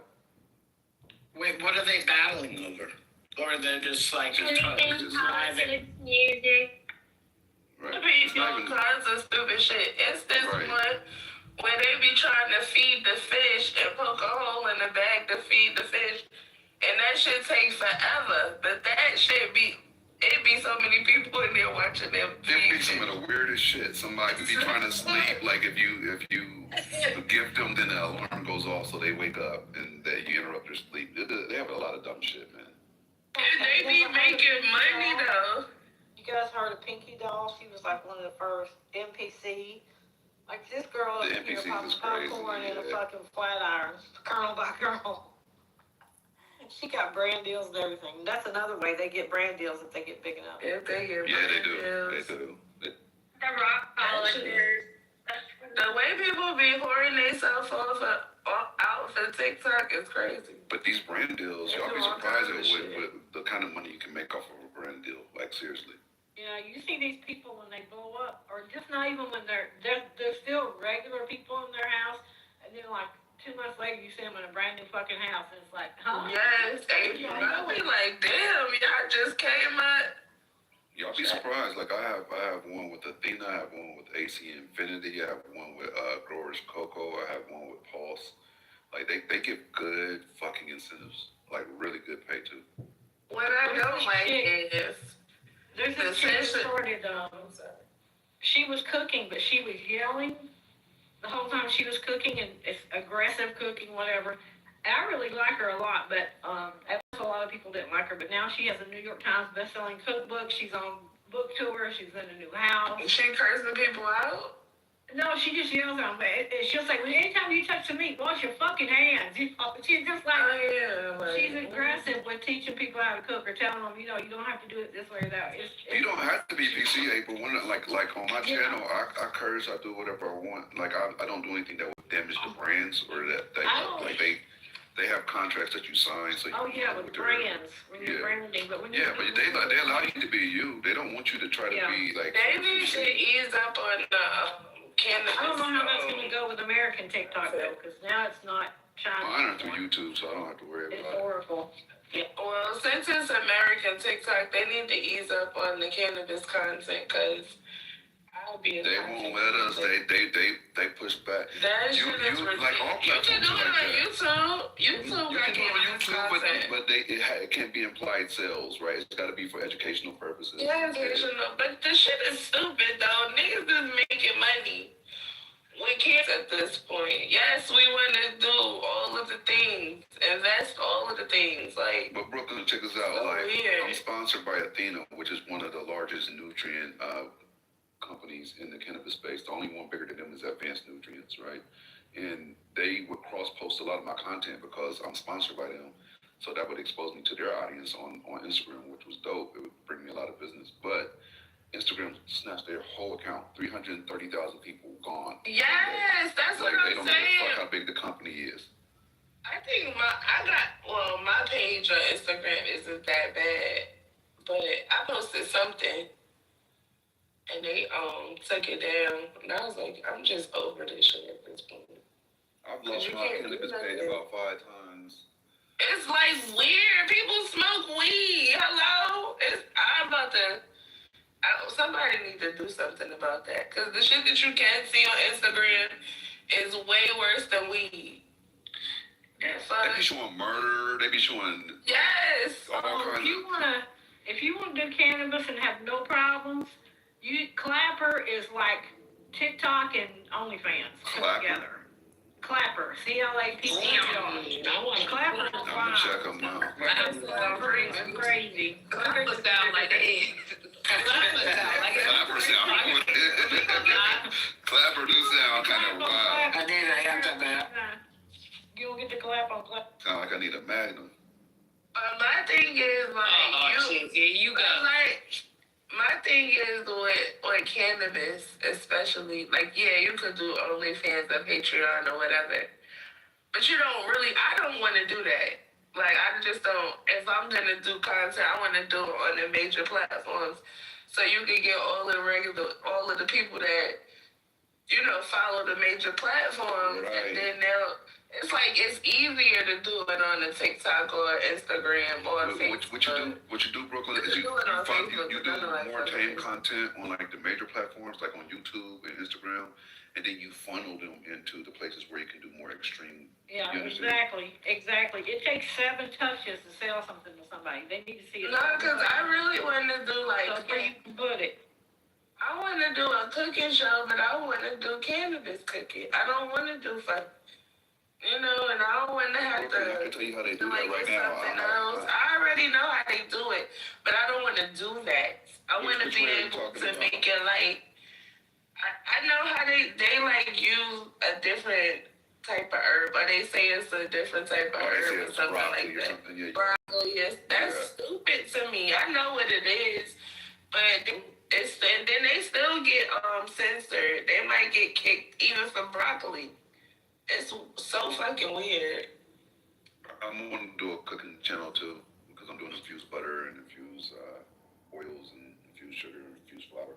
But they're real funny with that, like you said. You never know. You could build a platform for days and days and days, then in 1 second, it's gone that quick. I am too. I do all of the bases. So I want to do a cooking show, because of course, if I got the bases. Can you cook though? Yes. What you be cooking? Oh, no. Wait, hold on. What you be cooking? Grilled cheese? I don't care. I'll be your bitch. I'll be your bitch, Brooklyn. Don't worry about it. You be cooking grilled cheese sandwiches? What's going on? What you be cooking? I'm doing infused grilled cheese sandwiches. Anything. I made a bomb ass fucking mac and cheese. And it was infused, but you couldn't taste it. You couldn't taste the weed. A lot of people. Hold on, you be cooking this food with weed in it? Yes. I can tell you the biggest secret to. I'm gonna do a dinner party. Brooklyn, the biggest secret to making that people gotta pay for to come to is to start off. The biggest secret to doing infused food with no flavor is to start off with a concentrate, because you need so much smaller of a portion per whatever you're infusing, whether it's butter, sugar, flour. If you start off with a keef, you will need maybe 1/8 of what you would need as cannabis-wise. The reason why cannabis actually has that flavor and smell, and you can tell the butter or the cookie or whatever, is because you have to use so much of it. So if you start off with something that's a concentrate, your food will have 0 flavor. It's going to be whatever flavor it has, and it'll be just as potent, if not more.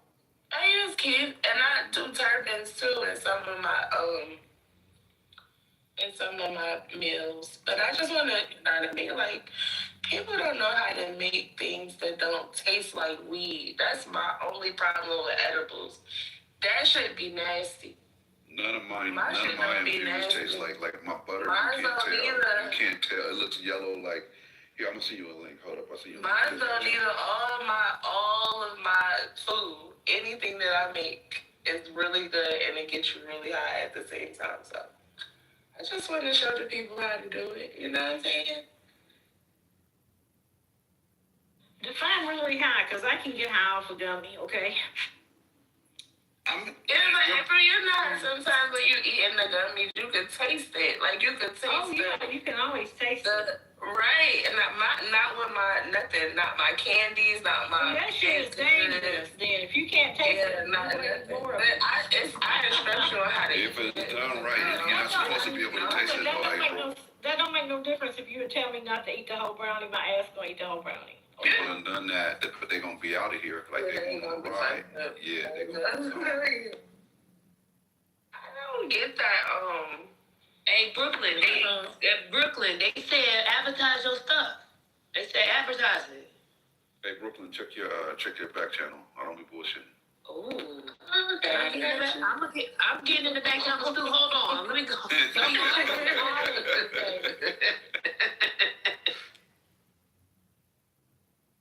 That's my I just wish the only thing the problem here is that it's not really legal here in Atlanta. I mean, in Georgia. It's like medically. Not medically? It's medically. Then get your card and that's that. I'm working on it. I just really got back into all of that shit, to be honest with you. But I'm working on getting my card to be licensed, but it's still like so many provisions around it, and that's what I don't like. I really want it to be recreationally legal here, and that's where the money at. But never mind. Recreational is not necessarily the money. My page is, I know, no, it is the money because it's kind of the. I'm gonna explain something to you like this. Like when I first started, I had a store in Pasadena that I owned with a friend. You know, it was medical, and we used to talk about it going recreational. No, but listen to me why I'm gonna say this, and this is all I'm gonna say. Okay. It's the money because the black market thrives. That's why it's the money. Yeah, the black market and the gray market. But what I'm saying is, what I noticed, and my friend had more foresight than me, because I'm like, I was excited, like I can't wait till it goes recreational. We gonna go up, and he was like, no, because we're gonna get less per pound. Like the price is gonna go down because the market gets flooded, and he was right. Like the price per pound went down. Like we were averaging $3,3500 per P, and right now the average is around $2K, and we're still doing good at $2K because a lot of people it's $1,500 and $1,200 because of their quality. So it does make a difference. Like recreational is open season, right? Where the prices is hella low now. That's a fact. Yeah. But the market is heavy, so it kind of evens itself out. Make up for it in quantity. Yeah, because a lot of people smoke weed. Like, down here, you don't know the amount of teachers. A lot of y'all kids are being taught by potheads. And I just want y'all to know that because I know personally that a lot of these teachers is on the pot. Okay? I just want y'all to know. When we owned the store in Pasadena. And private school teachers too, guys. Not just the public school. The private school. Way more than just the school teachers. You got doctors, the working people. Like there's not like bums coming into the store. I'm telling you. Like these are people that have their shit together that just enjoy cannabis like somebody enjoys a beer. Pot.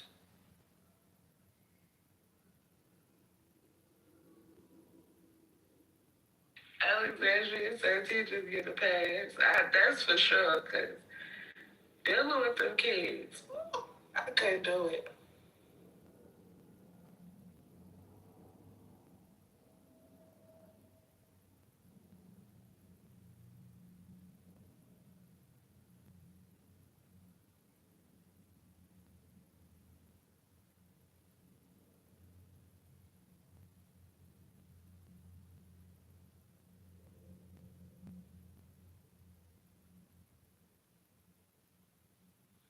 A lot of you Republicans need to smoke or partake, eat, bathe. I don't fucking know. Y'all need to do something with cannabis involved because the amount of hate that y'all have in y'all And God, it's medicine for that. It really is. It can help you.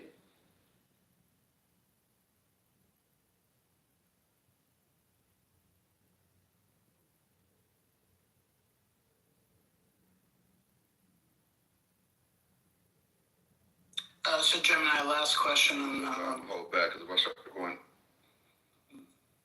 Gemini, last question on the glasses. Do people use them to do lives basically, and like that's what a majority of them do, or is it take pictures, or is it? A lot of people go live, absolutely, okay. And it gives a POV to everybody watching. So like, there's, you know, if you're going about your day, like they can just see everything you're doing in real time.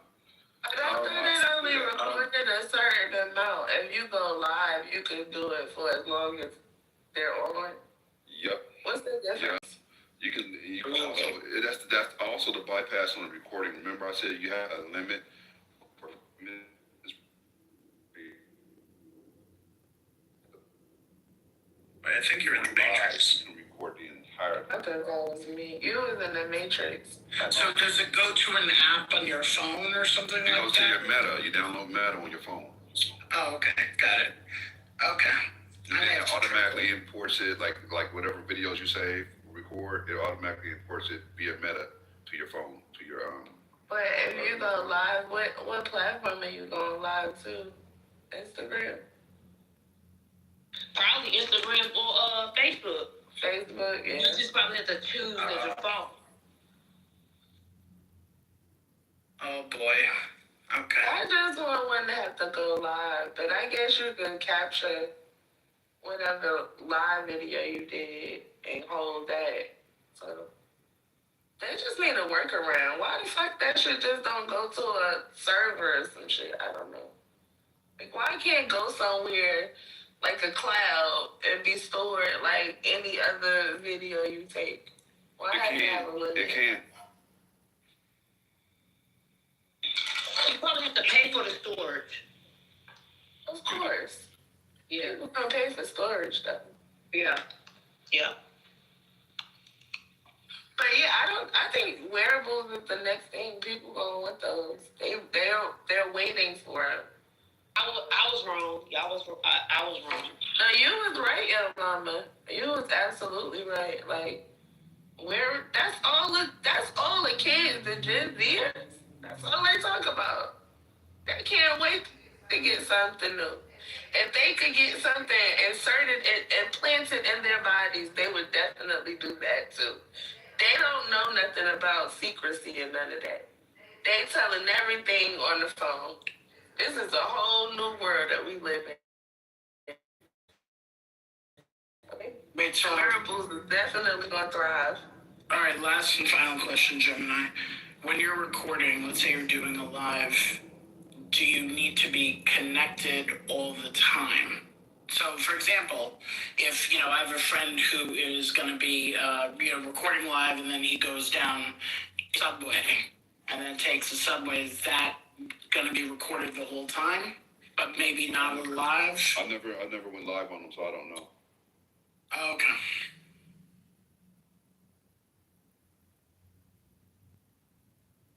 Because my little cousins got all of them, all of the littles. And they talk of only a few minutes. I didn't know you could go live. Maybe they don't work on.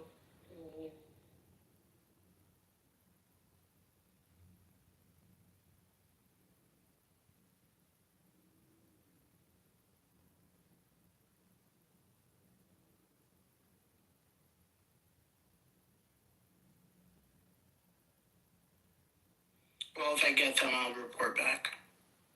Scotty, I'm not gonna lie, I wanted to appear, but then I would be messy. I would be outside, just recording all kinds of crazy. Well, that's shit. the thing. Like walking around New York, like I do that anyway, But with IG. But if they looking real good, they can tell the light is on. I don't want people to know I'm recording them, but I be wanting to record the things that I be seeing around me.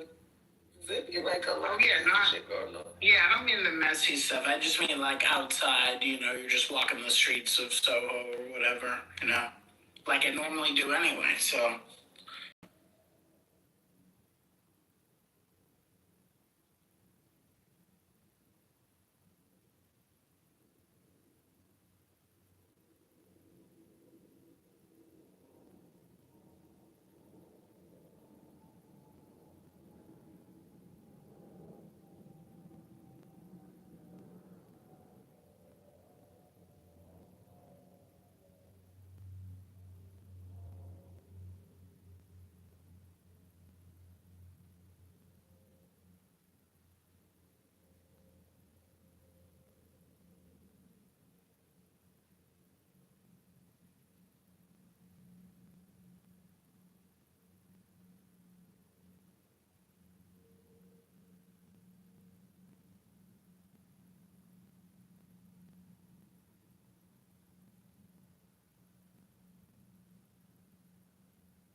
Devon, what's your news, bro?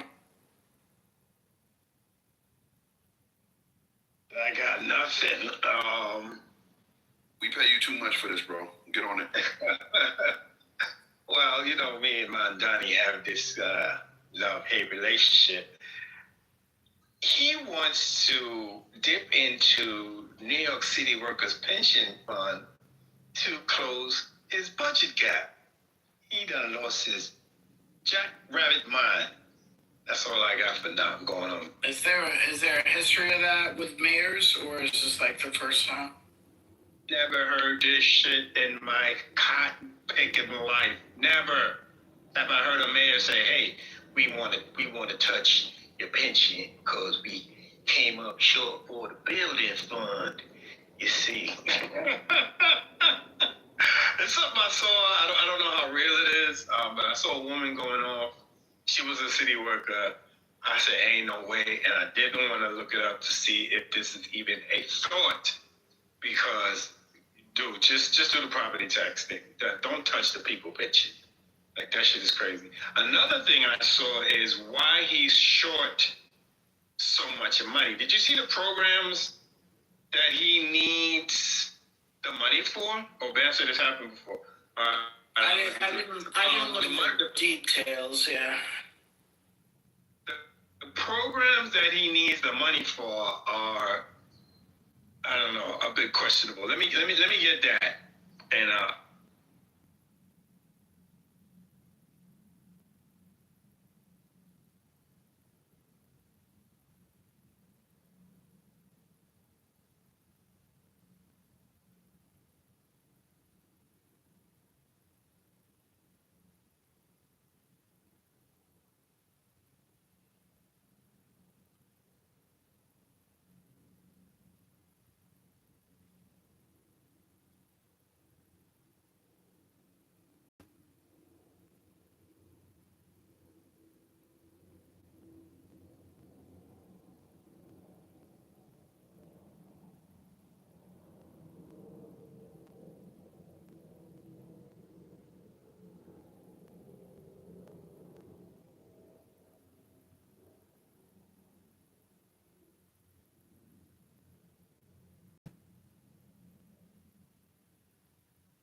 programs aren't bad.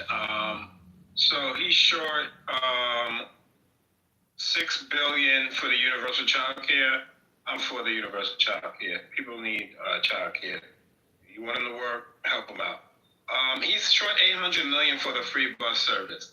that one is questionable in my opinion. He needs $100 billion over 10 years for the affordable housing plan. He wants to build 200,000 rent stabilized units. And the Wait, did you say 100 billion? Yeah. Oh, over 10 years. Okay. Over 10 years, yeah. So I guess part of it, he needs some of that money now. Food security. The 5 city-owned grocery stores are estimated at 60 million. I don't know about that. I mean, 60 million is not. Yeah, but we have food pantries.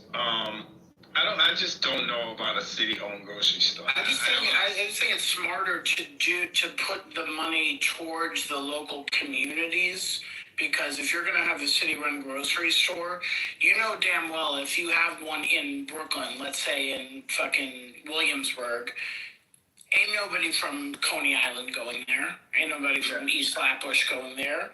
And like vice versa, if you put it in downtown Brooklyn, do you think someone in Canarsie, same borough, is going to go there? I mean, I don't know. And I question where to put it as well, right? You want to put it in an area. I think it's better to outsource it to, like, there's a church around the corner from me that's doing this. Well, I mean, they're giving away food. It's the food drives and stuff. But, I mean, I think there's a much better, more efficient way to use those funds towards, like, community, like, micro communities and get food to the people. Yeah, I agree. And healthier food, right? Because got a lot of food deserts in the hood. So he has the school class size reduction. He definitely has to find that money. Because that is something I believe the Teachers Union fought for and won. I think they want to limit class sizes to 21. I could be wrong, between 21 and 25. Except for like gym or music classes, electives, those classes can be larger. He didn't put a price on this, but he needs a new department focusing on non-police civilian response to mental health crisis. Yeah, I agree with that. He needs to put a price tag on it. I don't see. Well, I think they need to shift it. They need to shift it from the NYPD. What did they put? What is it, like $8 billion for the NYPD or something like that they have? Yeah, it's ridiculous. I mean, the crazy thing. Well, crazy or not, I mean, the budget for this year for 2027 is, I think, 127 billion, which is the size of like a lot of countries and bigger. And 10 years ago it was 80 billion. Yeah, these aren't bad. But that doesn't fall on. It doesn't fall on him, though. You know what I mean? Yeah, I saw a woman ranting and losing her hair, naming some questionable programs, and I don't see any of what she's talking about. So I'm not even gonna bring it up. I don't know, the grocery store thing. Again, say you put it in East New York, which it probably will be needed. Like Spirit has said, the people who live in Coney Island or people who live on the other side of town, they can get on the free bus, I guess, and and go to the grocery store. Like, I hope he gets everything he's asking for. It is what it is. And I see you, Ben. Yes, the shortfall is not his fault, but it's his to solve. It's definitely Adams, who, in my opinion, was another piece of work. But he got to figure it out. I have a family member who fashions himself as a conservative. So, of course he doesn't live in New York City, but he sends out texts complaining about Mamdani to the family, and he doesn't even live in the city, but likes to go to the city to use the parks and all the other amenities. I looked this up. Some of this stuff is because the COVID aid expired. So there's a lot of services that New Yorkers have been using from federal dollars. That stuff is expiring. And they're not going to get it from the Trump administration. So that's the one thing. Let's see. That's the first thing. The second thing is,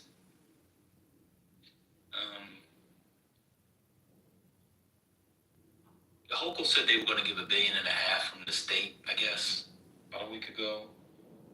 Or that, yeah.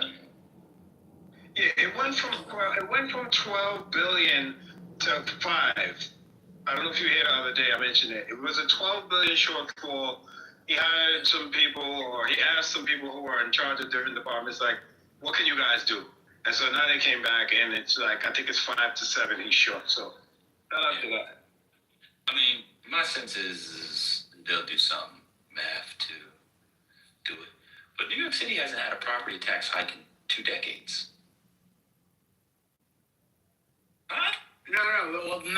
No, right, and just to differentiate, they haven't, it's gone up for people every year, every other year.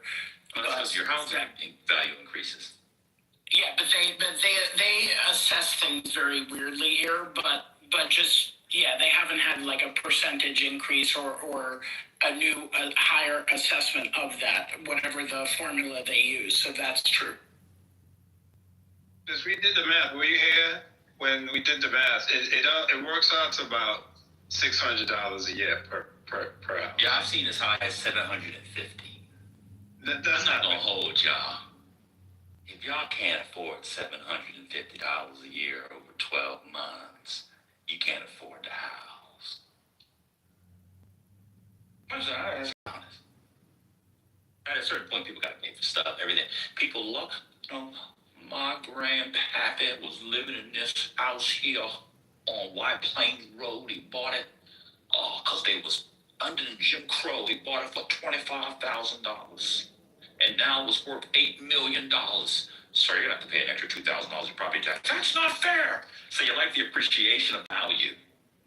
You like being able to cash out $8 million for something your great uncle bought for $20,000 when it was a crack house and a hand job. You can come and give a hand job over here in a hole, glory hole, and get 2 bottles of crack for free off the bat. Watch out for the CNB, Cash Money Brothers. You like that flip, but you don't like to pay the extra $800 a year. I gotta be honest with you. New Yorkers are some of the most spoiled people in the world. Those houses in Bed-Stuy, like I said, we were talking about Stuyvesant Heights the other day. I know a brownstone right down Stuyvesant Avenue between Bainbridge and Decatur. It was a rundown crack house that was bought for $50,000. You know what? Some of those houses were bought during the Ed Koch. You remember Ed Koch was giving this stuff away for $1? Dollar program. Yeah. Now all of a sudden the houses are worth millions of dollars. So people are complaining about an extra $800 a year on average. Come on, man. I can tell you, like the average, that I've seen, like brownstones and Bed-Stuy, they're typically going, their tax bill is typically, let's say around $7 or $8 grand for the year, which is not terrible, by the way. And this is sometimes for 2 families. So them going up 10% is, when it costs them 2.5 to 3 million. We're talking about new people. There may be an argument for doing something, not as heavy for, people that have been there for, 30 years and have rent stabilized tenants and there's rent freezes and all that. But, somebody, some new couple from Eastern Europe coming in and buying a $3 million brownstone in Bed-Stuy because it's a cool, hip area, they can afford the increase. I saw, Divine, you said it the other day. If you're in the START program, this don't even apply to you. If you're in the START, and especially if they have the START Plus for the elderly, so they'll be fine. And then you have START Plus, the START program, those who are already in it are grandfathered in. So it's the new buyers. They're the ones that are gonna have to. What if he proposed getting rid of the START program? Oh, you bring a lot more money. Oh, no. We can't do that. I can't. No, but the thing is like the 10%, like in terms of the real estate, any buyer, like if they're looking at like a, monthly tax bill for something that they're going to buy and it ends up being 10% more than they thought it was going to be. So instead of paying $5 grand a month on some of these condos, they're now paying $5,500 a month or whatever it is. It doesn't fucking matter. It doesn't change like what they're gonna actually pay or put down on a con. I think what Mamdani's doing is classic. We're going to raid the pension fund, the teachers fund. We're going to do all these things. And people are going to be like, no. And we're going to look up in a month, and he's done none of those things. And Kathy Hochul and Albany will have found a way to bring the money down state. Probably classic threats. What do y'all call it? Peace through strength. Now, when Trump does stuff like this, a lot of people are like, "What like that?" Or other people. In my mind, I'm just like, well, first of all, what's the average tax bill? I don't know, man. $800 a year is not that much money. But the other thing I was going to say real quick, Devon, I don't know if you saw this. A lot of this stuff is also from the asylum seeker services. Cut it. You need to cut it. Cut it. Just cut the asylum seekers. But then all the liberals will be upset and won't be able to say how much they love the immigrant and the downtrodden. It's classic liberal hypocrisy. You want to do things for other people, but you don't want to pay for it. You don't want them in your backyard. Huh? Anami's on y'all ass. He's want to see who the real leftist is. And man, you gotta hear Republicans. You gotta hear this. My wife walked in the room as soon as you said that. Hold on one sec. My wife walked in the room as soon as you said that. She said, "Yeah, I fucks with him." Well, I mean, just cut it. I mean, I don't. His wife says she fucks with Bad Bunny. What's going on with the wife? The first time somebody's wife has said what that. you doing, Bubba? He only fucking with you. Your mama, come on, that's Brooklyn talk. You're taking it too far now. You're taking it too far. I've been shoveling snow, and that's not only just cut the services. I don't know how much those are, but just cut it. That's all.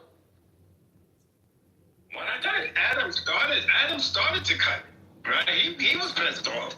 He was like, enough. Remember they were telling him up here by the busload from Texas? I was like, this is not sustainable. I remember him crying. Adam wanted a pardon from Donald Trump. That's why he was doing it. Let's get into this another thing, but I don't know. I'm not gonna hold you. If an average of $800 a year brings in, how much does it bring in, Spiritus? $3 billion? Yeah, it's a couple of billion. I might just raise that bitch anyway. I mean, I don't raise it 4.5. I honestly don't. I don't have an issue. It's coming predominantly from the wealthy, regardless. So I don't know. As someone who has doors in New Jersey, I see Anthony's here. We like to use the word doors. If someone has doors in New Jersey, I never want to hear about property tax from New York City people. Huh? Ever? Huh? It's better than Long Island. You don't want to, I mean, hey, if you got it, go ahead. But property tax in Long Island is a fucking criminal. Yeah, but people are out there. I mean, it's criminal because the value of the homes, that's what people love, the value of the homes to go up, but they want their property tax to stay flat. Ironically, that's what ironically, you get that in California, which is funny. I think it's Prop 11 or Prop 13 back in the 70s or whatever. But do we have a question for Anthony in regards to the video? No. No. I just wanted to chime in on the taxes because unlike California, when a house or property gets sold here, it doesn't reset to a new tax rate. So it's not like, for example, 2% of the whatever the sale is. Very different assessment system here for real estate tax. So there's there's an article this morning from and I hope this doesn't come off as negrophobic or anti-black or whatever word y'all want to use. But there's an article, it was in the New York Post this morning, on black New York City homeowners on Mamdani. So I gotta start my Wi-Fi. Black New York homeowners. I don't know if people saw it, but they did a little profile. Excuse me, they did a little profile. Black New York City homeowners slam Mamdami's property tax increase scheme. Not happening. Black homeowners are fuming over Mayor's Mamdami's threat that he'll raise their property taxes by nearly 10%. With some polling, with some telling the Post it could force them out of New York City. Can we stop right there? It's going to force them out the city? Can we stop right there?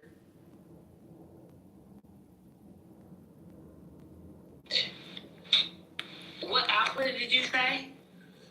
Just the Post. So they have these people. Yeah, they have these people. You screamed affordability, you ran, you said affordability, and the first thing, not even 3 months of your administration to your term, you want to hit with a 9.5% property tax not happening. Mamdami reeled the whopping non-conference pitch last week. He said that his record $127 billion preliminary budget proposal for next year. He read the proposal as a last resort for raising revenue if Albany and Governor Hochul refused to provide the income tax hike he wants on New Yorkers making $1 million or more. Quote, there's this narrative that the governor's going to tax the rich. You tax the rich, this is gone. Oh man, what's going on? But the problem with that is that you're only giving two options. Johnson said, nothing higher property taxes will squeeze Big Apple residents where they rent or own. You're saying if we don't tax the rich, then I got to increase property taxes. There were many, many other options to make sure that things were affordable. Johnson was one of the 30 homeowners who joined the Hands Off Our Home rally. 30 homeowners. On Thursday, 30 in a city of 8 million people. 30. He's from Cambria Heights. Why would they even write this story with 30 people? That is insane. Because they were black homeowners against it. 30. And I know what this is. I know this type of astroturfing in New York City politics very well. I bet you the people there don't even own. I bet you half of them don't even own homes. I know how these things are staged. But let me just continue. I could lose the bet, but still. Some of the rest of the proposal would hurt lower income New Yorkers to the point they'd be forced to sell and leave the city. They're not in the STAR program? Why are they not in the STAR program? Lower home. How much is it? What's the income for the STAR program? 500,000? Under 500,000. New York City.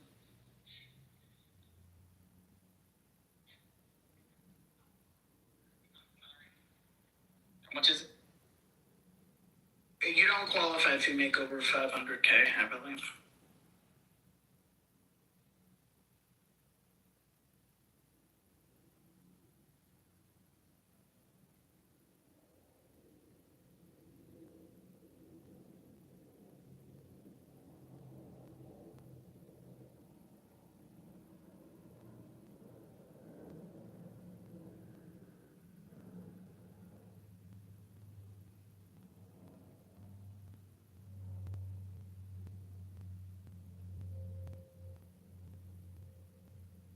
It's 500,000.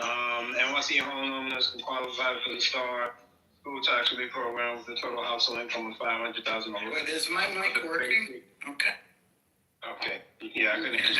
Yeah, he said that already, Devon, and then he didn't read the whole thing. He just said you can't qualify over $500,000, and I think Bad Bunny is gone. I mean, like something happened to his Wi-Fi or something. Okay. And then have the enhanced STAR program requires a total household income of $110,750 or less for the 2026-27 school year. I think the enhanced is for 65 and older. Okay. So yeah, I was looking at the chart, right? So if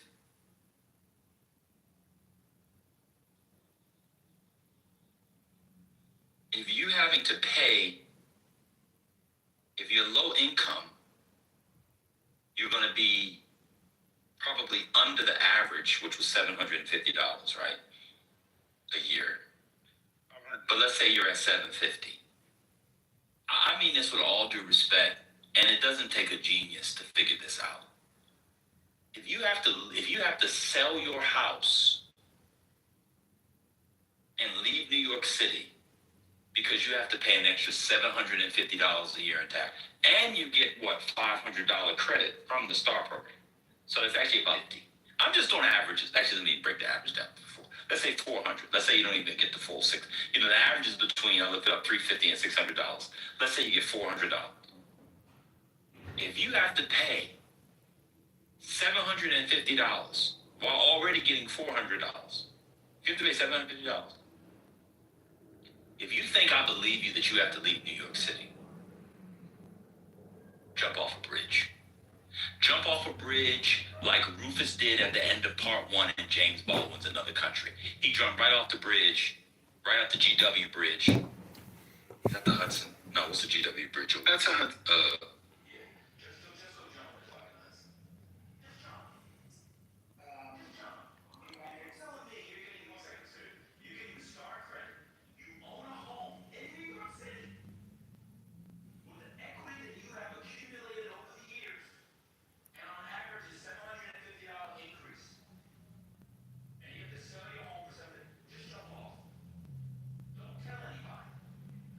nuclear program, a weapon, right? I mean, come on. I mean, that's just, that's